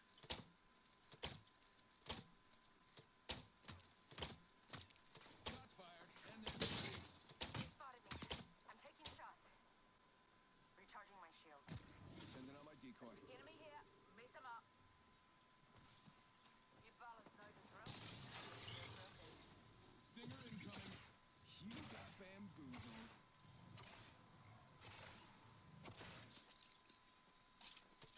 Broken enemy shield. Shield broken. Get down. Correct it. Knew you were faking. Another enemy downed. Whole squad crafted. Need to recharge my shields.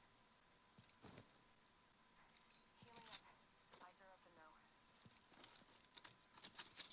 Drill tearing through. To the bam. I'm running out of ideas. Standing stock here. Level 3. Already in the next ring. I smell victory. It smells I need kind of like... extended heavy mag. Whatever. Replicator incoming. Only 2 enemy squads remain. I love it. That's some champion, huh? New kill leader. Soon to be me. You kill leader. Only thing they're leading is my boot to their face.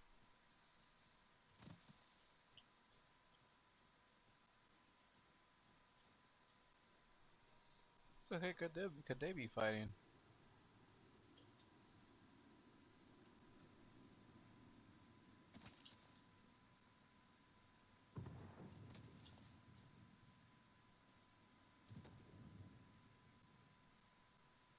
Crafting, but keeping focus.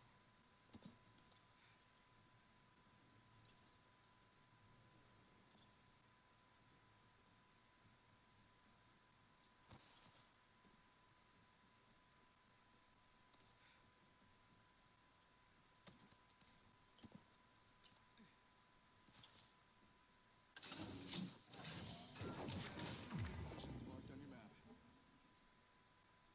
Survey beacon over there.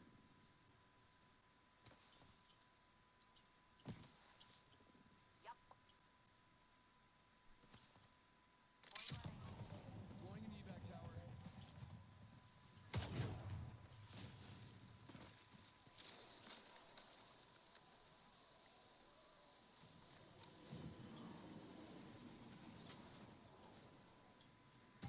Send in a decoy. Wait, how do I know I'm not the decoy? Mirage to the max. Because I got to max level. Is that clear? I played with the rhythm a little bit. I can never tell. This upgrade's made me stronger, faster, and chiseled than before. It's a word. All right, lucky.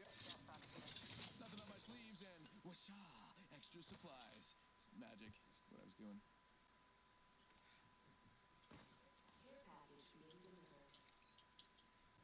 Be huddle.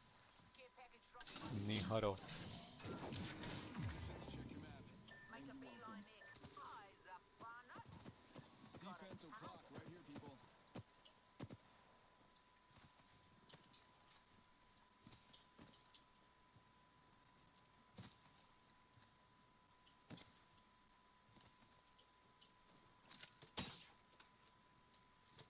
Got an axe here.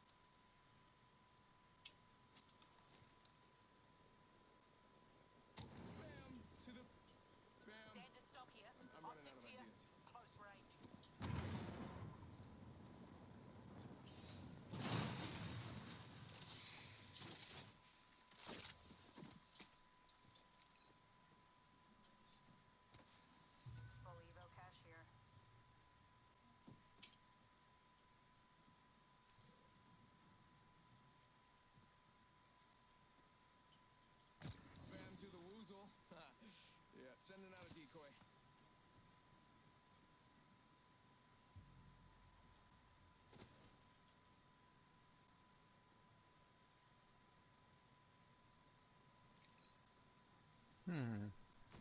¿Qué pacho, bombón? Extra supplies right here. Standard stock here. Optics here. Mid-range.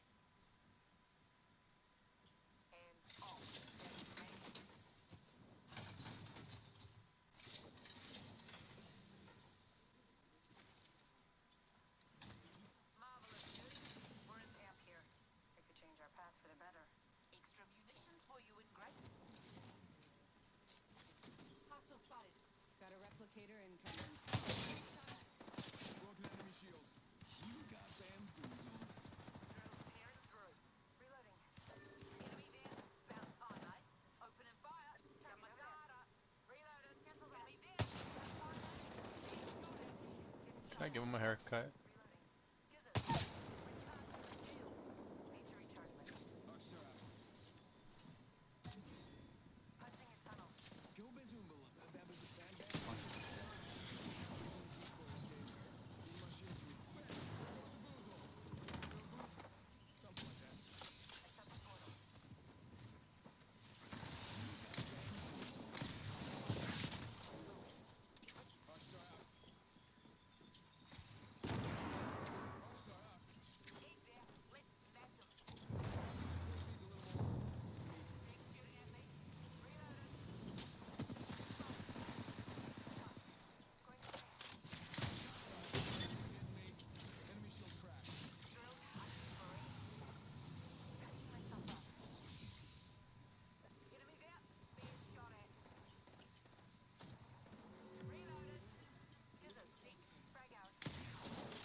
I gotta get healed up. My health is low. Punching a tunnel. Drills tearing through. Bam! There goes a boozle! Or something like that. Fancy ass. Being shot at. Reloaded. Here's a sick. Recharging my shields. Eyes getting shot at. Point jumping. Explosive weapon.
No.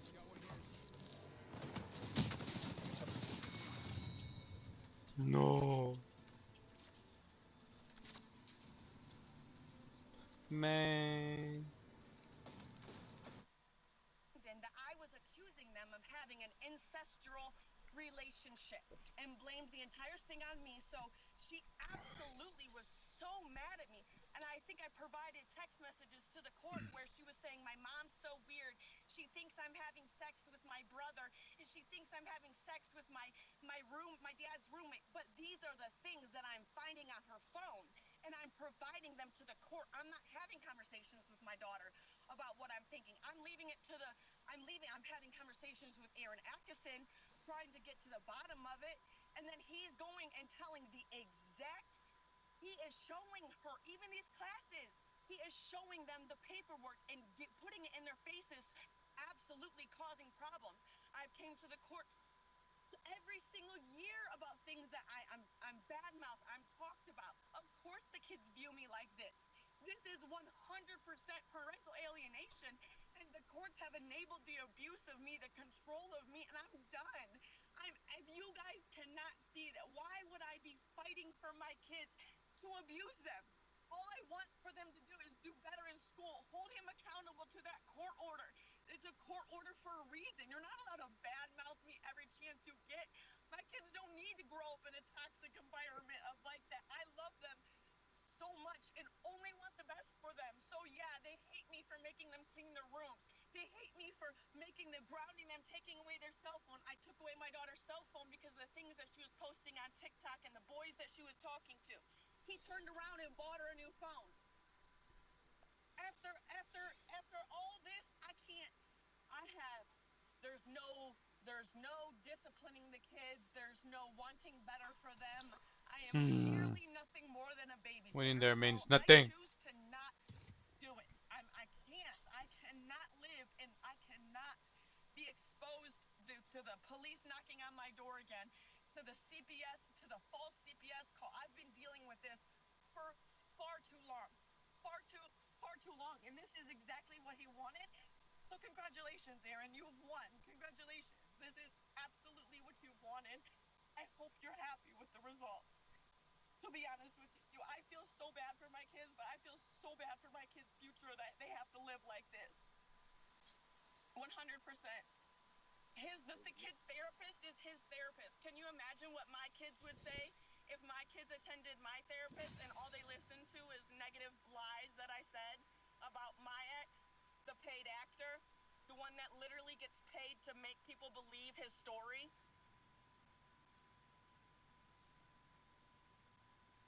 Miss Sewell, the children need their mother, so I hope you keep an open mind. They also need need a their happy mother and one mother that's not being constantly controlled and abused and enabled by the court system to continue the abuse. I cannot handle it anymore. I have hit a peak. I've hit a moment. I cannot. The summer goes so perfect and so well and it's so harmonious. And when the kids were moving freely from home to home, it was so good. It was so happy in that time. It was so good. But money is a root of all evil, so I'm sorry I didn't have the money at the time. All right, take a deep breath, Miss Sewell. First of all, make sure you're listed. You should be involved in school activities, one parent-teacher conferences. Make sure that you're listed as a contact at school. Absolutely, you're the parents.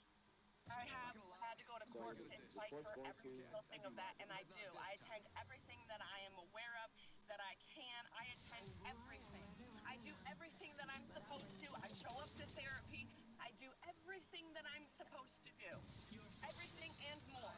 I adopted my life in 2020 as if he was standing right next to me. And you can ask any about that. I said I will live my life as if Aaron Atkinson is standing next to me because that's how it feels.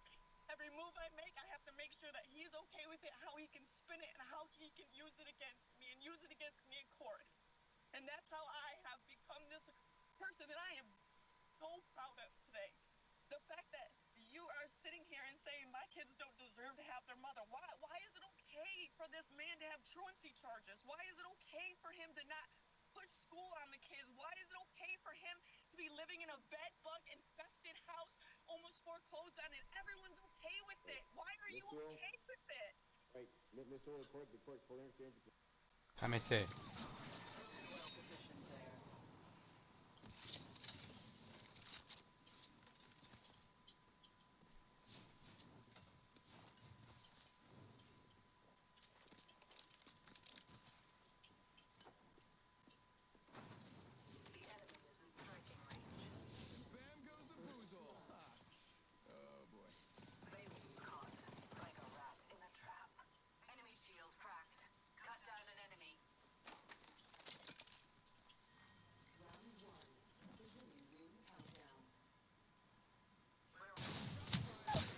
No. Taking shots here. You've got people depending on you. I'm under fire. Recharging shields. Faking them out with a decoy. Recharging my shields. Eliminate the enemy. Let's regroup here. Thermite out. Downed an enemy. Attention. Evo harvesters.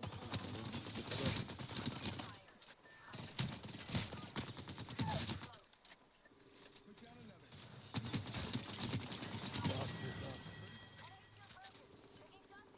Last one, brother, last one. I'm going. There's a new kill leader. That's a Close door here. Rush here to save the day. Amped up, ramped up. With an upgrade to the scope gels, which is short for total. Shields are depleted. Recharging. I'm crafting something. Suddenly. Recharging my shields. Don't worry about me. Warning. Spotted him. We'll be caught outside the ring if we don't. I gotta find some ammo. I'm almost out. Reloading. One left. I'm pretty hurt. I should probably heal up. Reloading. Positions, check your map. And you're welcome.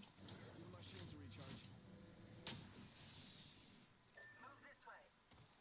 One sec, healing up. Care package Taking being fire. delivered. Pretty bad. Caught like a rat in a trap. I shattered an enemy's shield. We routed that squad. Hardly Care a package over challenge. there.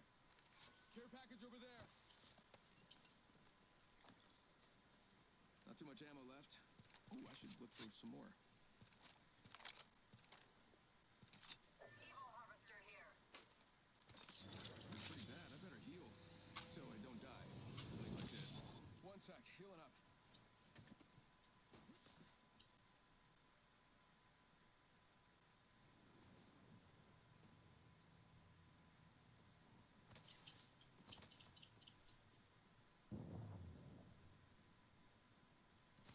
One sec, healing up.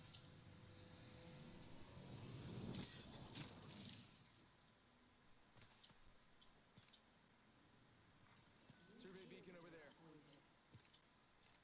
There's a new kill leader. That's a target on their back. Perfection. Right here. Follow me. Reloading.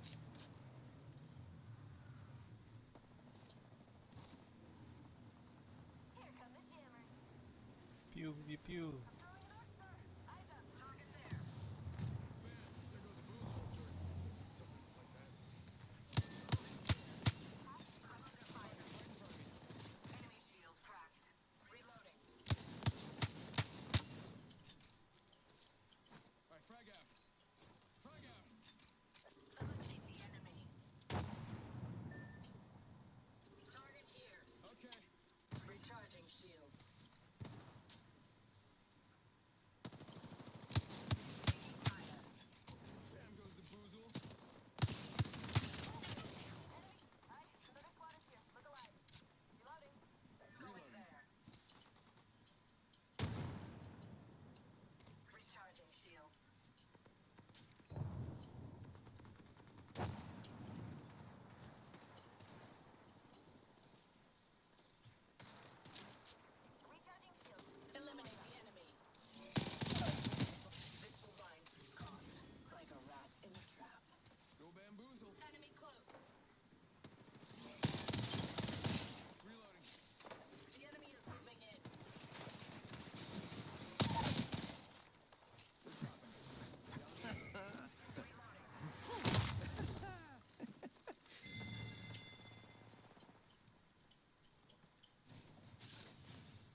takes a while to fucking work.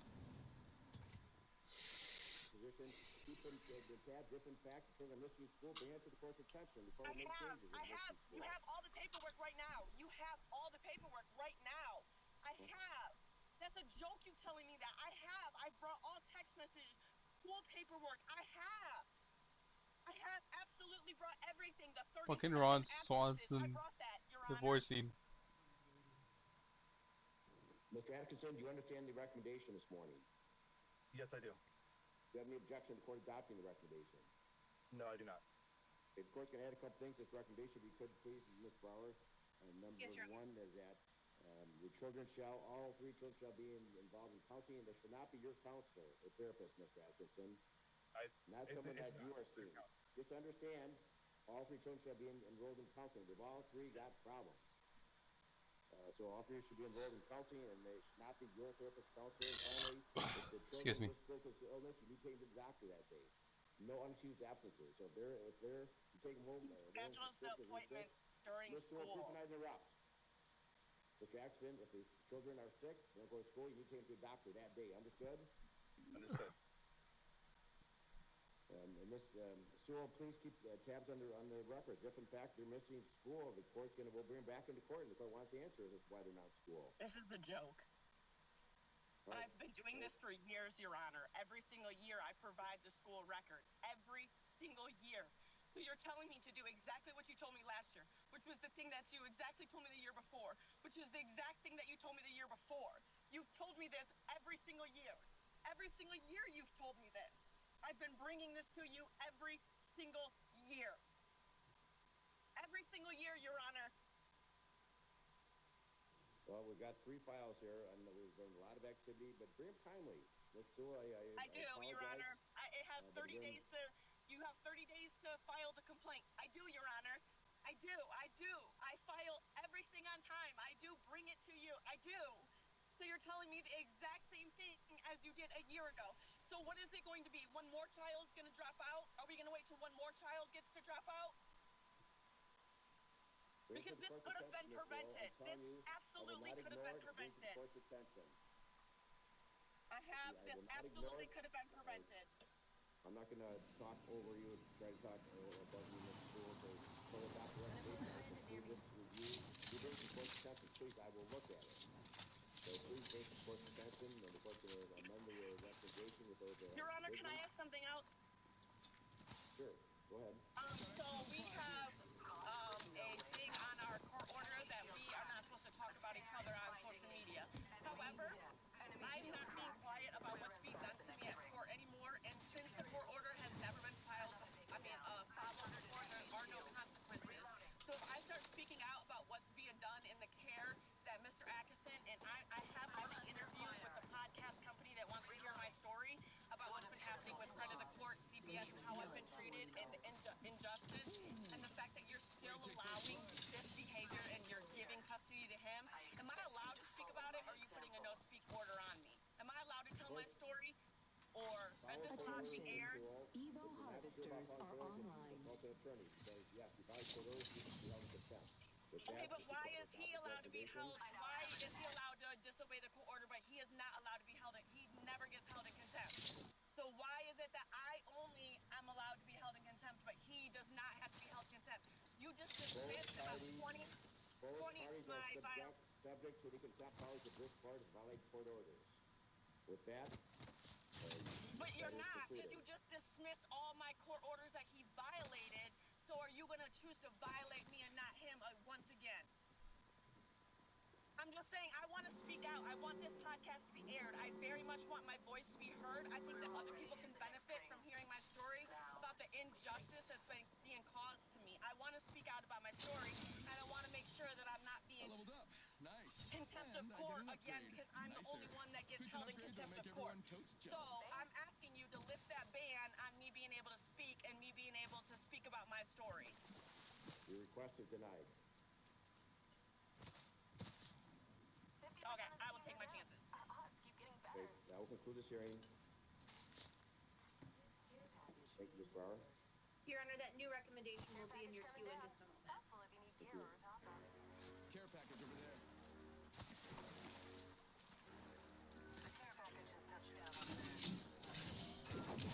crazy. Going to court is wild now because everything can be seen by everyone.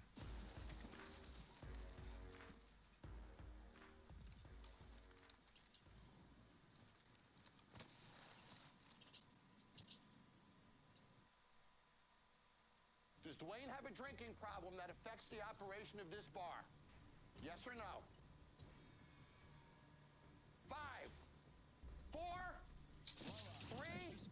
This failure's gonna be yours. 2, 1. See you guys. Joe, we're going back to its second base. When we left them, their sales went up 400%. And now it's losing money again.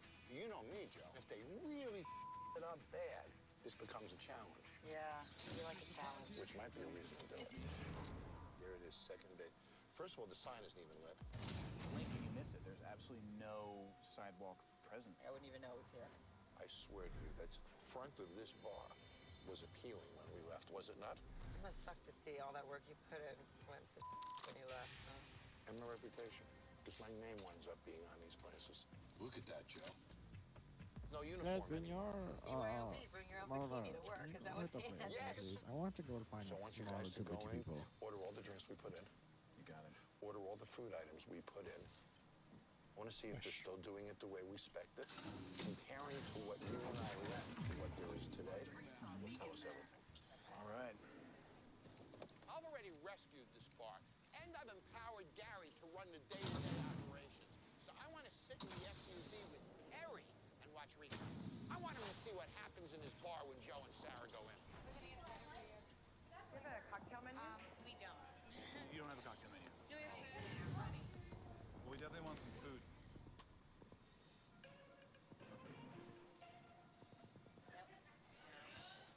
It's all made up. Don't you have a cocktail? Remember the cocktail menu? Did? Do we still have the menu? Yeah. When I first saw Joe, I knew I was in trouble. I know exactly what he's gonna order. I know exactly what he's gonna make you one of them. Let's do it. Red margarita because that's one of our signature drinks. She's approachable, and I'm glad you did. But we lost all of those drinks. I gotta tell you, it gave us an idea.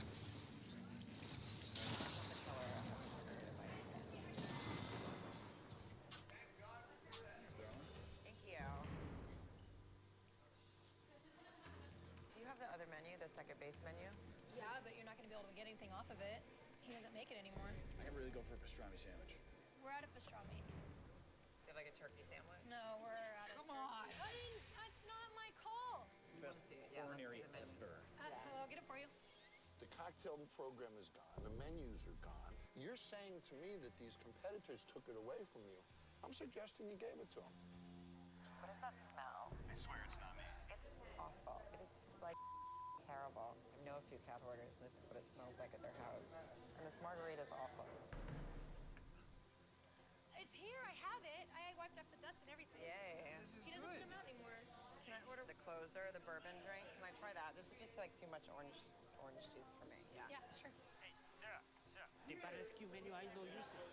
I know. They still want to see it. I don't. Yeah, but I don't have Okay. nothing. Okay, thank you. What happened? I can understand all the other stuff. Terry can't do it by himself. I am not here enough to be able to do it. Terry doesn't care to do it. It's not our fault. They're sort of blaming you a little bit here, Terry. I'm just gonna order a beer, I think. Bottle or draft? What's wrong with draft? Nothing. Bottle draft? Got it. And that's definitely not our forte with the old kegerators. Hey, Ben. I'm good, Cabby. How you been? I've seen better days. Me too. What happened? I still couldn't have control of decisions of what I wanted to do. Is that true? That's not true.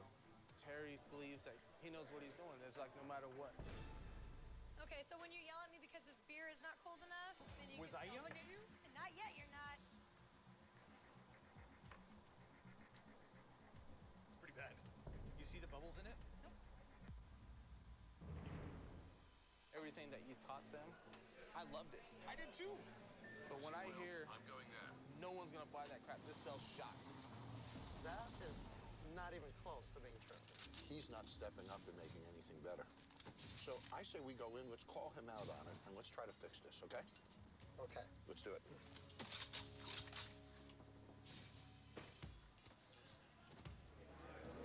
Whoa.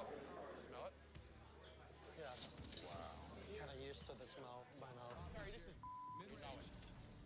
The floor stinks. I can smell it. That is the most disgusting I have ever freaking seen. Look at that. Look at it all dripping down. You see it? You like it? There you go. Right where it belongs. On you. I did let some things go, but sometimes it gets hard when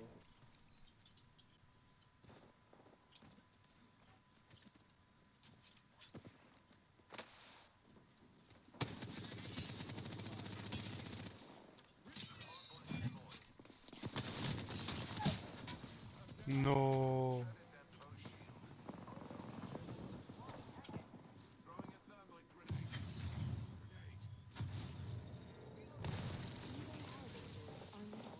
Cowards die many times before their deaths. The valiant never taste of death. Recharging shield. I have been down.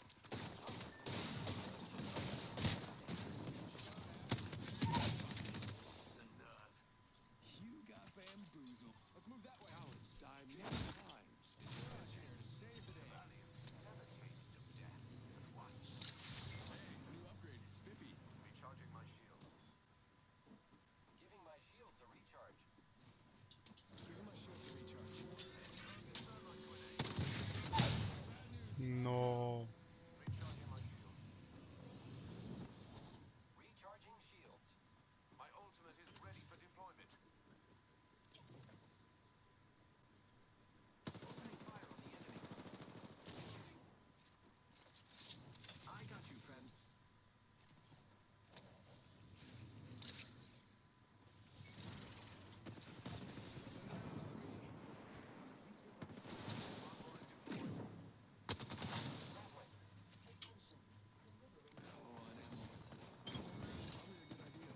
Check it out. Contact with target. Got extra supplies here. I'm taking damage. Shredded that foe shield. Reloading. My shields are low. Better recharge them. Enemy down. Surging. It's Dupes o'clock. Giving my shields a recharge. Reloading. Target charge.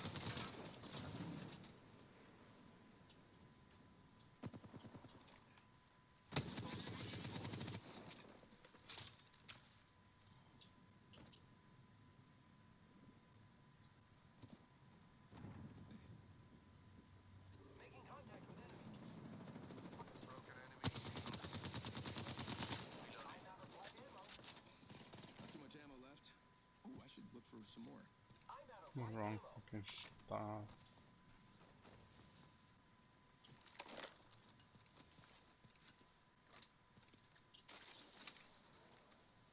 Light ammo here.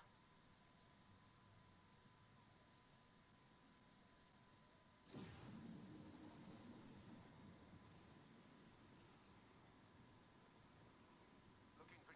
Regrettably, I lack a shotgun bolt. Positions, check your map. And you're welcome. Let's go over there. Gather our forces here.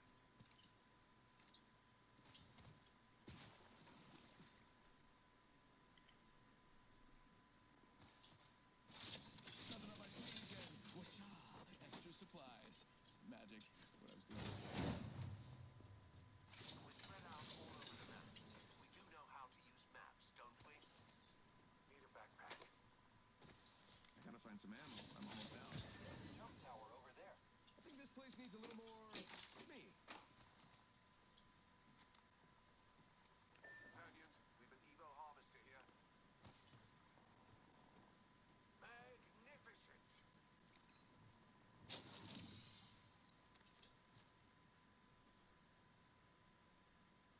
Let's regroup here.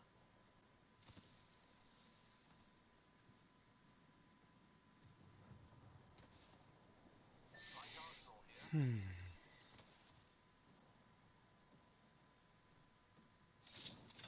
Mika Bass still is tripping. My weapon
2 enemy squads remain. I love it.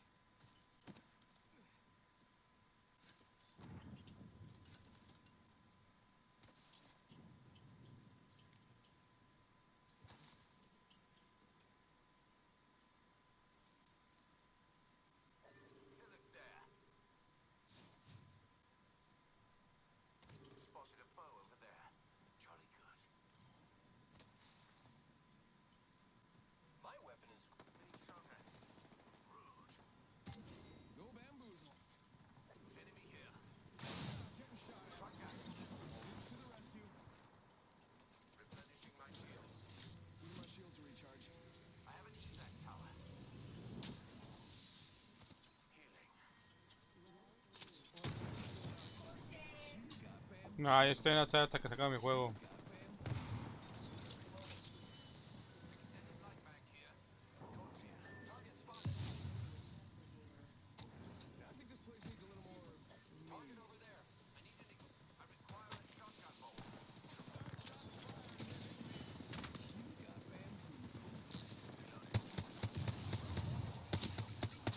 Rings closing in. Smart bullet being a bully. Get out there and bamboozle.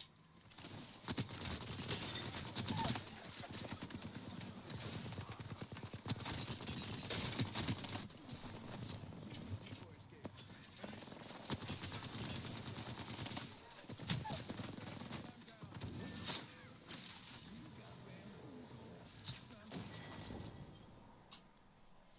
Pinche Moze, bro.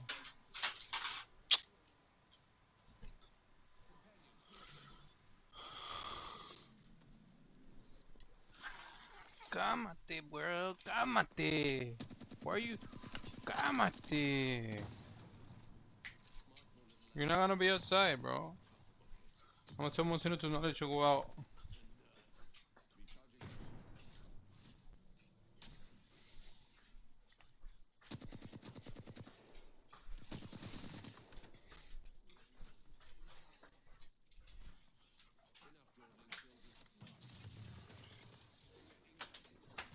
Thank you, eh. You're the best. No la dejes salir. Casi me voy a psicólogo. Che, güey. Tus llaves, güey. Esta vez sí se me olvidaron. Salir temprano porque se me mira el vaso.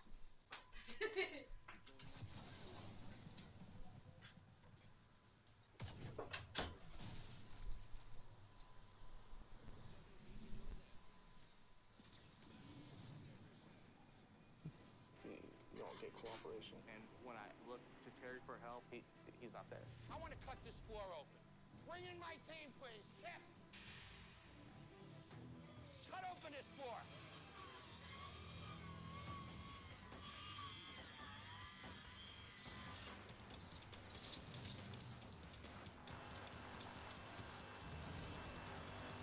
Oh, that's what's under this floor.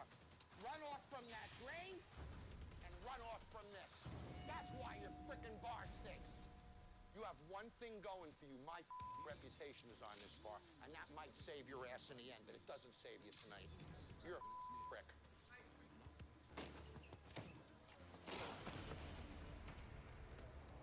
I need help. Terry's not giving me what I want. He's not leaving me in charge, basically.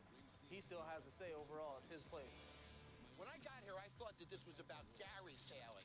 Now that I've learned more, I'm starting to think this is Terry's fault. He's causing this failure. Now I want to meet with the staff and see what they think. I find it personally offensive that you could take something that is so successful that I gave you and so disrespect it. I'm not around. Gary runs the bar. Now you're focusing on me. I come to my businesses when I owned them once a month. But I made it a point to look in my employees' eyes, to know them. I make sure my employees have what they need. Did he do that? No. And disposable. He was trying to bring girls in on my shift from other places as a surprise to kind of move me out. I don't know if he believes in loyalty. He always tells me, you need new faces. That's the reason why customers are declining. And my veteran girls feel like this girl's going to be gone in a month. So why fully train her? That's absolutely incredible. You can ask any one of the girls, do they know him or does he know them? They'll all have the same answer. I'm Correct. sorry. I've never met Terry. He's not here every day. How can you walk into place that you're never at and be like, well, you need to do this, this, and this, and that's gonna fix the bar. You keep asking questions when they admittedly don't know me. So you're blaming them? Because they don't know I'm you? blaming you. I think that you are so disconnected with the realities of making employees happy. I don't think that you're capable of it. I'm doing that with my other bar right now. Your other bar, huh? That's why you have no money? You ever think, Gary, that he took money from this bar and put it in the other ones? Talk to me, Sarah. You know it? Yeah. So there we go. So Gary, he you. I do care, and that's why I'm here right now. But I do care. You're here right now because you want your revenues to go up 400% again. Well, who doesn't? But the difference is, you didn't work for it, so you paid off debt. But the plan would be that some percentage of profit goes into helping the business. You suck it dry, then call me to come back a second time and bail you out. And now you're delusional. When do you stand here and say, you know what, John, you're right. if I'm delusional, just stop talking to me. You do not need to talk to a delusional guy. You're right, I don't. You will get no free ride on me again. He got that last time, Gar. No free ride. Go to work, Terry. Clean this damn bar. This bar's failure is directly a result of Terry's neglect. He took all the profits that he made from my rescue and didn't put a dime back into the business. Now I'm going to give him a last chance. I want to see if he'll step up and help me rescue his bar. If he does, he's rescuable. You know, 80% of the bars I've rescued are successful. Still open and making money. Moon Runners is franchising. Spirits of Bourbon is up over $1 million a year. The bar I'm running right now, we've doubled in sales. OC Weekly just ranked us as the best bikini bar in Orange So County. then why are you failing here? I don't believe in you at all. You're hustling me for a remodel. You're saying what you need to say and so you can get your hand in my pocket. If I wasn't here with my checkbook, would he be doing this right now? So he's just simply pimping himself for an hour to get at my checkbook. And once he has my checkbook, then it's you again, isn't it? What do you think of this place? The only reason I'm staying in the same room with him is because you're standing beside me. What do you think, Nick? It's terrible. One of the worst I've ever seen. You know what's amazing is right now I would be on my way to work with my experts to put a concept together. But I actually knew what I was going to build before I came here. Because I've been here before. I wanted to put us in a position where I could elevate this business by another 400%. I want you to see what I want to do. Come on over. So, here's your bar. This right here is my budget, which is $100,000. That's what I'm putting in this bar. $100,000. So, here's the deal. I'm worried about your owner committing to this place. I'm worried that when I leave, he's not going to put a dime back in. It's going to look like a piece of in 6 months. Every bar takes 5% of their sales and puts it aside for a capital budget. And the technical name for the account is POM, which stands for Property, Operation, and Maintenance.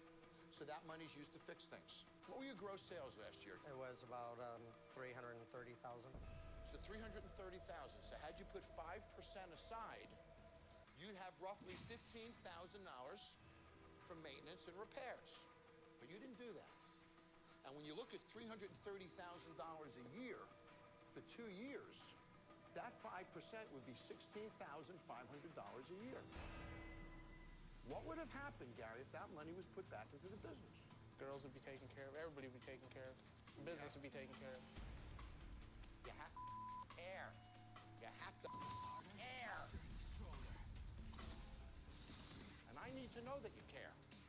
So here's the deal. I'm going to put $100,000 into your bar, but I will only do it if you put in $30,000. That's the deal. The ring isn't really complex, but it can be. I'll give you a few minutes to think about it. Wait, what I just say? In the world of business, when partners work together, asking him to put a few dollars in is very consistent with business practices. I want him motivated to keep the programs in place and fight for the success of his business. I do believe if he does the remodel, we implement everything he's saying, I'll be able to do that. I do love this bar, so he thinks I don't, but I really do. I just relied on Gary. So I'm pretty well stocked. And he's not giving me much time. 30,000 is just not that easy to come up with. $30,000 isn't that much. He gave me a day. I don't have time. You have your other bar. I thought you were making money at it. It's supporting me, but I'm not saving money on it. I've been giving Perry chance after Something like that.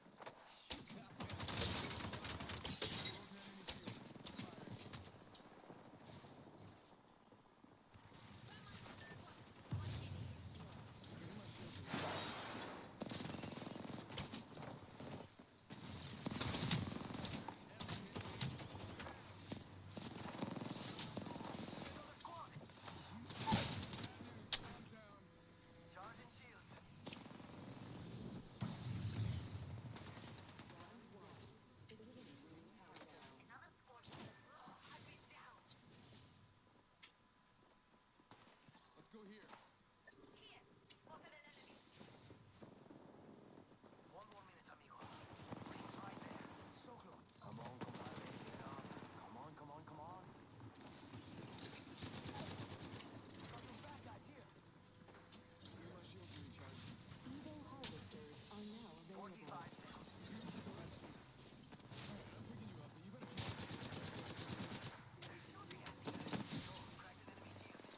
shields are low. I should get them charged. Opening fire. Close range. We've got this. Reloading. Give my shields to recharge.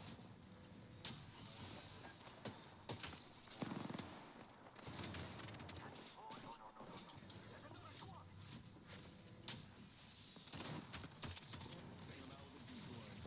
I'm down. Reloading. I've been snared. You play recklessly. I like that. Charging on my shield. Good enemy here.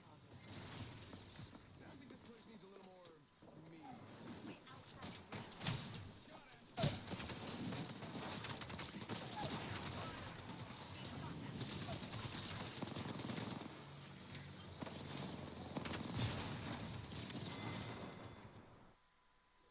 That was chance for the past few days. hectic. Really, the past 2 years. Now it's D-Day. He needs to step up and prove himself. or I'm not gonna hungry. rescue this bar. And Ryu, try. But it won't be any good. So you can't. I don't have the money. If he's gonna do what he's doing for me, I'm gonna reinvest too. I'm gonna make forth the effort. Been talking about how successful his other bar is, right? And the other bars pay for my bills. And that's what I live on. Now the other bar's not so successful, right, Gar? This guy is so full of it's unbelievable. They're successful. Do you believe that he can't come up with this money? No. He just won't. Let's get out of here, guys. It's over. Because I don't trust you. Because you are a slime bucket. It's one of the best concepts I've ever done, and he totally f***ed it up. If I had the money, I would do it. Let's go, guys. If you ran your bar right, you would have had the money.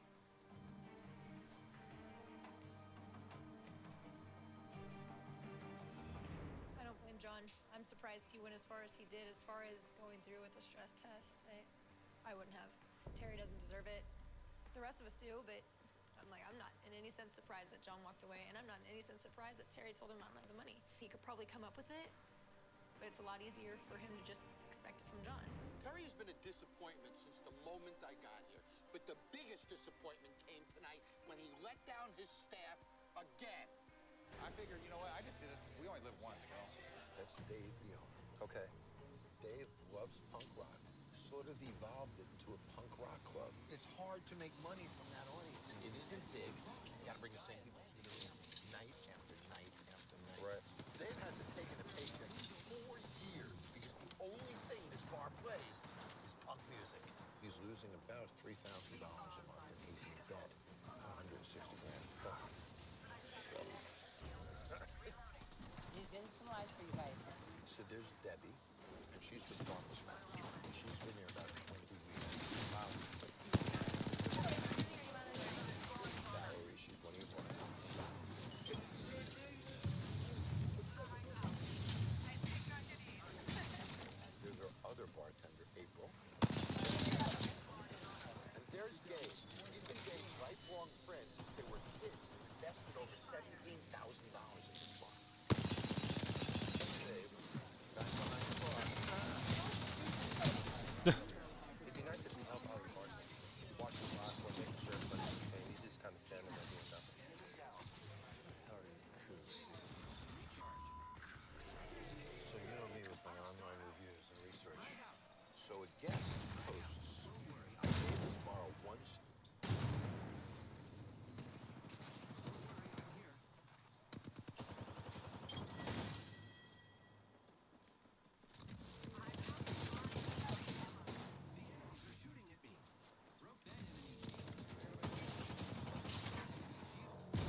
Make some quesadillas right now.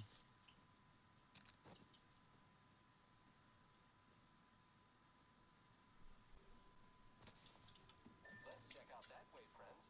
Hostile over there. There's one right here. Getting shot at. Decoy escape. Frag out. Enemy in the distance. 1 sec, healing up. Half the squads remain.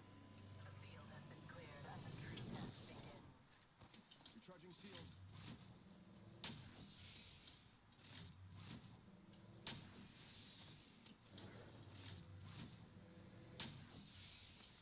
Got extra supplies here. No need to thank me.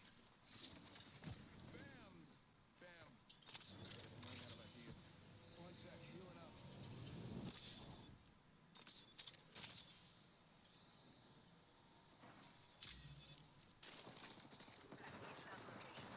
Taking fire. Sending out another meter. You got bamboozled. Repairing depth. Frag out.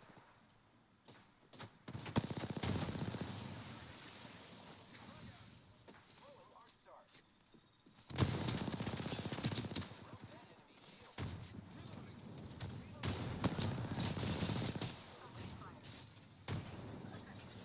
Adjust your strategy.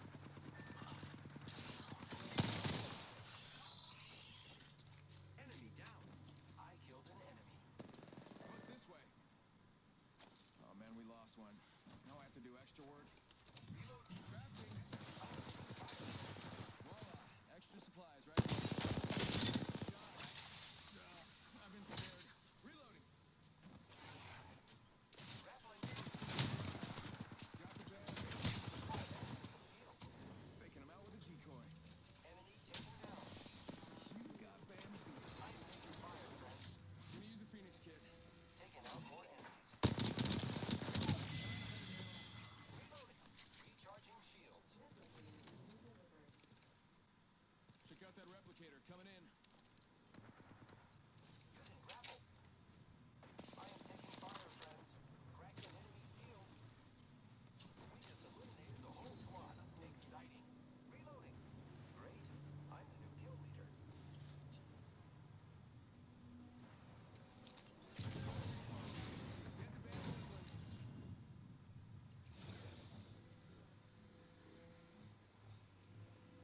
Hurt pretty bad. I better heal. So I don't die. Moving here. It's Dupes o'clock. You got bamboozled. I am repairing myself. 1 sec, healing up. I took him. Enemy in the distance. Taking fire. My weapon is cooler now because it's in hand. Bam goes the boozle. Fire. Picked an upgrade that'll make everyone totes gels, which is short. The enemies are shooting at me. Reloading. Here I go.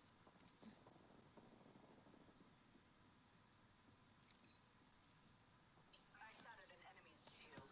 You got bamboozled. Let's push you. I'm under fire. Enemy shield cracked. Receiving damage. Alright, enemy killed. Let's move that relay here. Heal, heal, heal.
No.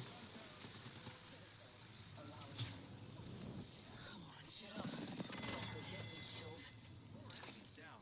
1 minute before the ring closes. We have time. The champion lies at our feet. Reloading.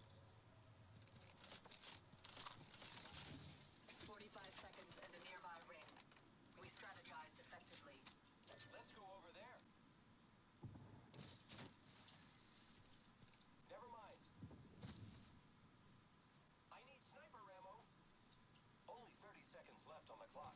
The ring's close. Using grapple.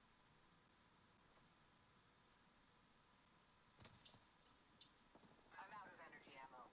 Find me light ammo. Light ammo here. Shield battery here. An acceptable selection. You're welcome. I love target over there. Positions, check your map. And you're welcome. The ring is coming. Reposition now. Standing by for care I think we package. should move that way. Get ready. It's zipline time. Care package over there. A care package has touched down over there. Enemy far off.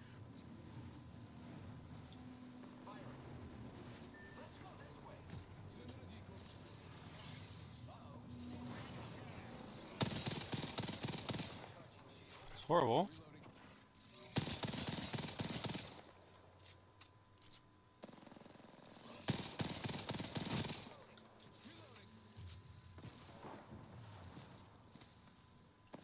Taking fire. Enemy down. We just eliminated the whole squad. Exciting. Only 2 bad guy squads left. Healing.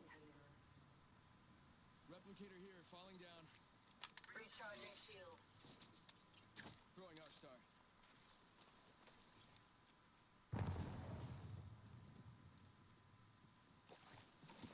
One minute. The ring isn't far. I think this place needs a little more. You got bamboozled. Sound uncomfortable. You got bamboozled. Reloading. Reloading.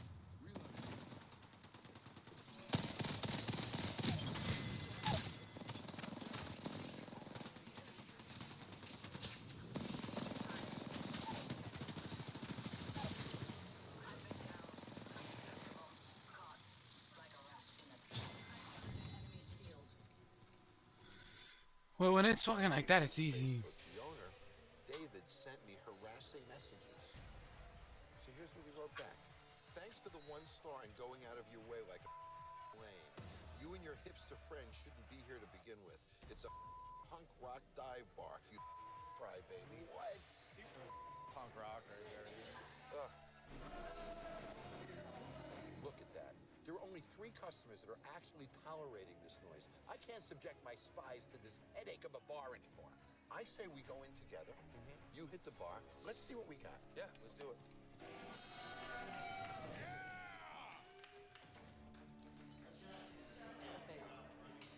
Phil, you want to look at the bar for a minute? Yeah.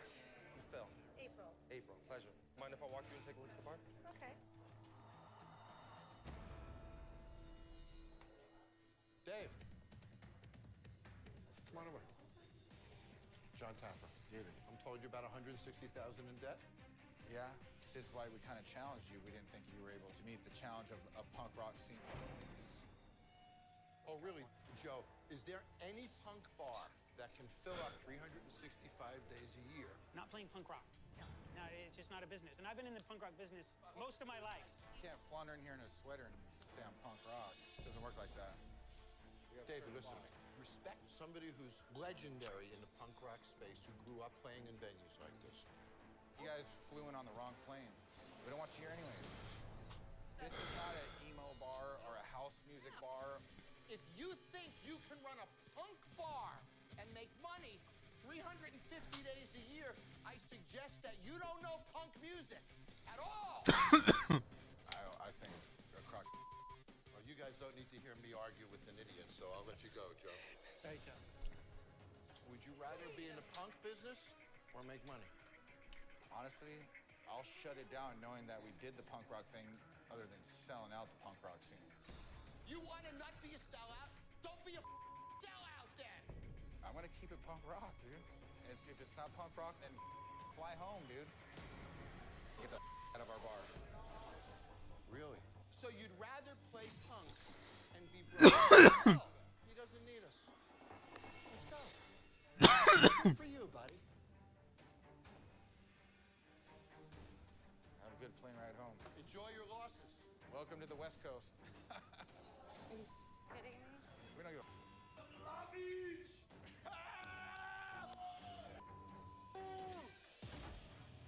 He wants to sell this bar out to a non-punk rock bar. It's not gonna happen. We're not gonna sell out being an East Coast kook bar. We're gonna keep it a punk rock bar. We're gonna run in ground. Give me 1 second, Smitty. I'll be back. We're not selling out, bro. Tell them to kick rocks back to Hollywood. Go talk outside. We need to make it happen right now. Because if we don't, I can't afford that. Do you want to make money? If it's not gonna be punk rock, probably not. This is about bar. We're punk. We're born and raised. We're not jumping into this because we're already, that's who we are. We're first-time bar owners. We don't know what to do. We got to make this happen. Let's bring them back. Let's see how it goes. You know, I want to make my money, and I want John to come in and fix this bar and get it where we need to go. Come on, we need help here. Dave, you're not selling out. Bring him back here. Bring him back here, man. I'll be right back. I'm gonna tell him whatever he wants. I mean, we do need a kitchen.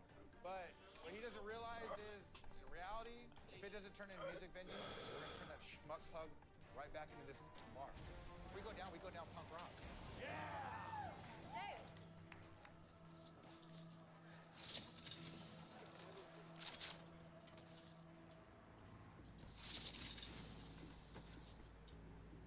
I apologize for him being so punk rock. I'm punk rock too. However, I understand where you're coming from. I want to make this bar thrive. We just want it to be a music venue, somewhat. John, I'm stopping. If you want to build a monument to punk music, then put a monument here, write a check every month for $3,000, lose your money, and build a monument. If you want to build a business, I'm the guy to build your business. Okay, how's this, John? We've tried it his way for so long, it hasn't worked. We're gonna try it your way and see if it works. How does he feel? Because when I leave, he switches it back. He has not done it. Oh, really? You think I didn't hear what you just said inside there, Dave? I have cameras and microphones rigged all over your bar. You're busted. We didn't call you for no reason, man. We want your touch on this. I will not put my touch on this. I will take your failure, rip it up, and start over again. All right, let's do it. Let's see what you got. Get your together. I'll see you tomorrow. Jesus Christ, man. Today we're training at Alex's bar, a successful Long Beach rock and roll bar down the street, so we can work on bartender skills as I'm starting to remodel. What's up, guys? Hey. How we doing? Good. Yeah? Dave, tired? We're looking at about 3 hours of sleep. Yeah. Maybe this one will wake you up a little bit, okay? You know, we talk about a music venue and how you guys have to have those cocktails that come out quick. There's only about that 3-hour time frame that you get to actually sell alcohol to the people that are coming to watch that band. And building cocktails is going to be the fastest way that you can produce a drink out there. Our customer clientele is not going to drink that. I can tell you that right now.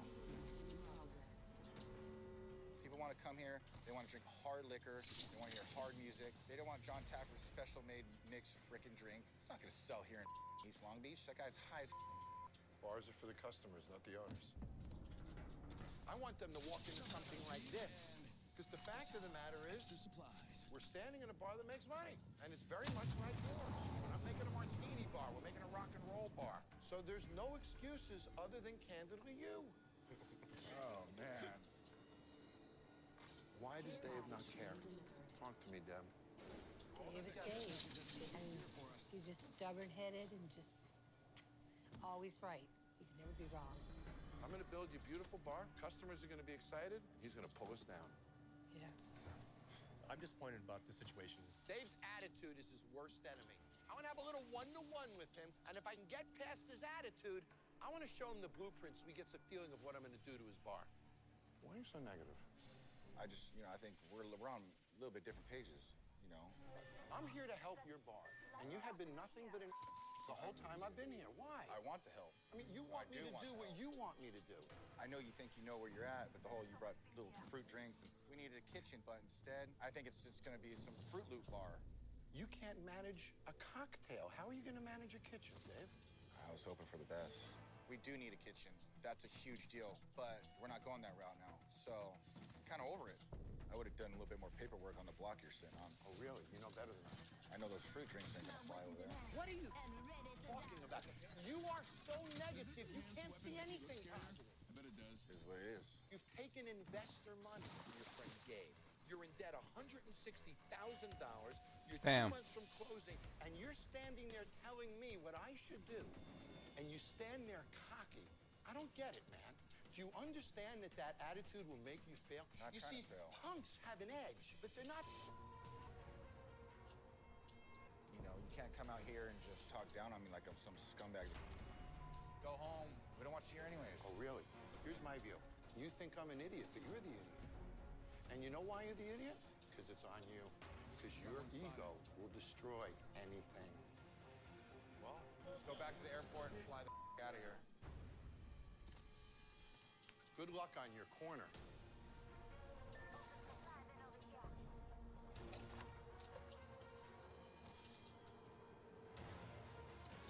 I'm aggravated just because the whole point of all this was to do upgrades we needed with his touch and to make money off it. But I just don't think the guy knows what he's talking about. Guys, yes, I just want to say goodbye to you. I'm leaving. He says all day long he's going to change the cocktails when I leave. He's going to change the bar back when I leave. He is such a jerk. He is so negative.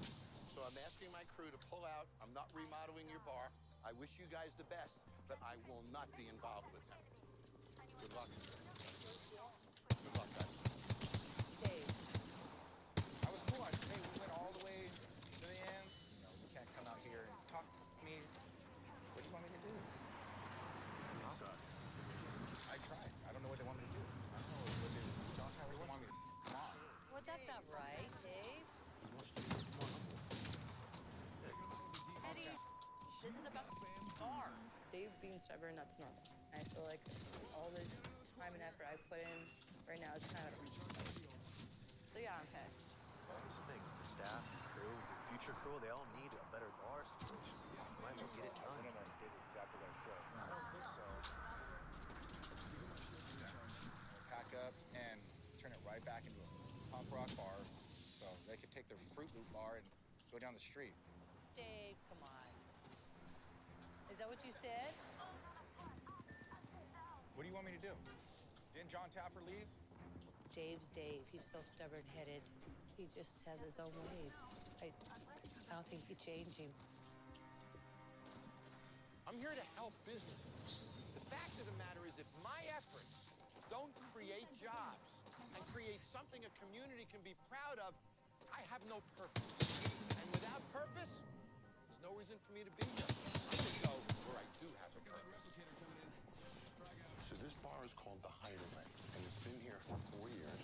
Look at the size of this place. There's the owner, Dwayne. There you go. Dwayne was in the construction business. Always wanted to own a bar. So he bought a bar, closed it because he didn't like the lease, then built this bar, spent over $1 million on it. Now he's using $6,500 a month. And his reputation, I can read you this. This is a review. Sat at a table next to a very drunk person while ordering dinner. My server was awesome, but when he asked the drunk person a question, I realized the drunk was his boss. How the hell does that work? He was rude to the employee, like he was interrupting his booze time. Wow, that's crazy. I've never heard of anything. No. Listen to this one. Worst service ever. Even the regulars have to wait. The drunk owner tries to jump in and help, breaks a glass in the drink well, and stumbles back to his stool. This place is a joke. Sounds like a joke. Reviews like this are a major red flag, especially when it comes to an owner's behavior in his own bar. So, that's Dwayne, and he's now in debt $1 million too. Wow, that's incredible. You still need the margarita? I'll make it right now. Okay. I'm making all the other ones. Okay. There's Vanessa. Vanessa is Dwayne's girlfriend of about 5 years. They can't afford a manager. So Vanessa, who's in a real estate business, and Dwayne, who's in a construction business, are running this place. Sounds like a recipe for disaster. Completely. So he had his hands on the floor and shit, and now he's holding the glasses like that. Look at his hands on the top of the glass. His palm was pressing against it. Oh, there's one for himself, too. Oh, there we go. Can I interrupt your drinking for a moment? Sure. Who designed this bar? Me. I can tell. Have you ever designed a bar before? No. It's the worst designed bar I've ever seen in my life. The bar design is so horrible. You guys are sitting here, it's like you're staring in a kitchen, isn't it? Yeah. It's right. Does that look like a bar to you? No. So this is the worst design bar I've ever seen in my life. It's a joke. Rookie as it gets. Even a dish machine is right there so you can watch them every step of the way, right? Oh, yeah. So everything you did is completely wrong. The layout is wrong. The kitchen, I'm staring into it. The positioning of that is wrong. The beer tap. She's got to get on a ladder to take beer out of the top one. This is wrong. There is nothing right about this bar. Nothing. Then you come in here, the food sucks, the drinks suck, then I read reviews. Here we go. Sat at a table next to a very drunk person while ordering dinner. My server was awesome, but when he asked the drunk person a question, I realized the drunk was the boss. How the hell does that work? He was rude to the employee and was interrupting his booze time. Next one. Worst service ever. Even the regulars have to wait. The drunk owner tries to jump in and help, breaks a glass in a drink well, stumbles back to his stool. This place is a joke. Was that your goal when you opened this place? No, sir. So what do you want to be? Successful or a drunk? Which is it? Successful. Every A drink successful you take drunk. makes you lose more money, chase away more customers, alienate more employees. The epitome of failure. So what are you going to do about it, Dwayne? Have another drink? No. Here's the deal. I will help you this week, and I'll straighten out your freaking mess. But I'm going to carry an alcohol meter in my pocket, and I'm going to breathalyze you every freaking day I'm here. Got a good feeling about If this you area. fail, I take my crew and I leave, and you can have your shithole. Por favor. Here we go. Ready up. Okay. Is that acceptable to you? Sure. You think he can do it? Yeah. Yes. You do? Yes. Well, we'll see. I don't. Prove me wrong. See you tomorrow, Dwayne. Tell me how last night went. It didn't go so well. John pretty much cut me down. Some of the stuff that he said is not true. Kind of tried to blame it on me. I don't have a drinking problem.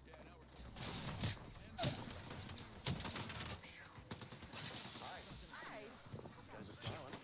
One of us is. Last night, Dwayne wouldn't admit to anything. He wouldn't even really say anything. It's like he didn't care or he's not engaged. Hi. Hello. You are? Vanessa. Hi, Vanessa. Nice to meet you. Nice to meet you too. I'm John. Today, I want to see if I can pull him out of his shell, if I can get him to say something, certainly admit to his failure, and then we have a start. Hey, Lexi. Lexi, nice to meet you. And you are? I'm Lindsay. Hi, Lindsay. Nice to meet you. Nice to That's meet okay. You can stay. Nice to meet you. Dwayne, would you guys come with me for a minute? But it starts with the breathalyzer. He's got to pass the breathalyzer so we can move forward. I'm not here to beat you up, buddy. I swear I'm here to help you. Saying you're in a jam. I'm told you're a good guy. Yeah. Had a construction company. Made Still money. do. Still do. Built this bar yourself, right? You spent $1.5 million or so? Correct. Now, this bar has been open how long? Since 7 years. October 2017. So how much money are you losing a month? I'm told about $6,500. Am I close? Maybe. Are you working now in the construction business to feed this? Correct. So you're losing money every month. Yeah. And you're going in the hospital soon, aren't you? Yes. And how long are you going to be out of the bar? 6 to 8 weeks. For weeks, you're not going to be here to support him. So are you worried that his drinking is going to get worse without you here and that he's going to fail? I'm worried about him not having me to help him out with the staff. So if I don't get him up on his feet again, energized, excited, sober. I can't dig him out, can I? No. I understand that. I want to set this up so that he doesn't have this pressure anymore. This is my medic. I've asked him to administer a breathalyzer for you. Taking breathalyzer tests is humiliating. If I have to take the breathalyzers, then he should too. How do you feel about it? I know him, and I know he could do it without having somebody babysit him. You want him to stay drunk? No, well, I know he won't. I know he won't be drinking. How come you're ignoring the drinking? You're not being honest with me. Come on, let's be honest with each other. When he's drunk on a bar stool, can he run this place when he's falling off a bar stool? Can he?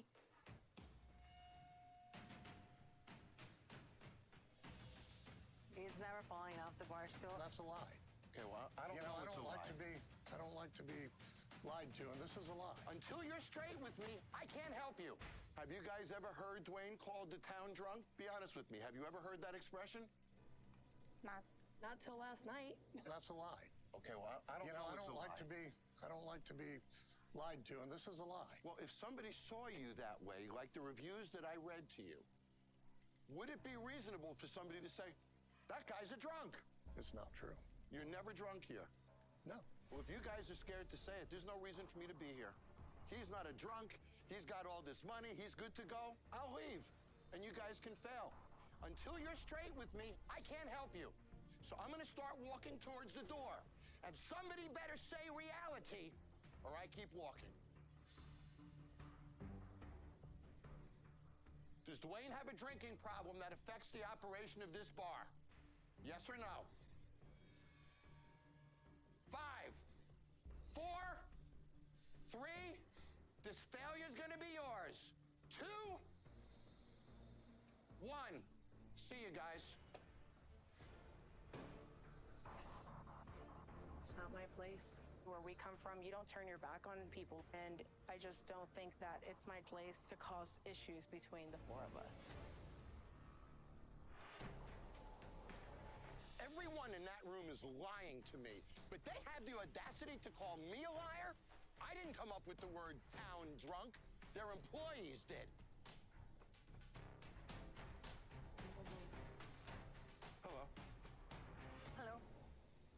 I'm guessing this is not easy for you. I've done 240 episodes of Bar Rescue. I've never lied once. I've walked out 2 times out of 240 episodes. You guys have called me a liar. I'd like you to watch this. Dwayne, typically when he's done cooking, he'll be seen at the bar with a beer. And we all have been kind of trained that once it gets down to a certain point, we refill the beer. So he drinks all night long, automatically. He doesn't even ask for the drink. Now, the coup de grace. Dwayne's drinking does create a problem here at the bar. What is that? Customers see him as just the town drunk. They see Dwayne as the town drunk.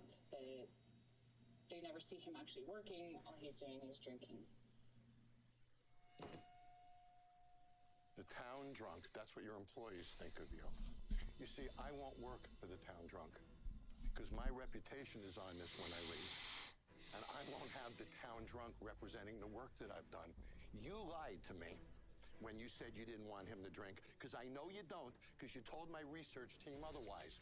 You're all liars, and they're enabling your failure by pouring you the next drink. You'll fall off the next bar stool, and in a few months, your destiny is made out, because you're enabling him, and you're enabling him, and it's your failure. So, 240 episodes of Bar Rescue. You know what I'm gonna do now? I'm gonna walk out. I'm taking my crew with me. I'm not remodeling your bar. I want nothing to do with you. Now, when his drink gets down, don't forget to refill it. Go have a drink, buddy. I'm gone. Guys, pack up. We're going home. Let's go to a bar that is honest with us and appreciates the work we do. Our work is too important to do it here. Let's pack up, guys. Damn. Sounded mad. I repeat, John bar. Copy that. Stand by for instructions. I won't work for liars. They're enabling Dwayne's failure. I want nothing to do with Dwayne's failure. I'm out of here. Hi, this is John Taffer. Click here to subscribe to Paramount Network on YouTube for more Bar Rescue.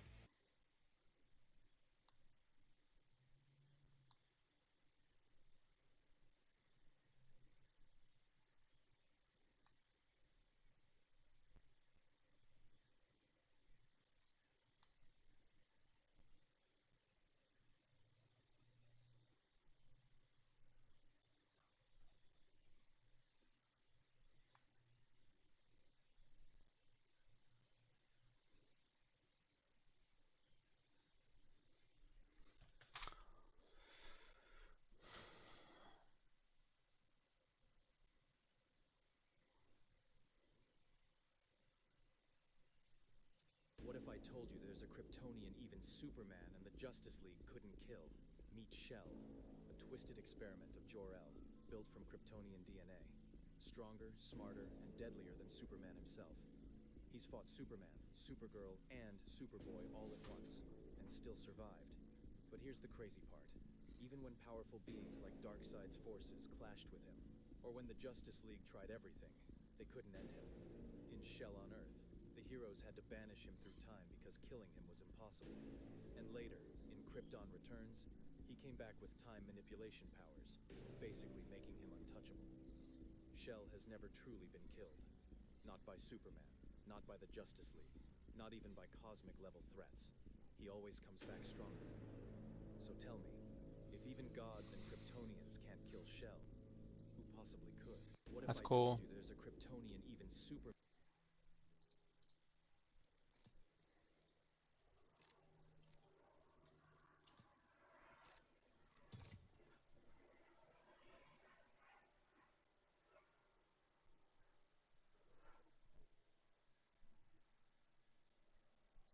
And then he had me training. So no matter what, we found a way. I've been training.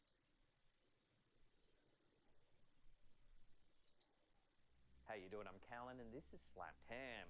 We've got some seriously spooky video clips for you today, so hit that subscribe button and get ready for more creepy content, just like this.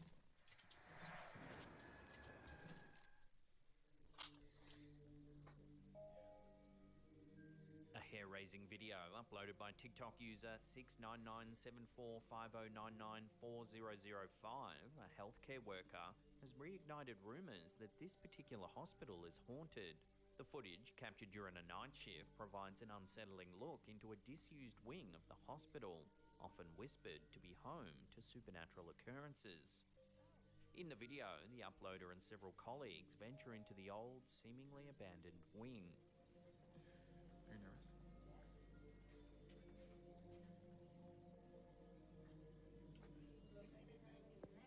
Almost immediately, they spot this.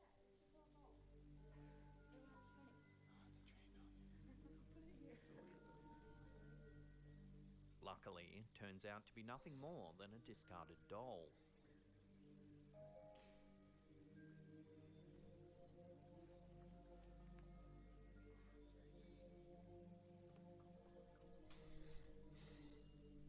As they continue to explore, the group discovers a darkened room. Can I go make quesadillas? Because I am hungry.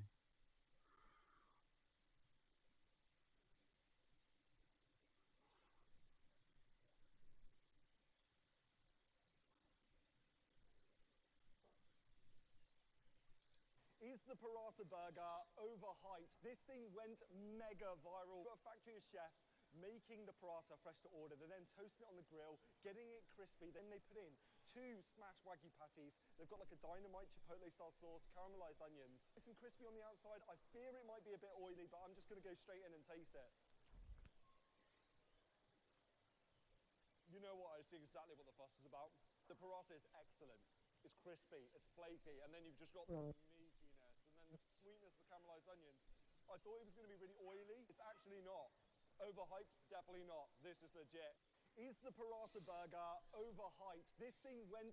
This is why you should never judge a book by its cover, because when this guy was reached out to by an African guy who seemed to be a scammer, he decided to play along with it to see how far he would go. I wanted to see, how does this whole scam operation work? So he decided to propose a photo business and even went to send the guy a camera just so he could waste his time. Yeah, these are actually pretty good. When he put in the work, I thought, oh no, now I've got to figure out a way to compensate Joel for these pictures, or I'm going to be the scammer. And upon delivery, he started trying to sell booklets of the photos, but he never expected something like this to happen. People from around the world in places that I never even heard of were buying Joel's book. They ended up making $1,000, and he decided to send it all to Joel, but he asked him to donate half of it. $500 is like a year's salary in Liberia. It's kind of ridiculous to expect an unemployed hustler to just give all that money away, until another batch of pictures arrived. He cleaned out the market, rented a cab to haul the loot, and blessed 5 schools with abundance. Joel turned out to be more savior than scammer. This is why you should never judge a book by its cover, because when this guy was reached out to by an African guy who seemed to be a scammer, he decided to play along with it to see how far he would go. Just look at what this little rat is doing. Benil Dariush clearly wasn't ready for it, and within just half a minute, he was completely out cold. That brutal knockout instantly put Alexander Hernandez on the map and gave him the confidence to act as if he was the next big superstar. Riding a streak of 8 straight victories, Hernandez entered the UFC with swagger, arrogance, and a sharp tongue that he used against anyone in his path. When the UFC booked him against the veteran Donald Cowboy Cerrone, the young fighter saw it as his chance to make a statement. Hernandez mocked Cerrone publicly at press conferences and interviews, calling him too old, too slow, and saying that his best days were far behind him. According to Hernandez, he would smash Cowboy in the very first round and expose him as someone who didn't belong in the cage anymore. As the fight began, Hernandez came out just like he promised, aggressive, sharp, and full of confidence. He threw fast combinations, pushed Cerrone to the cage, and even had success in the clinch with short punches and knees. For a moment, it looked like the young gun's plan might actually work. Cowboy, true to his reputation, took some time to find his rhythm. He has always been a slow starter, and Hernandez tried to take advantage of that. But what Hernandez didn't understand is that once Cerrone warms up, he becomes one of the most dangerous finishers in the lightweight division. After surviving the early storm, Cowboy's timing and experience started to show. He began picking Hernandez apart with sharp jabs, clean counters, and precise kicks that landed with a thud. The pace shifted, and suddenly it was Hernandez who looked uncomfortable and unsure. By the end of the first round, the energy was draining from Hernandez's body. His punches lost their snap, his footwork slowed, and his breathing grew heavy. On the other side of the octagon, Cerrone was just getting started. The veteran knew exactly what to do: weather the storm, then take over. And that's exactly what happened. In the second round, Cowboy unleashed his full arsenal. Every strike was landing clean. Stiff jabs snapping Hernandez's head back, body shots sapping his energy, and kicks thudding against his ribs. Hernandez tried to fire back, but the difference in composure and precision was clear. The younger fighter's wild swings couldn't match the calm, calculated offense of a seasoned warrior. Then came the iconic moment. After landing a heavy middle kick that staggered Hernandez, Cerrone set up his signature high kick. In one smooth motion, his shin crashed across Hernandez's face. The impact was brutal. Hernandez's legs buckled, his guard dropped, and he stumbled backwards as Cowboy swarmed with punches. That was a The referee nice had hit. seen enough and stopped the fight, saving Hernandez from further punishment. The crowd erupted. Cerrone, once doubted by many because of his slow starts, had once again proven why he's considered a legend of the sport. Sugoi. There is obviously a little bit of a problem already. We don't know the backstory, a little bit of a problem already. But now, when Kaki starts to stand up here and then starts running his mouth with the "what you gonna do about it" line, that's what sends Blue up. So let's watch what happens here. And now, freeze. Now I want you to look at this here, because this is something that we need to talk about. Blue Jeans is pinning Kaki's hands to his body. So if you look, there's a little green thing there, guys. And what that is a scissor. Now, before you get in the comments, they're like, hey, it's not arts and crafts class. That scissor can't do anything. Remember, Coach Chuck's definition of edge weapon is anything that can cut or pierce flesh. So edge weapons are not just knives and razors. They're screwdrivers, scissors, glass, anything. And those tools, those force multipliers, can come out at any time in a fight. So we'll look at here. He stuffs him, and then 2 shots puts him to sleep. So let's look at the breakdown of what Blue Jeans did really, really well. Number 1, When the bell went off, so to speak, when he knew his go time, he stood up right away, changed his alignment, put Kaki's back to the seats, and those seats are catching him right behind his knees there. So now when Kaki wants to get his force multiplying on, Blue Jeans jams that and sends 2 right down the pike. Keep yourself aware, guys. Remember, prepared, willingness, and aware, particularly when you're out in public in those subways. We'll catch you on the next one.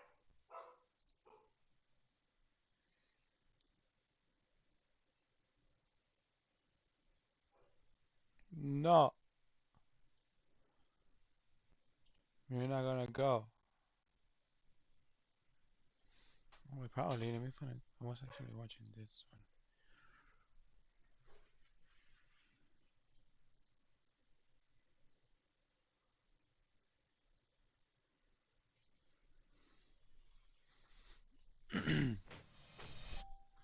John Jones is considered the undefeated GOAT. He was facing the elite of the elite, and he never fucking lost, even when he was doing coke and he wasn't even training. But despite his record, especially against his rivals, I'm not saying I would fight you, I would kill you. This kid will not change. He's rotten at his core, and he will continue to up. This guy is terrible, I'm telling you.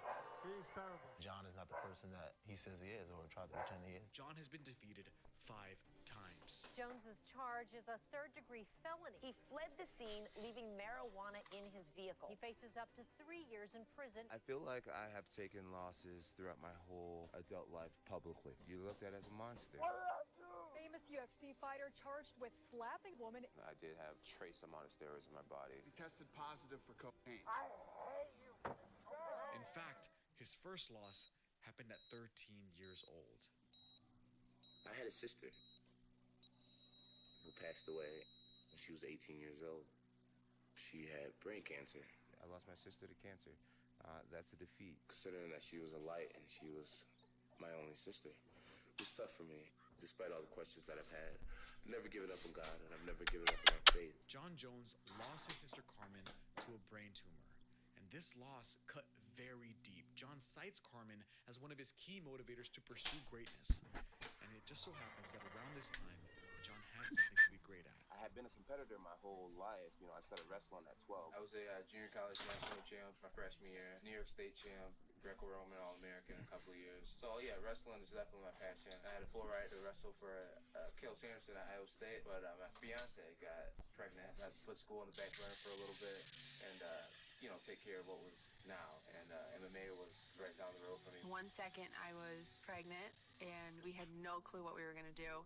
And the next second he's stepping into the cage for his very first fight. The pro debuting John Jones fighting out of the bomb squad against Brad Bernard. And that was it. It just took off. It was a great transition for me. Picked up the jiu-jitsu and my striking game's actually coming along great. A lot of the techniques that I was using to win my fights were moves that I had taught myself off of, watching YouTube videos.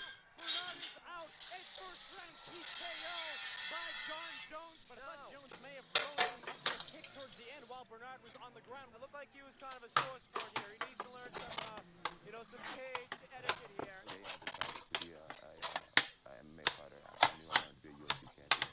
And once I won my first fight, and I just got to taste what it felt like to fight, I knew that I could do it. I knew that I could do it. I just had to apply myself in a way I never had before. With an astounding wrestling background and a family to take care of, Jones viewed MMA as a path to dedicate himself to being a phenomenal athlete, something that is very familiar to his blood. What was in the water and the food that your family got fed? Because you have a whole family of professional athletes. This is about 1 billion to 1 shot that one family would produce a Baltimore Raven and a young stud New England Patriot. I'm talking about your brother Arthur and then Chandler with the Patriots. I have a younger brother, Chandler Jones, who's 6'6" and 250. He plays defensive end. And my older brother, Arthur Jones, who's first team Big East All-American defensive tackle. He's 6'4", 290. So yeah, I'm kind of the runt of the family. Johnny considering himself the runt of the family is kind of hilarious because I don't think he realized at the time that he was built and damn near destined to be a fighter. I honestly believe that I was born to fight.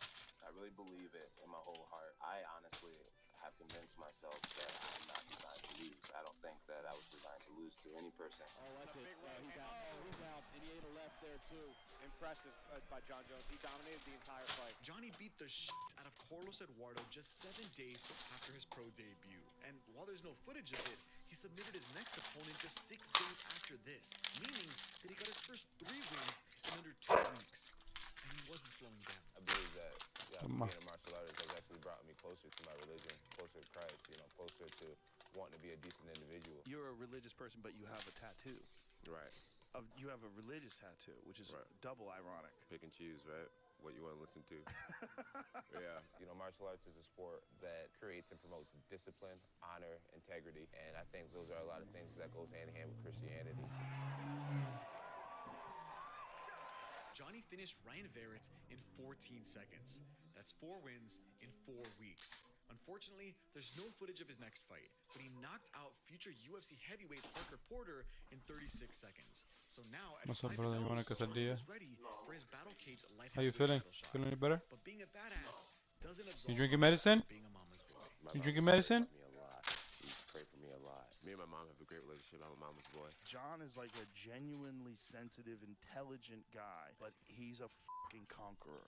He's a fucking conqueror. Stop it before he gets hurt because he had enough.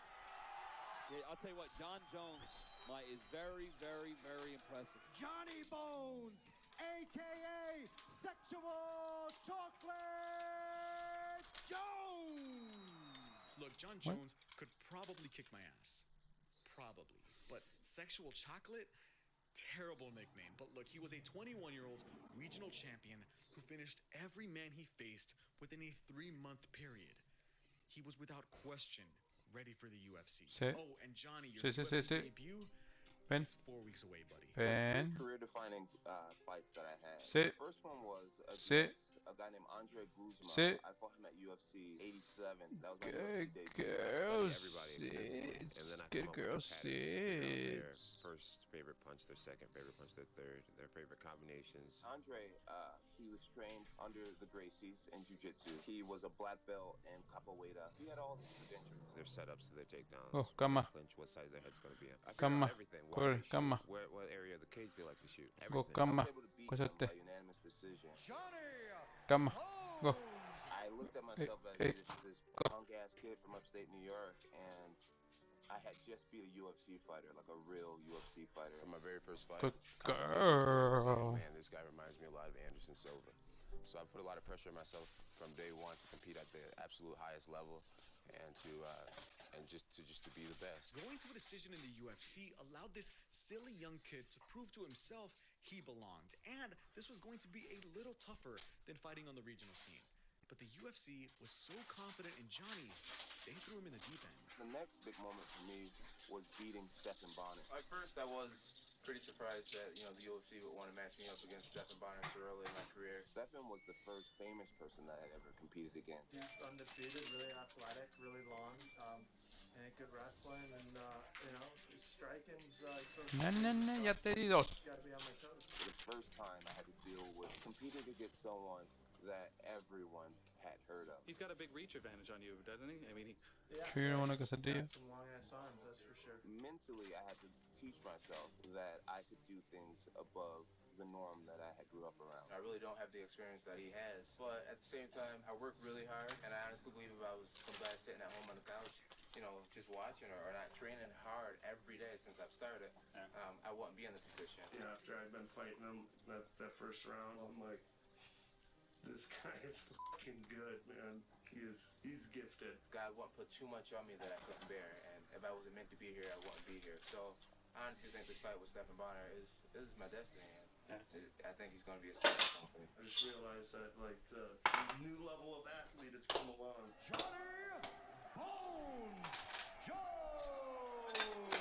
When I raised my hand, I looked at the people in the audience. I said to myself, if I can beat him, I think I can beat any of them. It's clear that Johnny was working very hard to be in this position and that he was a very special talent. So the UFC spotlighted him on UFC 100 6 months later. Everything's just going so fast, and I really don't know better. I guess from start to this point, it's been great things. So I'm just trying to take it all in and realize that, God's putting me in all these positions, and I'm just going to try to, execute. The UFC's growing, and it's just a tremendous thing to be a part of. It's changed my life, and I embrace embrace what it is. I'm excited to fight Jake O'Brien. Everything's about destiny, and I've trained really hard. I feel as if I deserve to win this fight, and I guess we're just gonna have to go and see exactly what's gonna happen. He might be a better wrestler than me, but you know, like I said, you gotta have confidence in yourself. I'm gonna believe that I'm gonna be better than him.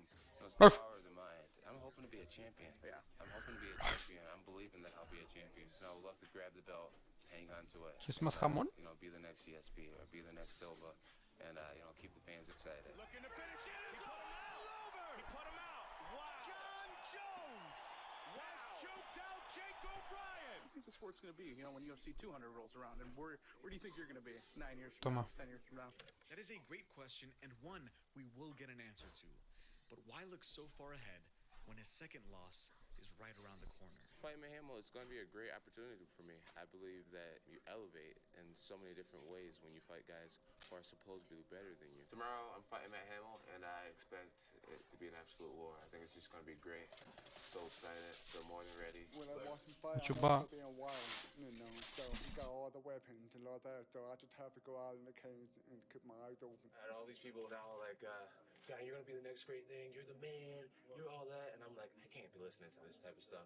I'm going to start to believe it. I'm going to stop doing my extra push-ups, and I'm going to start seeing what's up at the party and all that. So I just got a way where people don't care who I am when I don't hear about it. Main event for the first time in my career. I'm so excited. And, you know, I'll make sure that they want to put me on the main event again. I'll just leave it like that. He was on top of this guy, smashing him, beating the out of him. But they said that he did 12 to 6 elbows, which are the dumbest ever rule in MMA. Big elbows. No, you can't do 12 to 6. Stand up. The up to down elbow from 12 o'clock to 6 o'clock is illegal. John dominated that fight, smashed him. There's no fucking way that's a loss. Due to intentional elbows, there's been a disqualification of Johnny Bones Jones. I lost on a rule that I didn't even know existed. Okay, and today that rule is not there anymore. And, you know, 12 to 6 elbows are completely legal. It's a nonsense loss they're trying to reverse. I 100% support reversing that loss. 100%. At the very least, make it a no contest. I've heard so many times that when you lose, you come back a better, stronger person. When I lost that night, I actually cried backstage. You know, it was absolutely devastating to me. Regardless of the outcome, God is still really good to me, and life is so great. Everything happens for a reason. I'm so, you know, proud to be a martial artist, and I strive so hard to be the best that I can be. But, you know, everything happens for a reason. Life's too short to cry over spilt milk, you know. You know, I have kids now, too, and those guys are my pride and joy. I thought I won. And when they said I lost, I was like, no, this can't be happening. But I lost. Like I said, everything happens for a reason. I have a 10-week-old daughter, Carmen, and I have a 19-month-old daughter named Leah. Oh, wow. Yeah, so it's like, you know, ultimately, at the end of the day, it's about my family, and it's about, you know, life after the fighting. I don't have an O on my record anymore, so, but I feel great. I get to go home and see my girls, and now I have no pressure of trying to stay undefeated. I want that belt. I want to be a provider, and no one's going to stop that. No one. I'm going to be honest, I feel this loss is nonsense. Not only because I've always disagreed with the rule, but because this fight should have been stopped so much earlier. But nevertheless, Johnny now had a loss on his record. But the real loss was the loss of pressure. He got to feel the despair of a loss, while all of us fans know he didn't really lose. Plus, the UFC could no longer market him as an undefeated fighter. Johnny could now be free in the octagon and free to make history. And while we're talking history, we all know that Mustache Lionel is the greatest mythical YouTuber. But all good things must come to an end.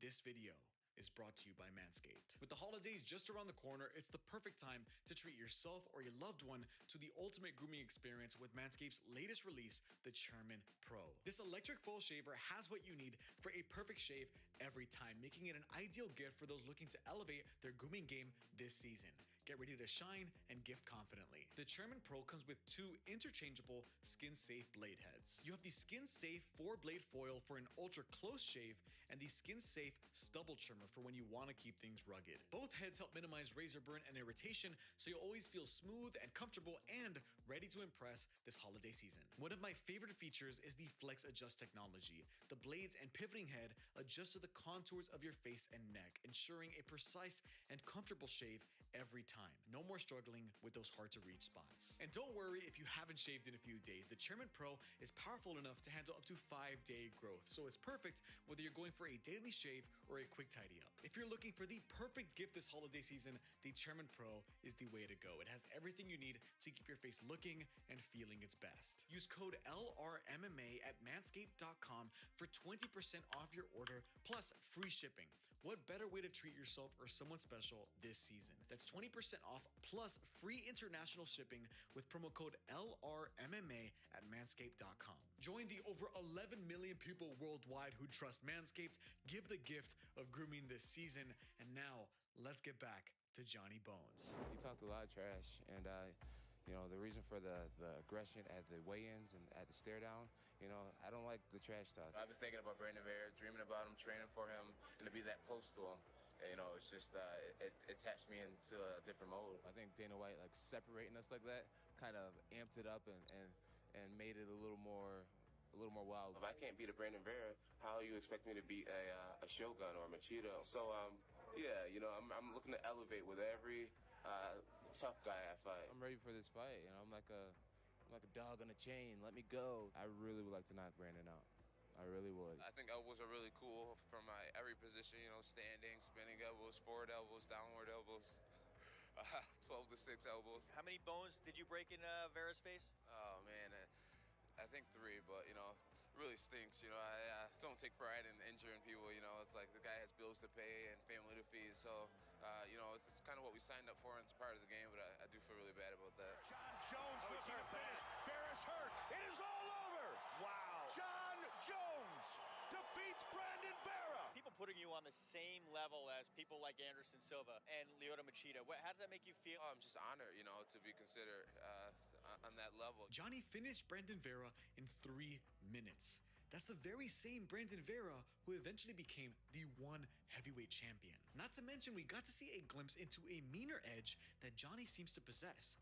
But we'll have to put that aside for now because Jones would next face MMA veteran and former IFL light heavyweight champion Vladimir Matyushenko. Vladimir's a tough fight. He's proven. He has an amazing record, by far the biggest record and best record I've ever been against. I just have to, you know, shut his game out. I can't just wait in front of him and take what he gave it to me. You know, he's not that kind of person. Having another daughter, that definitely can mature a person. You know, really realizing that you can't afford to fail in this sport because, you know, my family's success, you know, is on my shoulders. Daddy.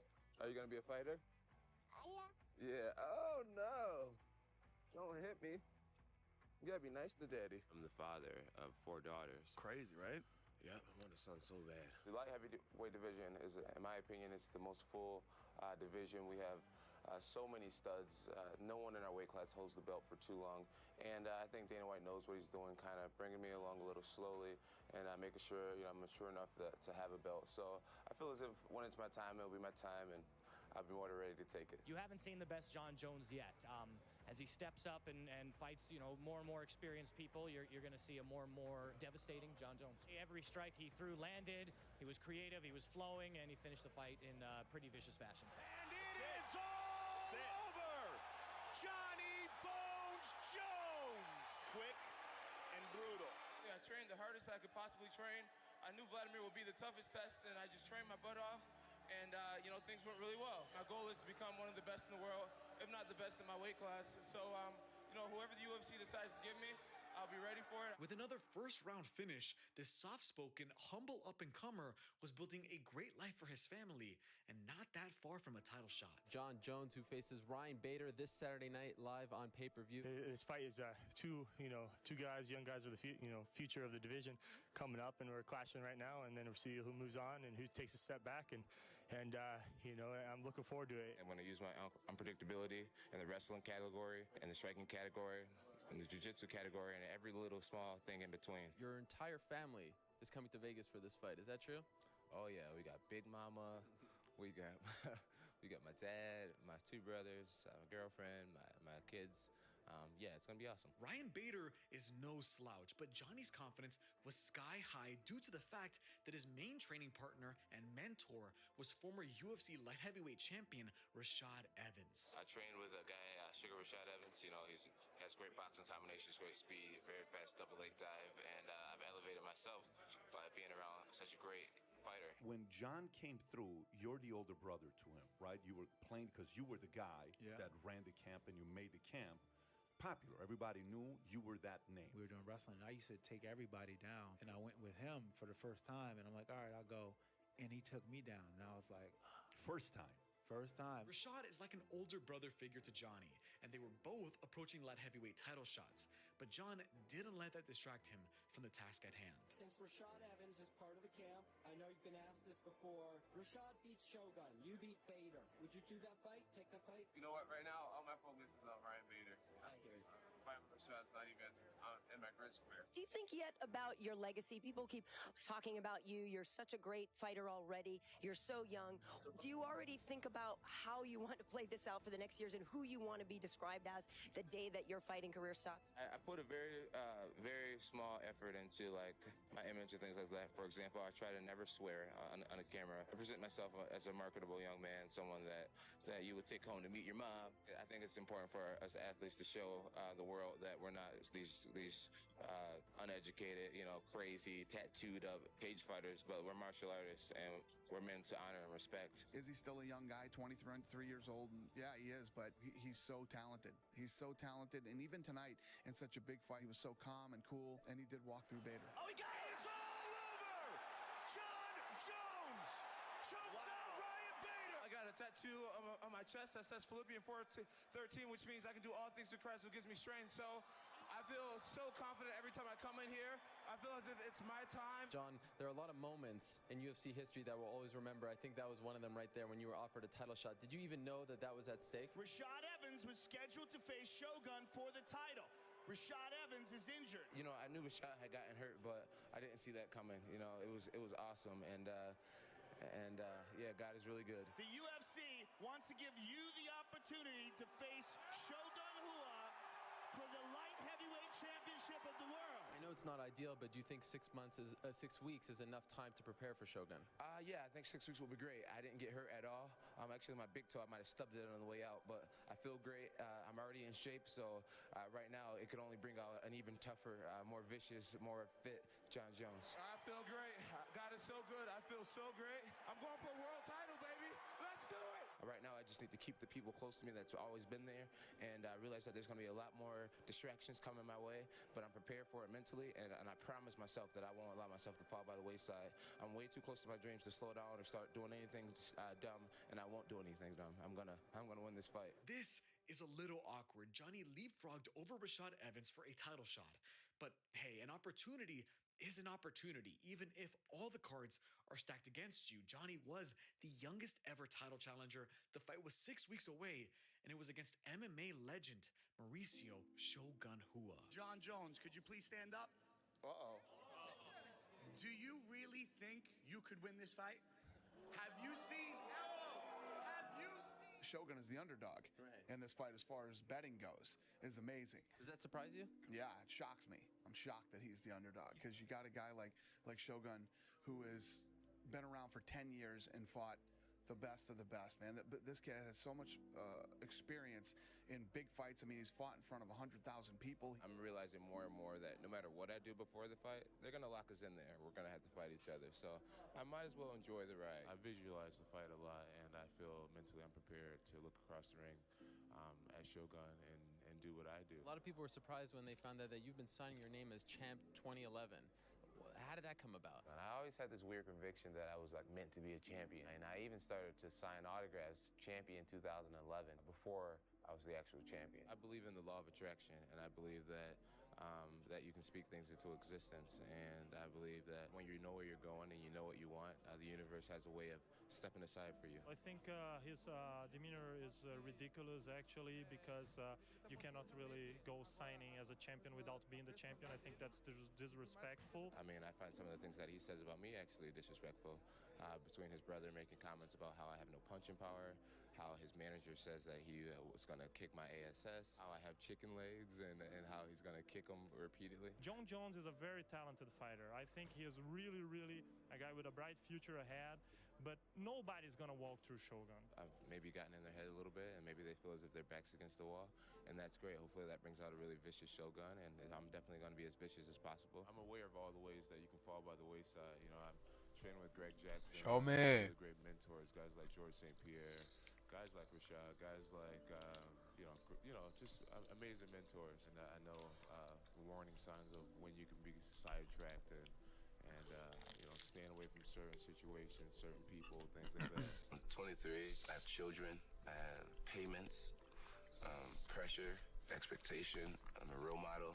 I don't think there's too many men that has way more on their plate than I do. My life is going to change. I know it for a fact. I don't really care about fame, you know. Being normal is very fun for me. I have my family with me every day now. I realize that for me, that's what makes me work. They are what I fight for. I want to leave a mark.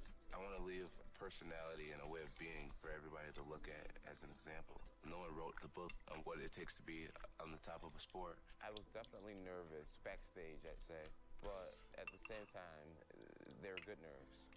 I really knew that it was my time. I remember being in the cage. I was in the blue corner, and I was waiting for Mauricio to come out. And I'm sitting there in the ring, in the arena. I'm nervous as f***, and I'm just like, man, this is my moment. Like, this is my moment in life. He came running at me right away, and I just, did like a switch flying knee and just cracked him. When you're the youngest ever guy fighting for the title, and you open up a fight with Shogun with a flying knee, that's a wild man. He did more flashy stuff tonight than I've ever seen him do, or any other guy. I was just focusing on being really relaxed and just let my body flow and let my body move. I'm on top of him, catch him with a huge right elbow. With what I saw tonight, it looks like he's a mile ahead of everybody else. He gets up to his feet, I throw some knees, catch him with an uppercut, catch him with a body hook, switch to a left knee, boom, and he actually tapped the mat. And it is all over! Jon Jones is the youngest champion in UFC history! And it wasn't even a struggle. He is the present and he is the future. And he might be the greatest talent that we've ever seen in the UFC. I won that fight and dominated that fight, and I remember thinking to myself, I'm never letting this go. It feels so good. It's a testament that dreams can come true, guys. They really can. Believe in yourself, believe in your heart, and once you get there, don't slow down. It comes true, everybody. To be honest with you, I thought Shogun was going to win the fight tonight. Bones Jones went out and proved that the hype is real.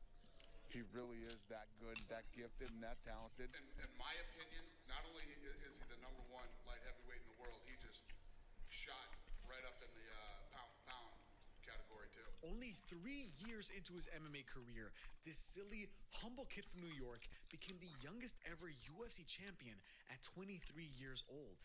And with what happened just before the fight, this kid couldn't be more likable. The day he fought for the title, he chased down a guy who robbed someone and tackled him and held him until the cops came. Right. I see an old Spanish couple like screaming, and I'm like, dude, they just got mugged. And then she's like, he just broke my window open and he took all my stuff and he's running. And so I'm like, what? And I just started running, right? And I got these gazelle legs, so I'm running, right? I'm like closing in on this guy about 20 yards away, and he looks back and he usually sees me, 6'4", and I'm just running like, I'm gonna catch you, right? So he trips over his own foot. I got so scared because I didn't know what I was gonna do when I actually caught him. So I grabbed him and I figure four'd his legs and I sat on his legs. So as I'm sitting on this guy's leg, all these people are coming out their houses yelling Spanish across the street. I'm like, oh Lord, here we go. And then a guy walked up to us. He's like, yo man, that could have been my mama's car. And once he said that, I was like, yes, they're on our side. I'm like, yeah, you punk. That could have been his mama's car. I absolutely love that story. I mean, gazelle legs, this kid is hilarious. He's a superhero, but not 2 minutes after the fight, there was some rather awkward business to attend to. What was that experience like for you? What was that moment like? Was it awkward considering your friendship with Jon? This whole situation is awkward, but it is what it is. I'm not going to corner anybody for that fight. The coaches will have to figure it out on their own, but I love Rashad and I love Jon, and I hope after they fight we can be one big happy family again. I'm done with Jackson.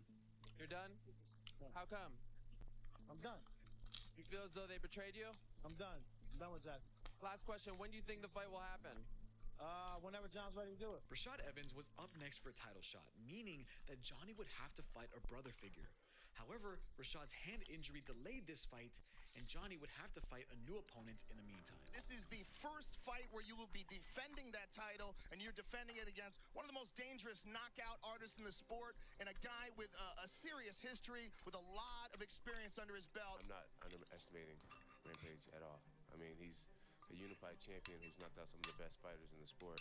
That would be a very, very ignorant thing for me to do, to underestimate somebody with such a great record, such a great status. I'm going to blow him out the water. I'm going to destroy John Jones on the 24th. Rampage cannot stand John Jones. Doesn't like him. I think that's what Rampage needs. I feel like I know what I'm getting into with Quentin. I've been watching his 40-something fights every day. I mean, his DVDs in my laptop constantly, and while he's playing video games, I'm watching him. This guy has really motivated me to train hard. He's so cocky. He's too young to be this cocky. He hates John Jones. He's taken this fight very serious and gotten in great shape. So no matter who said what, they're going to fight. We know he's watching me. He's watching my training. He's watching everything. I'm fully confident in this fight. I don't care what he's watching. You know what I'm saying? He can keep watching, but on the 24th, he's going to be watching the lights from on his back. I went to the zoo, hung out in the zoo. I made a friend at the zoo. Little monkey looked like little John Jones. He was pop locking and everything. You know what I'm saying? He even had the pubic hair on his face just like John's. I was like, man, you know. He don't know if he can go 5 rounds. He don't know if he can take a shot from me. He don't know if I can take him down or not. One of my biggest goals is just to be a rememberable character, to leave a personality behind for people to remember. The only thing I can promise my fans is that I'm going to go out there and I'm going to try my hardest to have fun and play the game that I love. A big part of what I'm trying to show people is confidence, self-confidence, and earning things and working for things and being an overcomer. That's the only fight in my career where I've been almost close to 100%, and none of my injuries hurt, and I trained really hard where I was like overconfident. And he's a great wrestler, but I fought great wrestlers, and I don't really think his jiu-jitsu skills is extraordinary, so I'm ready for everything. Now, they do say that Rashad is next in line. How do you feel about that fight if it goes your way on Saturday? I feel great about it. I'm gonna see me winning on Saturday. That's all that counts. That's all that counts. That's a good winning mindset. Hey, I'm talking right now. Shut your young ass up. Sorry, sir. Key to beat Rampage is just to be myself, to believe in my abilities, and go out there and do what I think I'm capable of. I'm not trying to sit here and disrespect Rampage, but my personal goal is to be the first person to finish the fight. That hasn't happened in the UFC. I don't know how it's going to happen. I've been working my submissions. It ain't gonna happen. I've been working my submissions. I've been working my stand-up. So anything can happen. So with Rampage Jackson, I kept having these nightmares that I would get knocked out. And no matter how the fight played out, I would always get knocked out. And it was always within the first 30 seconds of the fight. Around 2010, 2011, I became obsessed with the power of the mind. And I couldn't avoid this inevitable knockout that I was going to experience in the first round. Meditation, visualization, and just realizing how powerful our minds actually are, like how we really do paint our world with our thoughts and our level of self-belief. My idea to crowd towards him was the only thing that had it happen in all my nightmares, right? Because in every fight, I started at my feet. I took myself from being very average-minded to actually believing that I was the shit. Something just said, get on your knees and crawl up to him. And then automatically the dream voids itself of him knocking you out immediately, right? Jones, what the hell was you doing in the beginning of the first round? I thought you were finna come suck my toes or something. Believing that I could be the that I could be the GOAT and be the greatest and never lose into. Like, I took myself to a different place mentally, and a lot of it came from learning about the power of the mind. I thought I was going to beat the out of that kid. I really thought I was. I was really worried about his wrestling because honestly, I think he's one of the best wrestlers in the UFC. He's the dirtiest fighter ever. He's the dirtiest fighter ever. Our strategy was to just fight long and to make each shot count. Utilize the low kicks to set up higher kicks. If you doing anything good on him, he's gonna put his fingers in. He's gonna poke you in the eye. If you advancing on you doing anything good, you get the advantage. You're gonna kick your knee backwards. Were you surprised by my wrestling though? It wasn't bad. I shot one shot and you stuffed me nice. I was like, cool. That's what she said. You gained a newfound respect for John right after this? Yeah, I do. I respect him because the kid beat me. You know what I'm saying? He beat me at my best. I was at my best today. It's all over! John Jones has defended his UFC light heavyweight championship. What a spectacular, flawless performance. Johnny Bones dominating and finishing another former champion was astonishing. But there was a growing sentiment that there was one man who could pose a threat. I think Rashad is the only Rashad basically have a chance of beating him because Rashad trained with him before, so Rashad knows. I will say this about Rashad. He does not have my number. He's not even close to having my number. Me and Rashad, we sparred a few times, and every time we sparred, I know what could have happened. He talks about one day at practice where he held me down, and he lives that day in his head every day. So we'll see. Tensions were rising between Johnny and Rashad, but unfortunately, Rashad's hand wasn't fully healed. So Johnny accepted a very tricky matchup against another former champion. Stylistically, I love this fight against Machida. Machida's very evasive. He strikes from different angles. He's hard to hit. He's a very complete fighter. He's got good stand-up. He's got great stand-up skills. He's good at taking people down. He's good on the ground.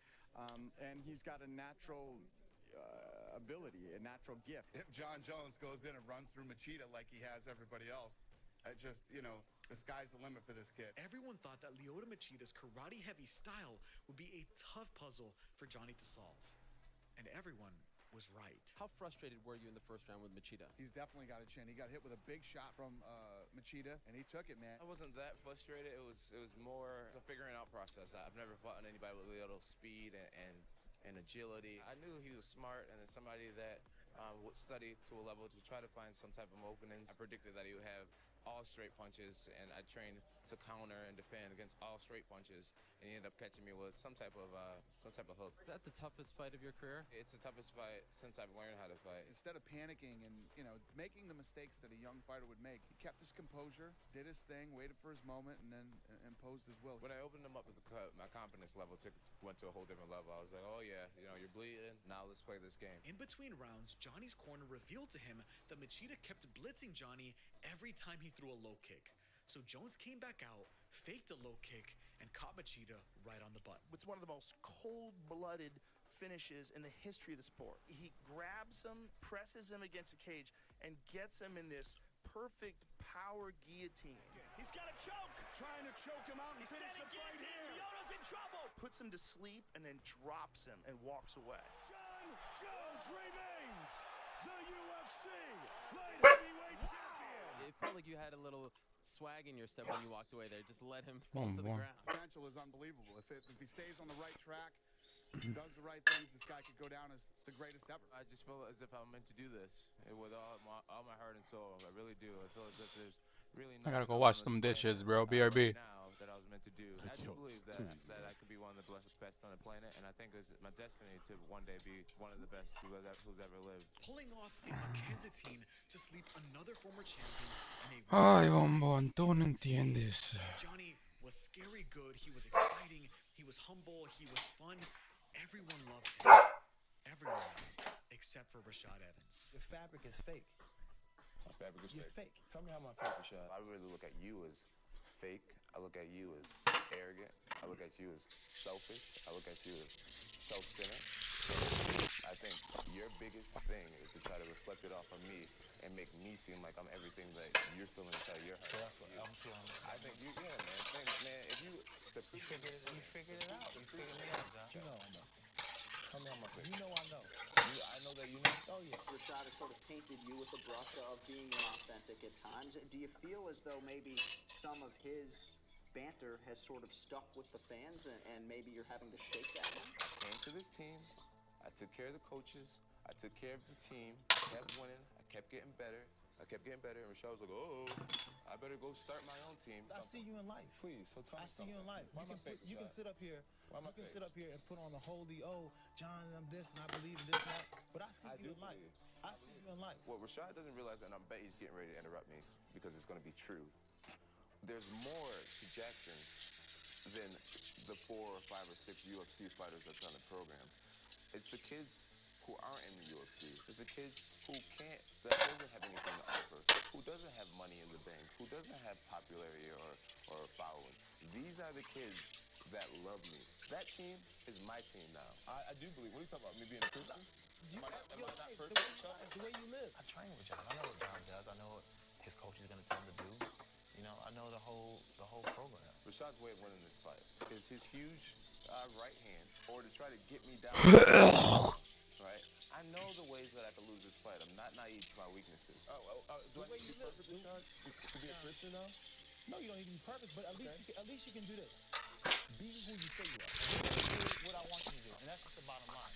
And the sooner you come to realize it, the more comfortable you be with the results. You know, he is confident that he can take me down, but it's not a wrestling match. Him taking me down does nothing. I mean, when he did get me down, you know, his ground and pound. I love that they fucking put a big ass light too. I'm younger than you, and I'm probably just as strong now, and my technique is a lot cleaner. I take the sport a lot more serious. I just say what I say about him being fake because John is not the person that, you know, he says he is or tries to pretend he is to be. He's setting himself up for a fall that I don't think he can take right now. It's my time just to be here and to be champion for years to come. See, that's one thing that John doesn't understand. There's no such thing as time. It's just what is. Anybody can lose any given day, and he's going to find that out. If anything, you know, him calling me fake and cocky has made me a lot more comfortable with who I am as a person. I truly believe that only God can judge me, and another man calling me fake and cocky, it doesn't hold too much weight for me. You just don't know what you're getting into, and so you can say what you want, but I know just as much as you think that you know. John. All right. So you just showed me Cuarto. why exactly you're gonna lose. Why is that? Yeah. Because you think you know. He's never even submitted anybody, you know. Well, not the UFC, I don't think. He Cuarto. never even attempts submissions. So One. I'm not afraid of being taken down at all. I treat people with the utmost amount of respect. That's a big part of who I am. And as an athlete, yeah, I have a chip on my shoulder. But just don't be fraudulent. I'm not fraudulent. Cosa tu ya? I'm not fraudulent. Yeah. Every day, I'm a 24-year-old young man who's been thrown into fame and this whole different lifestyle, and I'm learning. These are the I'm growing every month. that we make. I've done nothing wrong but follow my dream. I haven't insulted anyone. I haven't disrespected anyone. I haven't traded on anybody. I would have never fought you. In a million years, I would have never fought you. I was only going to try to help you become the best champion. I would have never, ever fought you. That's not true, Rashad. That's John. not true. Rashad doesn't really get me uncomfortable. When you're engaged in an argument, you argue back a little. There's completely two different people. Jonathan Jones is a great person. I'll say that about myself. Bones Jones is, yeah, he's a little high on himself. And I should be. But that's why I compete at the level I compete at, and I train and believe that way. You feel that when you fall? Listen. When you fall. And what a negative energy you're coming from. Why are you worried about my fall? You're not saying that you're going to make me fall. I hope you never fall. But you will. Rashad desperately wanted to get all of the fans questioning Johnny's authenticity.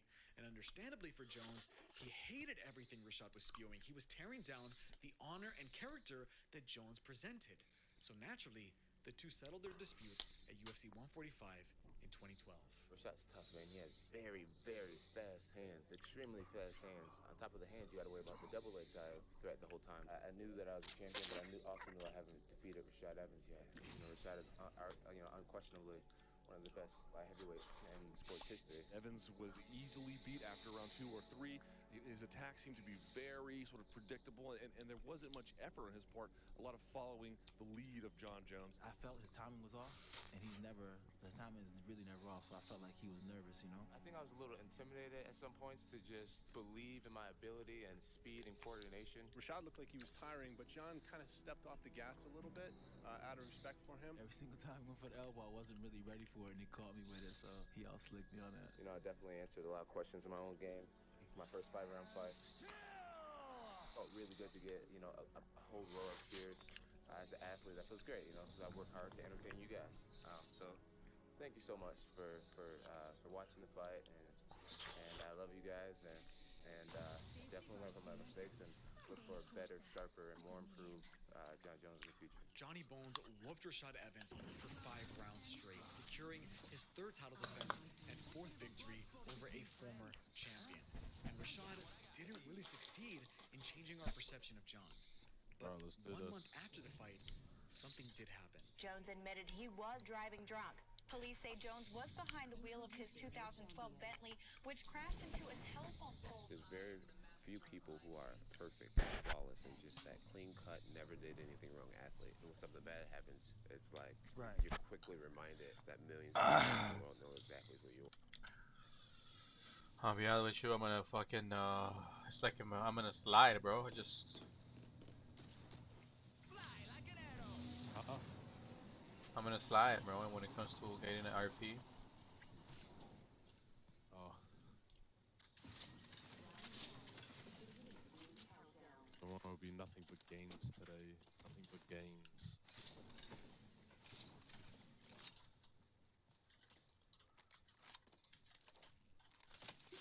to ring close.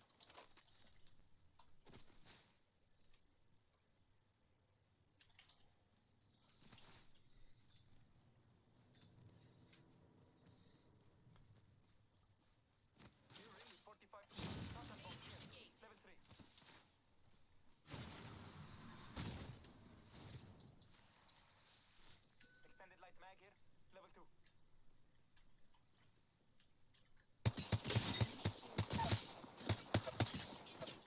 Oh, you're already in there. Tossing a thermite. Hold on. Setting a tracker. Un momento, por favor. They're gonna res. Setting a tracker. Give me a second. 10 seconds until the ring closes. It's close though.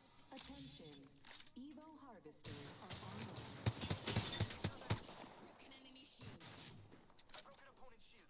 Reloading. Warning. I'm recharging my shields. In progress.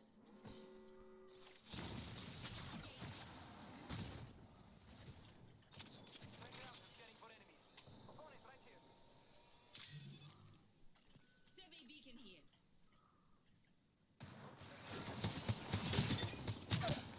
Been down. She's on HP. For once, being predictable. Really there, Picked an broski. upgrade to give me the upper hand. Hey, they pushed me. They got one. The enemy shield is broken. Took down an opponent. On your feet, darling. Plenty of fight left in you. Care package being delivered. Reloading. Broken in. On your feet, darling. Plenty of fight left in you. Down. I didn't know. Oh, what the fuck? Reloading. They went straight down. On your feet, darling. Plenty of fight left in you. Attenzione, enemy here.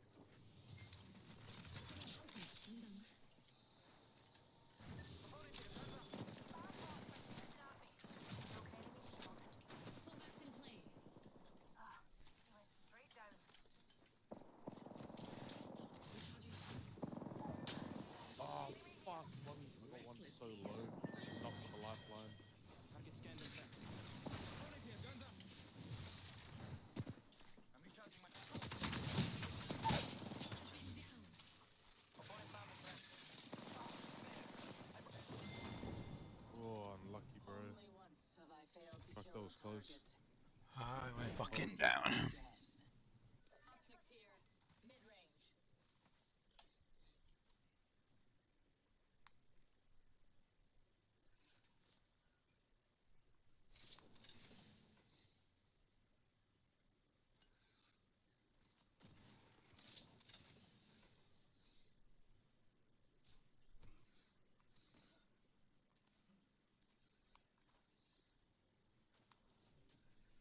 Optics here. Barrel stabilizer here.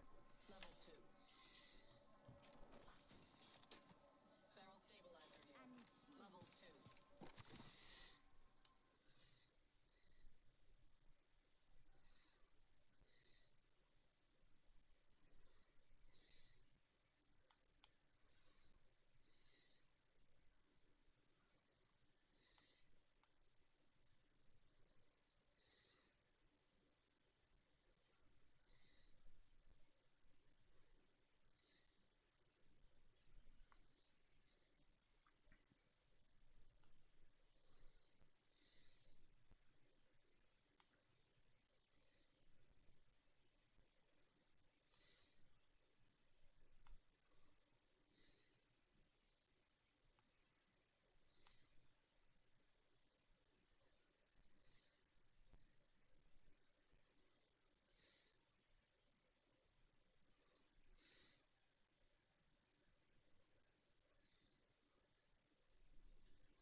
After crashing his Bentley into a telephone pole, Johnny Bones pleaded guilty to DUI charges and paid a $1,000 fine. That is not a good look, but he's not perfect. He's a young, dumb 24-year-old who made a one-off mistake. Luckily, this didn't affect his fighting career, and there was an interesting matchup waiting for him. The big thing is everybody says Dan Henderson will definitely beat John Jones.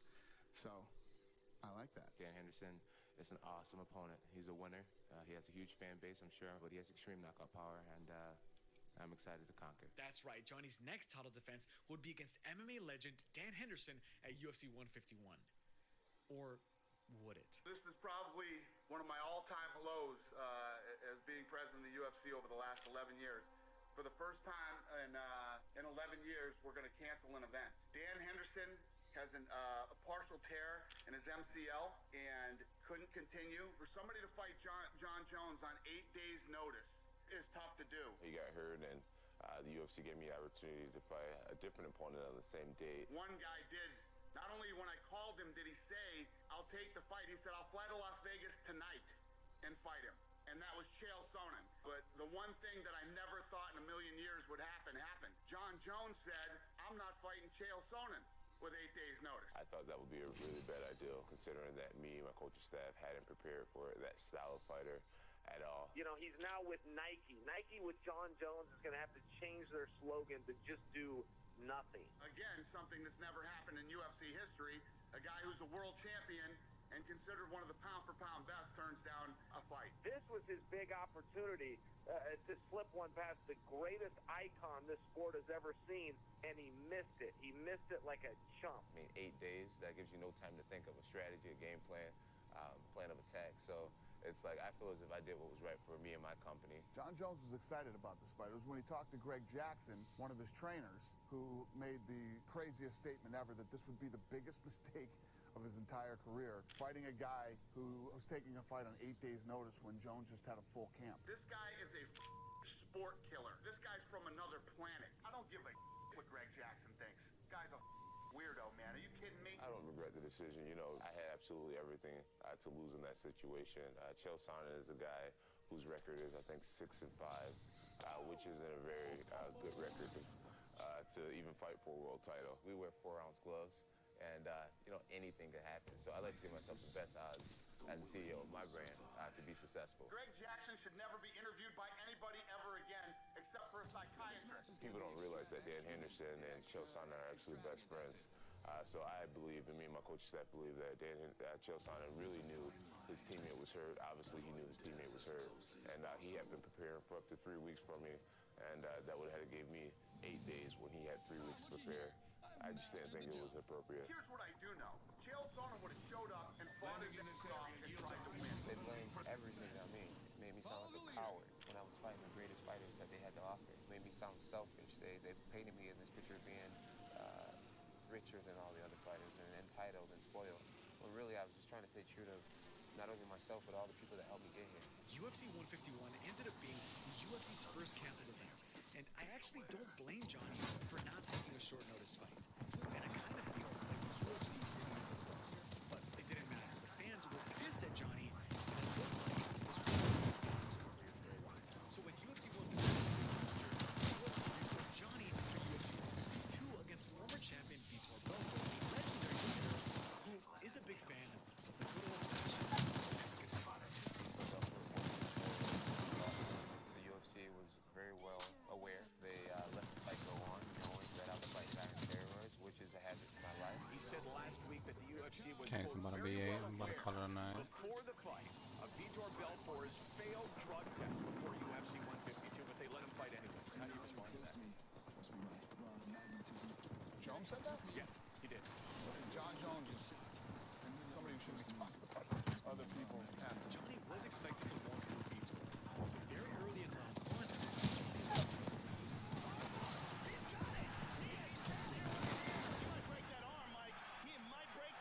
There was a point where I don't think physically he could have extended it even more. I mean, it was hot, and I just came to terms with what was going to happen. You know, I was just thinking, man, you know, I can't believe I'm getting ready to lose this way. In the first round, how close do you think that was? I mean, you seemed like you were cranking it pretty hard. And I had my opportunity. I think when I heard pop, I kind of lost the pressure and he got away. He's out. Wow. Johnny escaped a very tight armbar, injuring his arm in the process. In round 4, Jones took and almost went on. Jiu-jitsu has been the art that I've reflected this point so far in my entire career.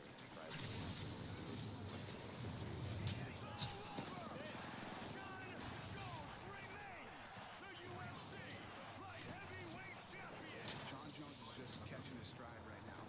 We've had a great year and a half in the run that he's had, and we've got some rocky roads, to put it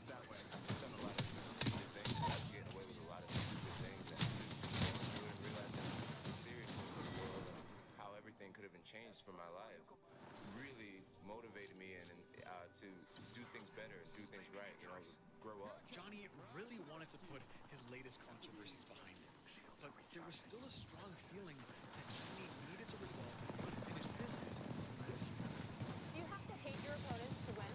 Can I touch your hair? Can I feel? I love your hair, by the way. Random. That has never happened before, because everybody that's sitting in this chair is thinking, and I can assure you, that's real hair, people, and it's very soft, I might add. What is the question about Saturday night? I have no John idea. Jones is I have going no down. idea what I just John asked you. Jones, the youngest champion in UFC history, will have his crowning moment. He will have what every young man dreams of. He will get to go one-on-one with Chael Sonnen. Chael is a great fighter, man. People are just disregarding him completely, and I'm not. My family's not. You know, we've seen what he did to Anderson. He's legit. He's legit. You haven't fought at light heavyweight since 2005. I haven't That's a long lost time. at light heavyweight You haven't since lost. 2005. Okay. Longest undefeated streak in the company today, 8 years. What would be his advantage over you in this fight? He's really good at promoting. He's a great talker. He is really good with words. He's dealing with Chael Sonnen. John's the best, but Chael is better. I walk in the room, John Jones put his eyeballs in the curve. He's never been in there with a gang before. He's been in there with a bunch of little boys that were scared of him. I was signing college scholarships when this kid was climbing up on his dad's knee asking for a couple of quarters because he heard the jingle of the ice cream truck outside. What do I care about a 25-year-old boy? No one takes him seriously anymore. You know, I think he does drugs. I don't know. I don't know, because he just seems crazy. The best fighters in the world fight on pay-per-view. I don't find title fights find me. I don't look for main events look for me. I'm the most interesting man in the world. I'm the reason Waldo is hiding. I believe that this could be a fight of my life, to be honest with you, or I could just dominate him and eat him alive.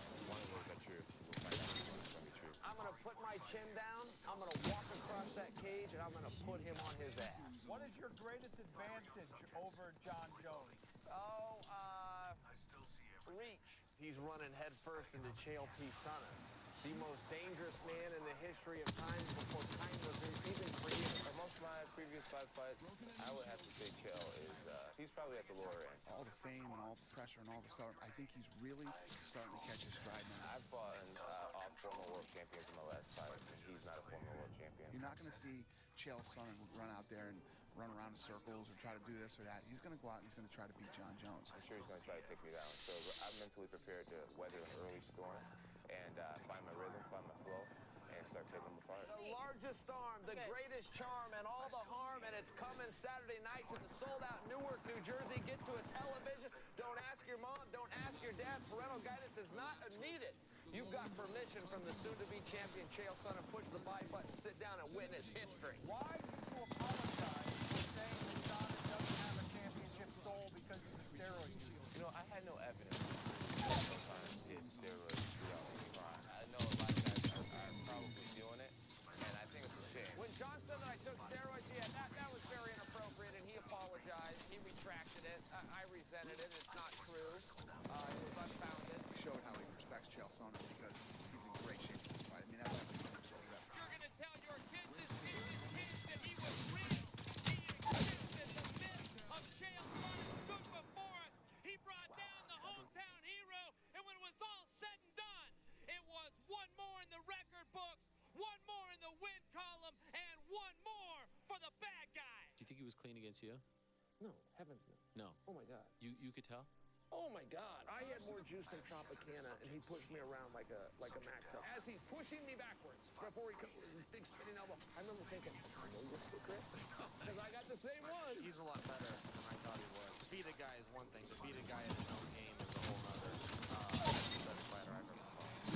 Human beings that have different temperaments, different minds, and different mentalities, ruthless, competitive drive that's almost terrifying to the ordinary person. That's John Jones.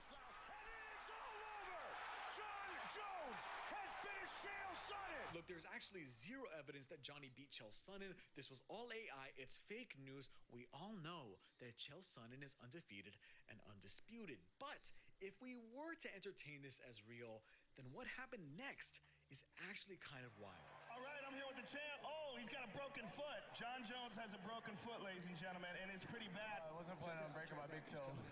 It's all nasty, man. Yeah. I was supposed to go to Jamaica after this. Now, I don't think that's going to happen. During a grappling exchange, Johnny broke his toe in a freak accident. So Jones didn't finish Chael in round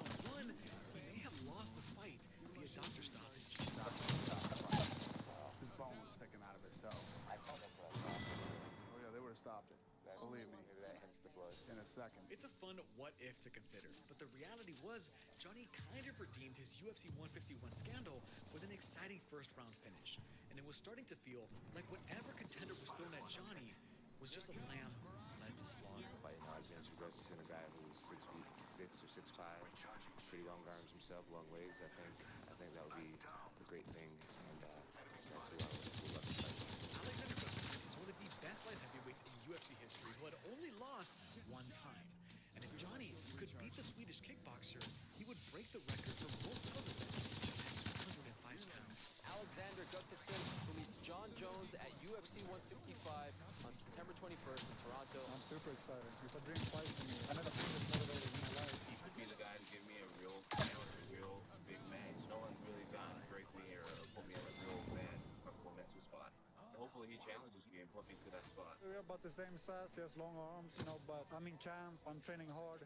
So I'm ready. I believe that he's never fought anyone close to me. He's never experienced the reach and the height and the speed that I want to give to him. He's the best guy pound for pound in the world right now. If I'm going to take someone's belt, it's going to be his. I'll be sacrificing a lot for this fight, and I turn every stone I can in this camp, so I'm ready for it, whatever happens. I'm going to kickboxing. I'm going to be like water. I'm going to do all types of unpredictable spinning elbows, flying knees, shots, fake shots, all types of stuff. Do you have a vision of how this thing will actually go down? It's going to be 5 hard rounds. It's going to be 5 tough rounds, though, with me as a winner. I really hope for a good fight for the fans. There's a lot of critics to say that the reason why I do so well is because I have size advantages over my opponents, and I don't think that's really fair. So I think fighting Gustafsson will kind of get that out of the way, that whole John Jones is bigger than everyone else.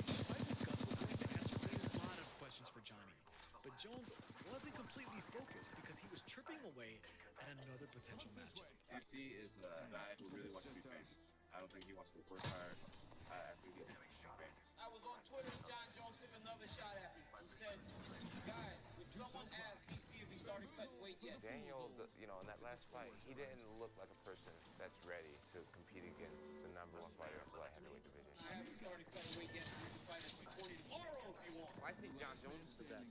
I really do. And I would love to test my skills. He had short reach, bad cardio. He looked terrible in his last fight. It's like, I'm not worried about him at all. I just think that, we get that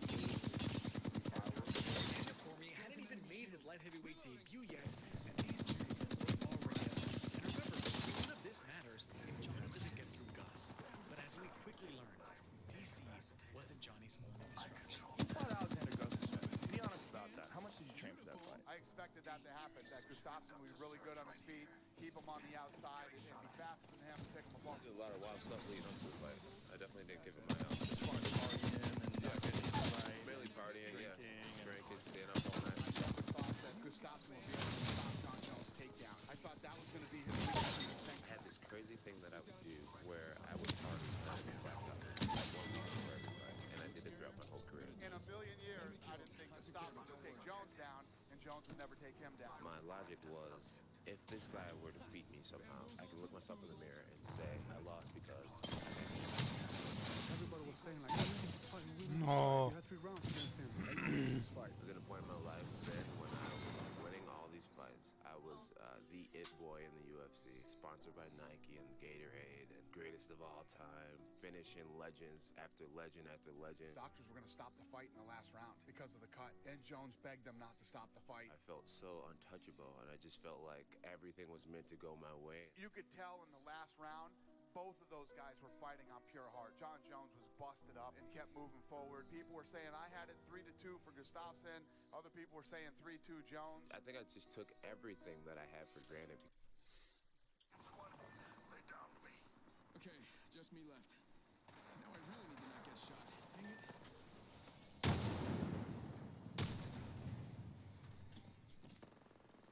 All right, I'm back. I never left. Give me my shield to recharge. 10 seconds to improve. Maybe stop talking to yourself and go. Sending out another me. Okay. Jupes o'clock. You got bamboozled.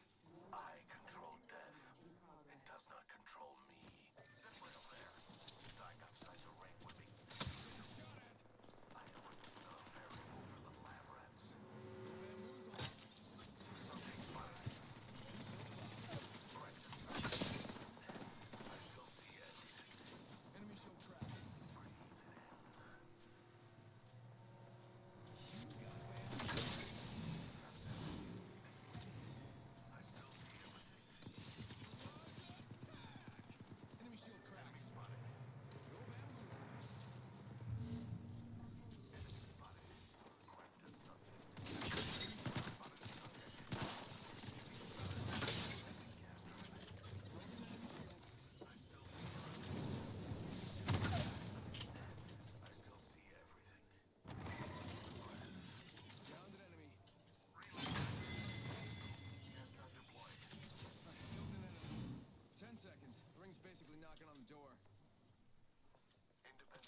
No.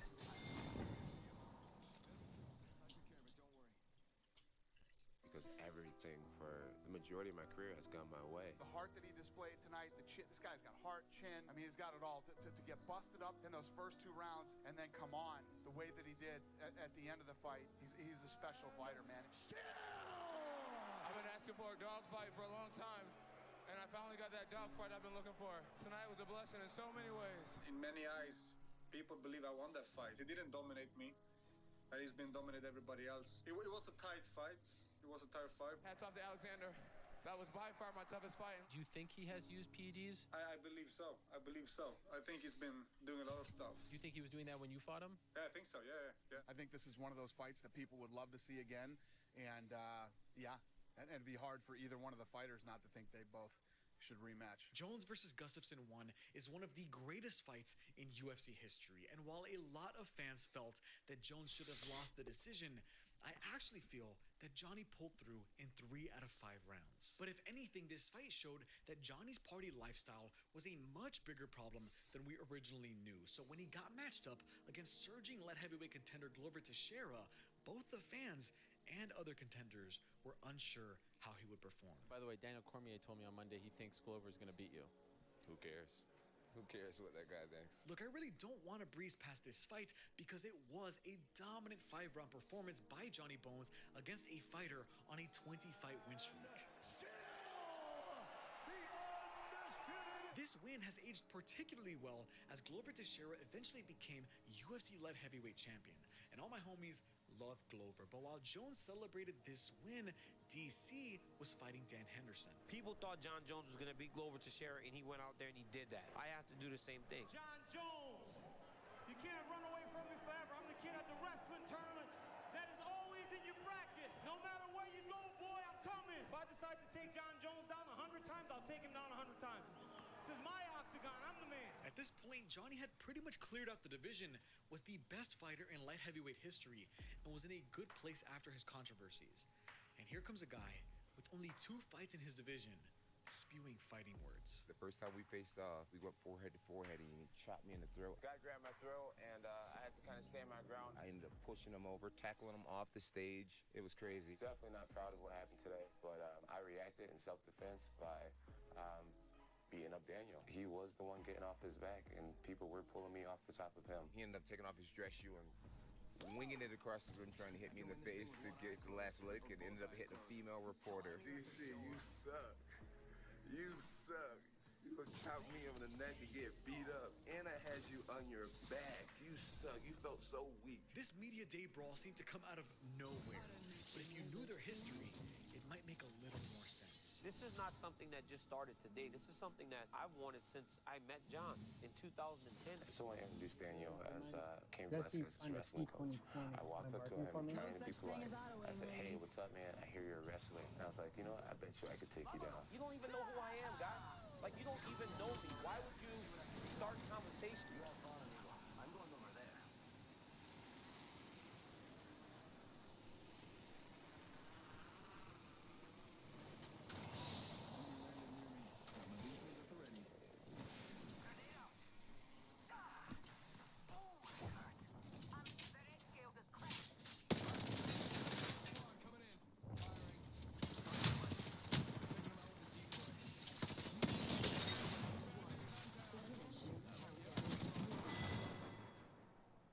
No.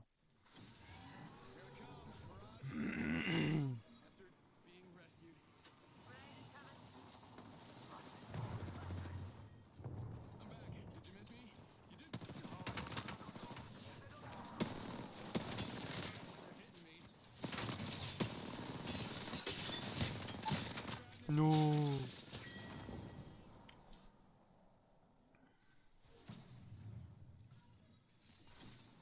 I'm back. You miss me?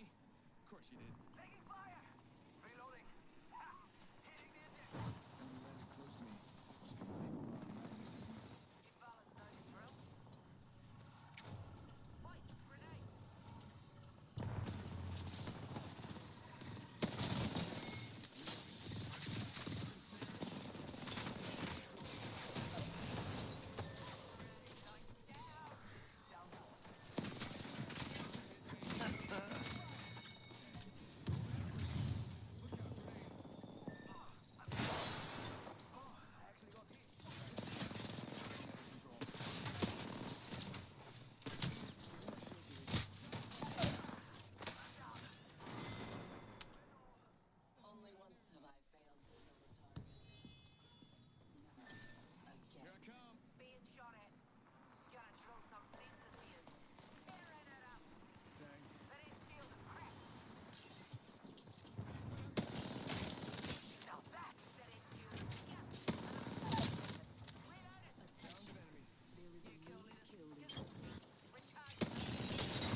by being rude. Like, that was the issue. It's personal. I mean, this is a personal fight. Right away, he's just like, oh, I'm this Olympic great wrestler. His ego and his pride was just through the roof.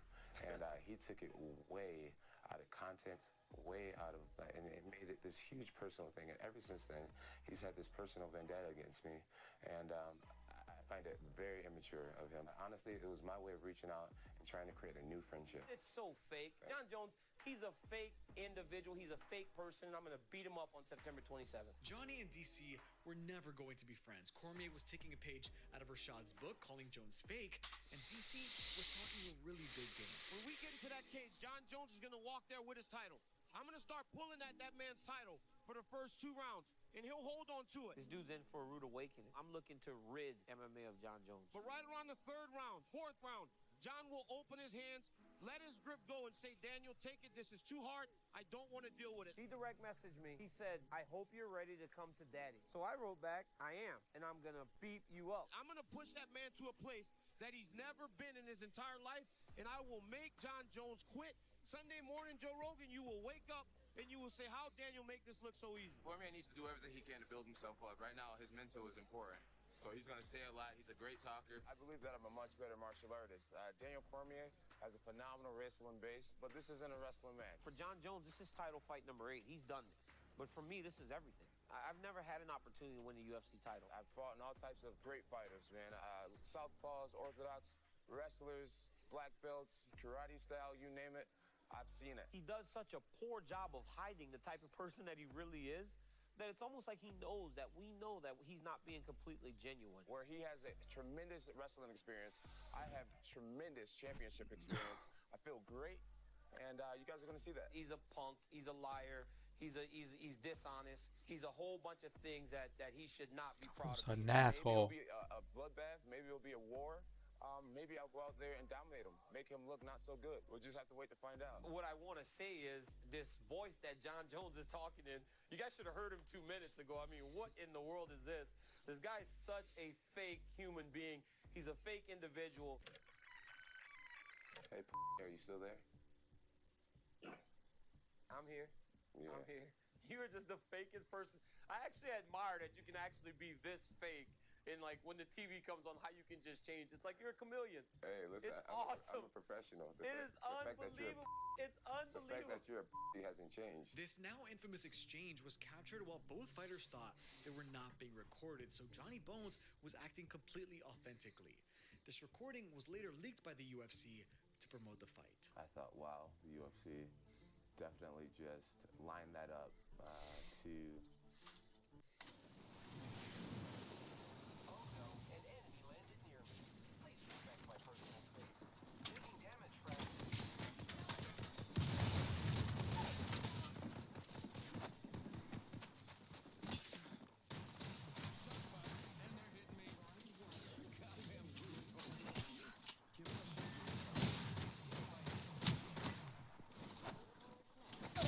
No. Only once have I failed a target. Never Here I come. Rush to the rescue. After being Alternator here. Moment. I'm back. Did you miss me? You did miss me, right? Sentinel here. Moment.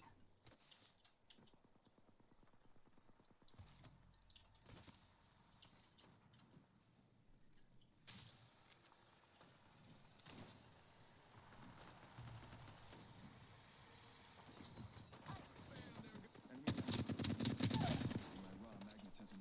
Here I go. Enemy landed near me. Got my boots. My boozles at the ready. I'm coming.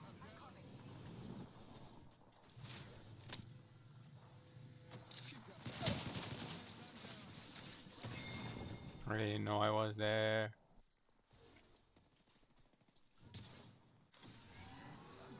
You miss me? I cracked an enemy shield. Reloading. Shop's open for business.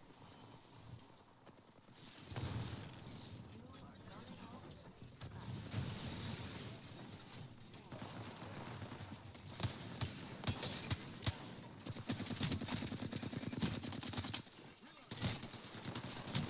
No, fight me. Sorry, did I confuse you?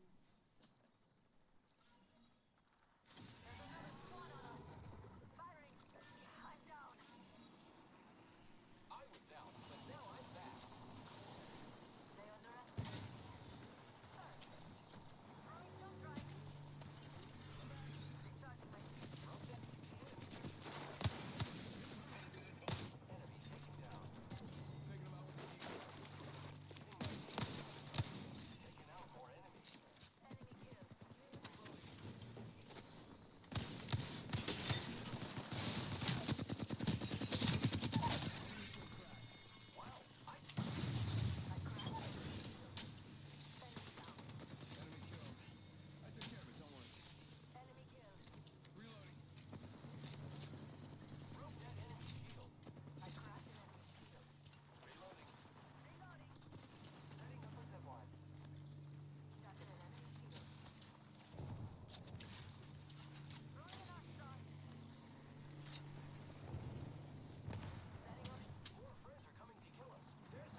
Does this enhanced weapon make me look scarier?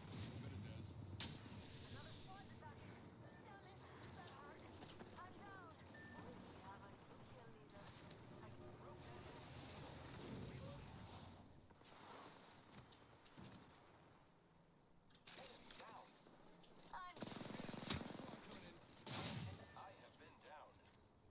Send in a decoy. Wait, how do I know that I'm not the within dream stuff? It's dupes o'clock. Here I come, back from the sky.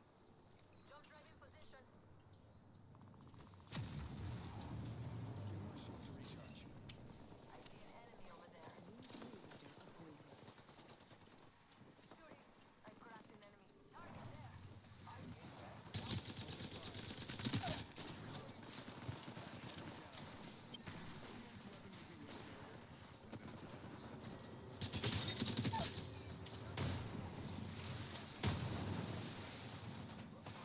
me my shield to recharge.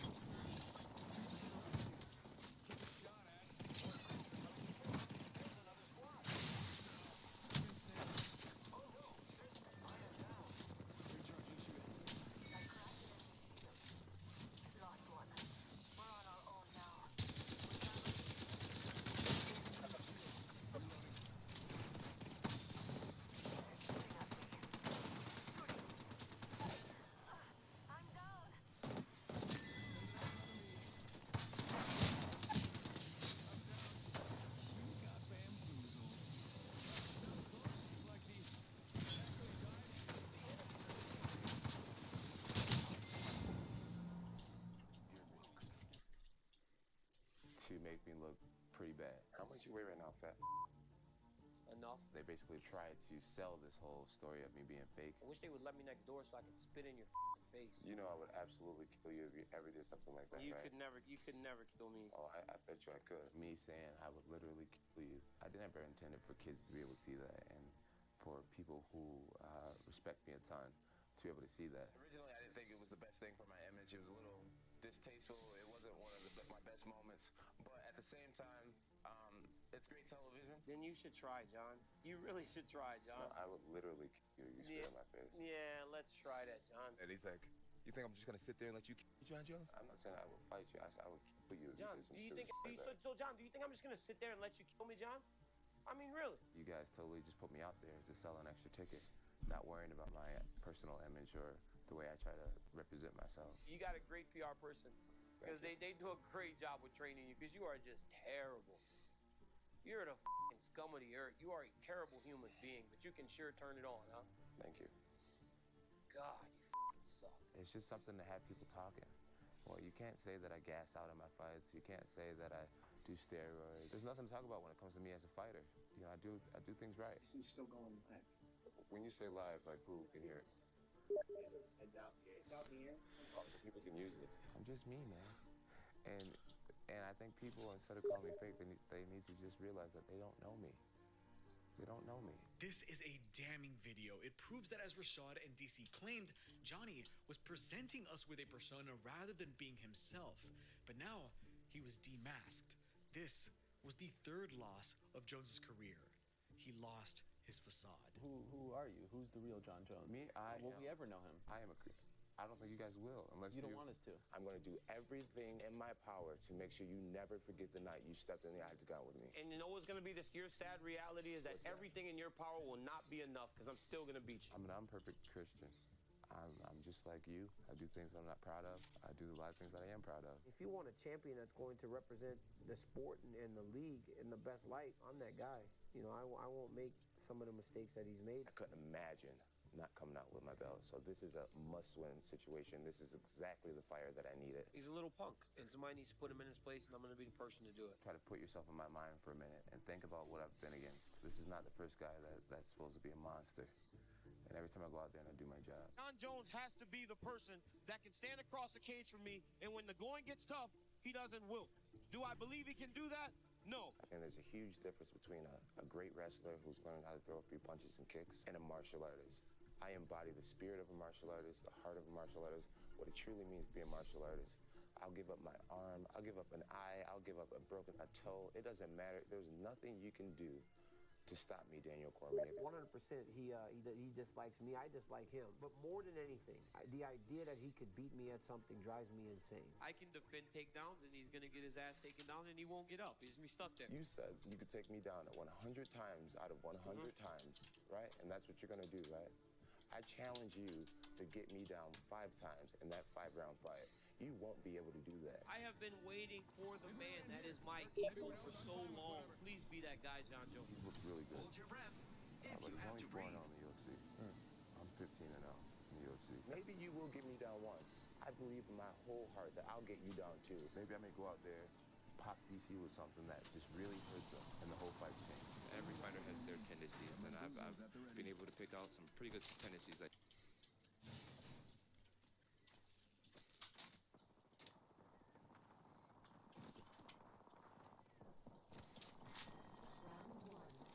Okay, let's get me now, get out.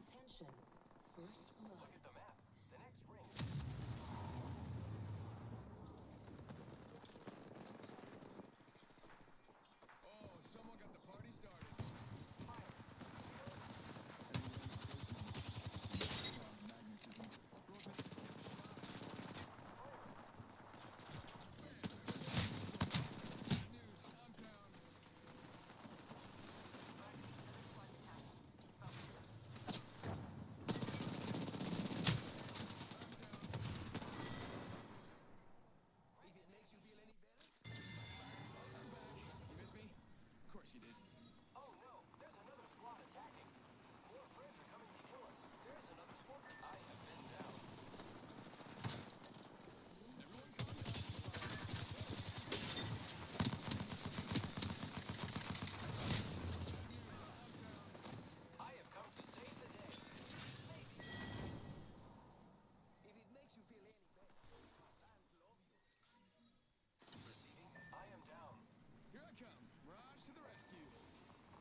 course you did.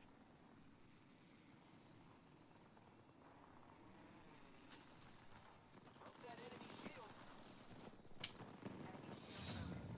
I'm back. I mean, you know, I never left you.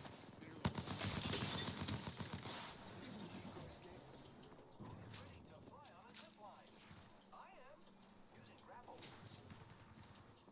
Broke that enemy. Squad here. More friends are coming to kill us. Join another squad. Opening fire. I have been down.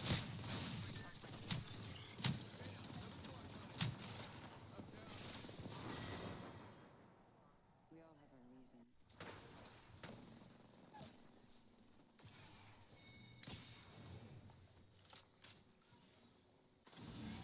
Here I come. Mirage to the rescue. Need to recharge my shields. I came back without your help. Oh no, there's another squad attacking.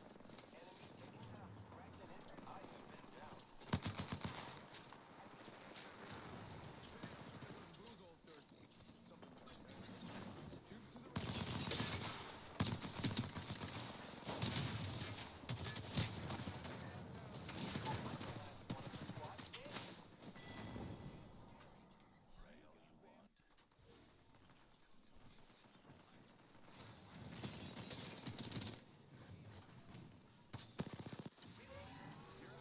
Mirage to the rescue. After being rescued. We killed the last member. Good work, team. Recharging shields. I'm back. I downed an enemy. This weapon is enhanced. Beautiful. Attention. The kill leader has been eliminated. That's the last Round. Wildcard slot unlocked. Visit a replicator to claim. Arc Star out.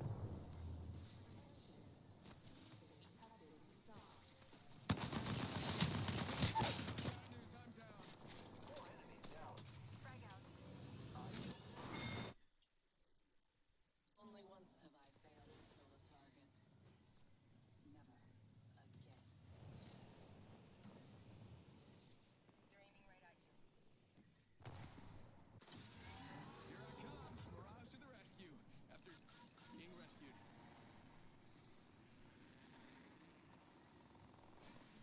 Opening fire. Enemy shield broken. Broke. The enemies are shooting at me. Enemy. I am down.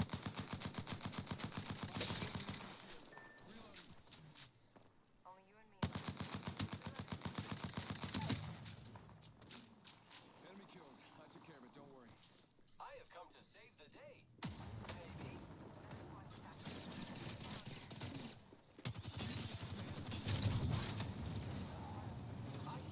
My shields recharge.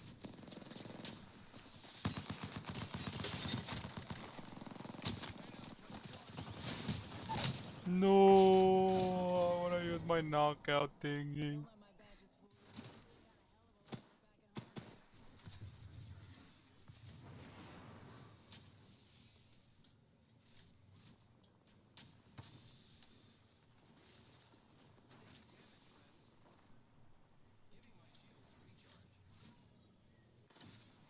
Here I come. Mirage to the rescue. Grappling. I'm back. Did you miss me? You did miss me. Void running. Who's ready to fly on a zip line? I am. Getting shot at. Broken enemy shield. I'm down.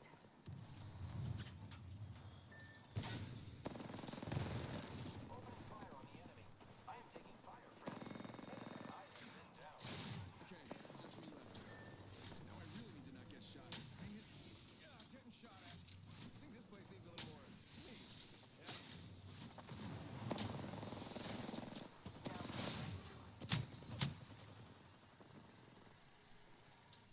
I need shields. Here I come. Back from this. Getting shot at.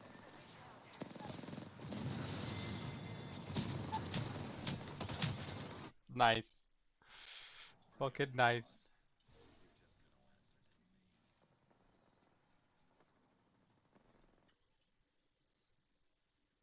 That he has that I will exploit against him. But the difference is, when I get you down, your face will open up. There is nothing you can do to stop me from coming at you round after round with the most malicious techniques I know. Or maybe he may go out there and post his will at first, and I have to really dig deep like I did against Gustafsson to find a way to win. I have tendencies, and I know what he's talking about because they're glaring. I won't say I want to, but I have a conviction that Cody is my next champion.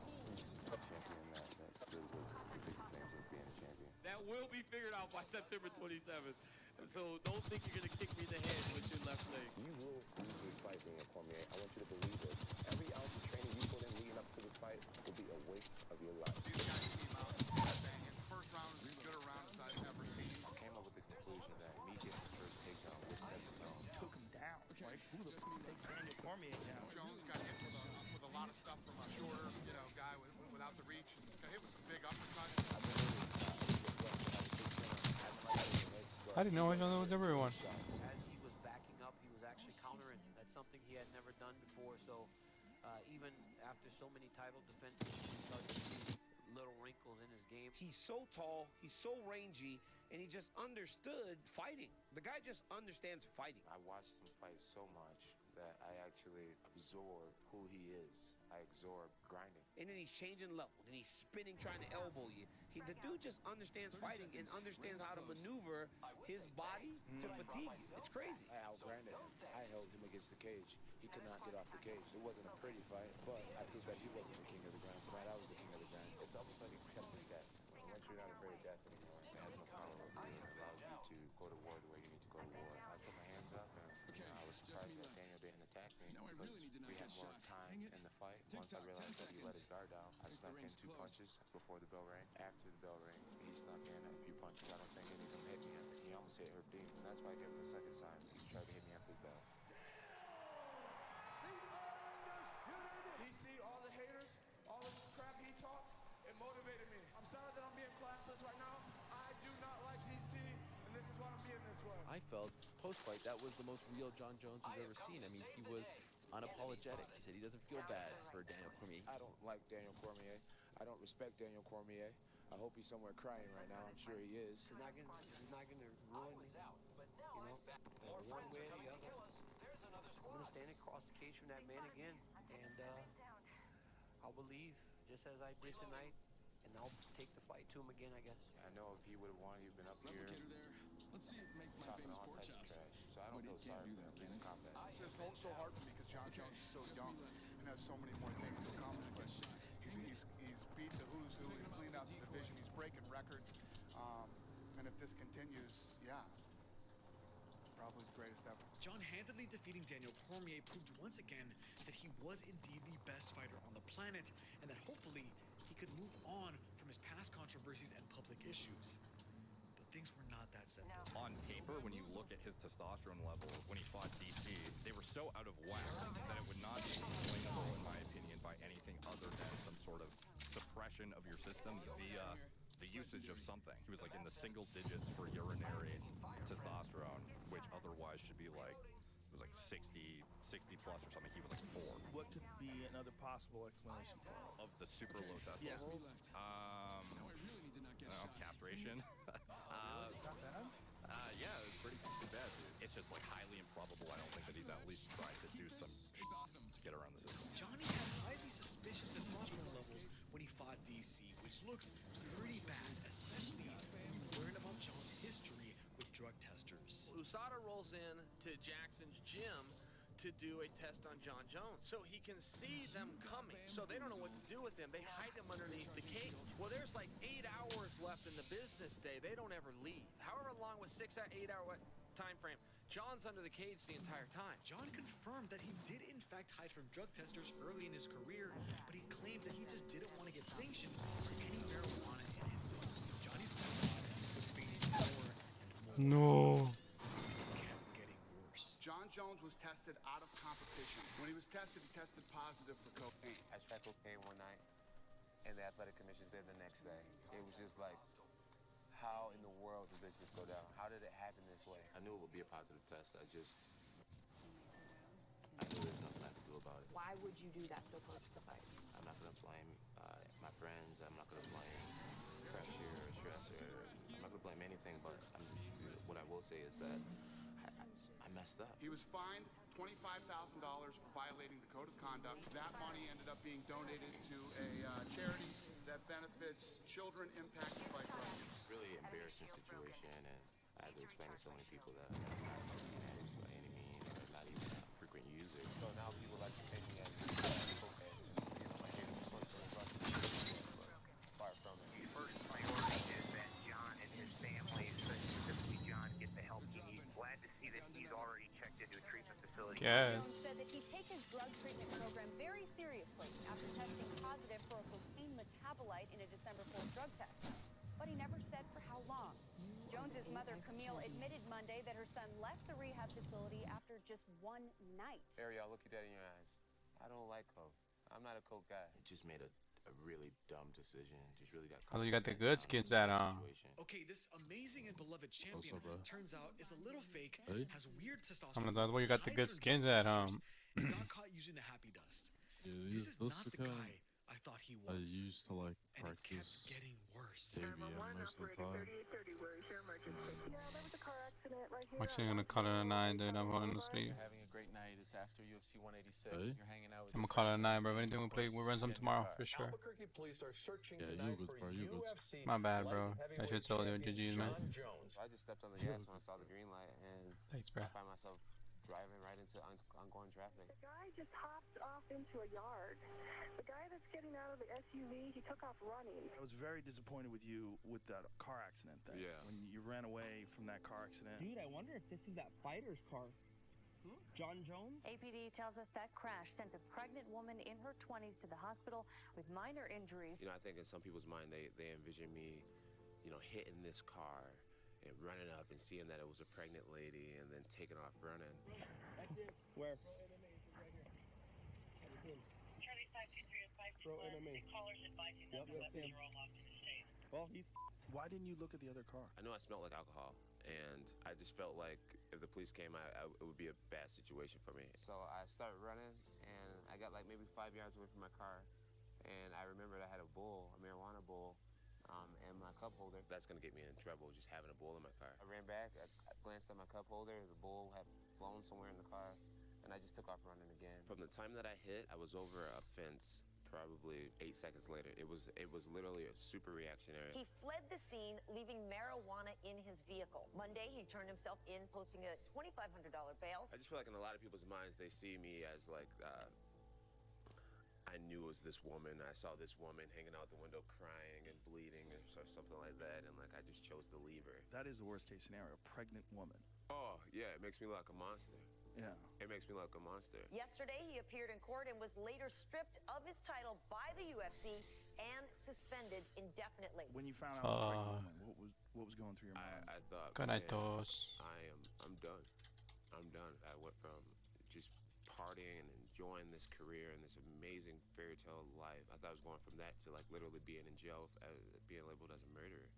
So that was my number one thing, was just hoping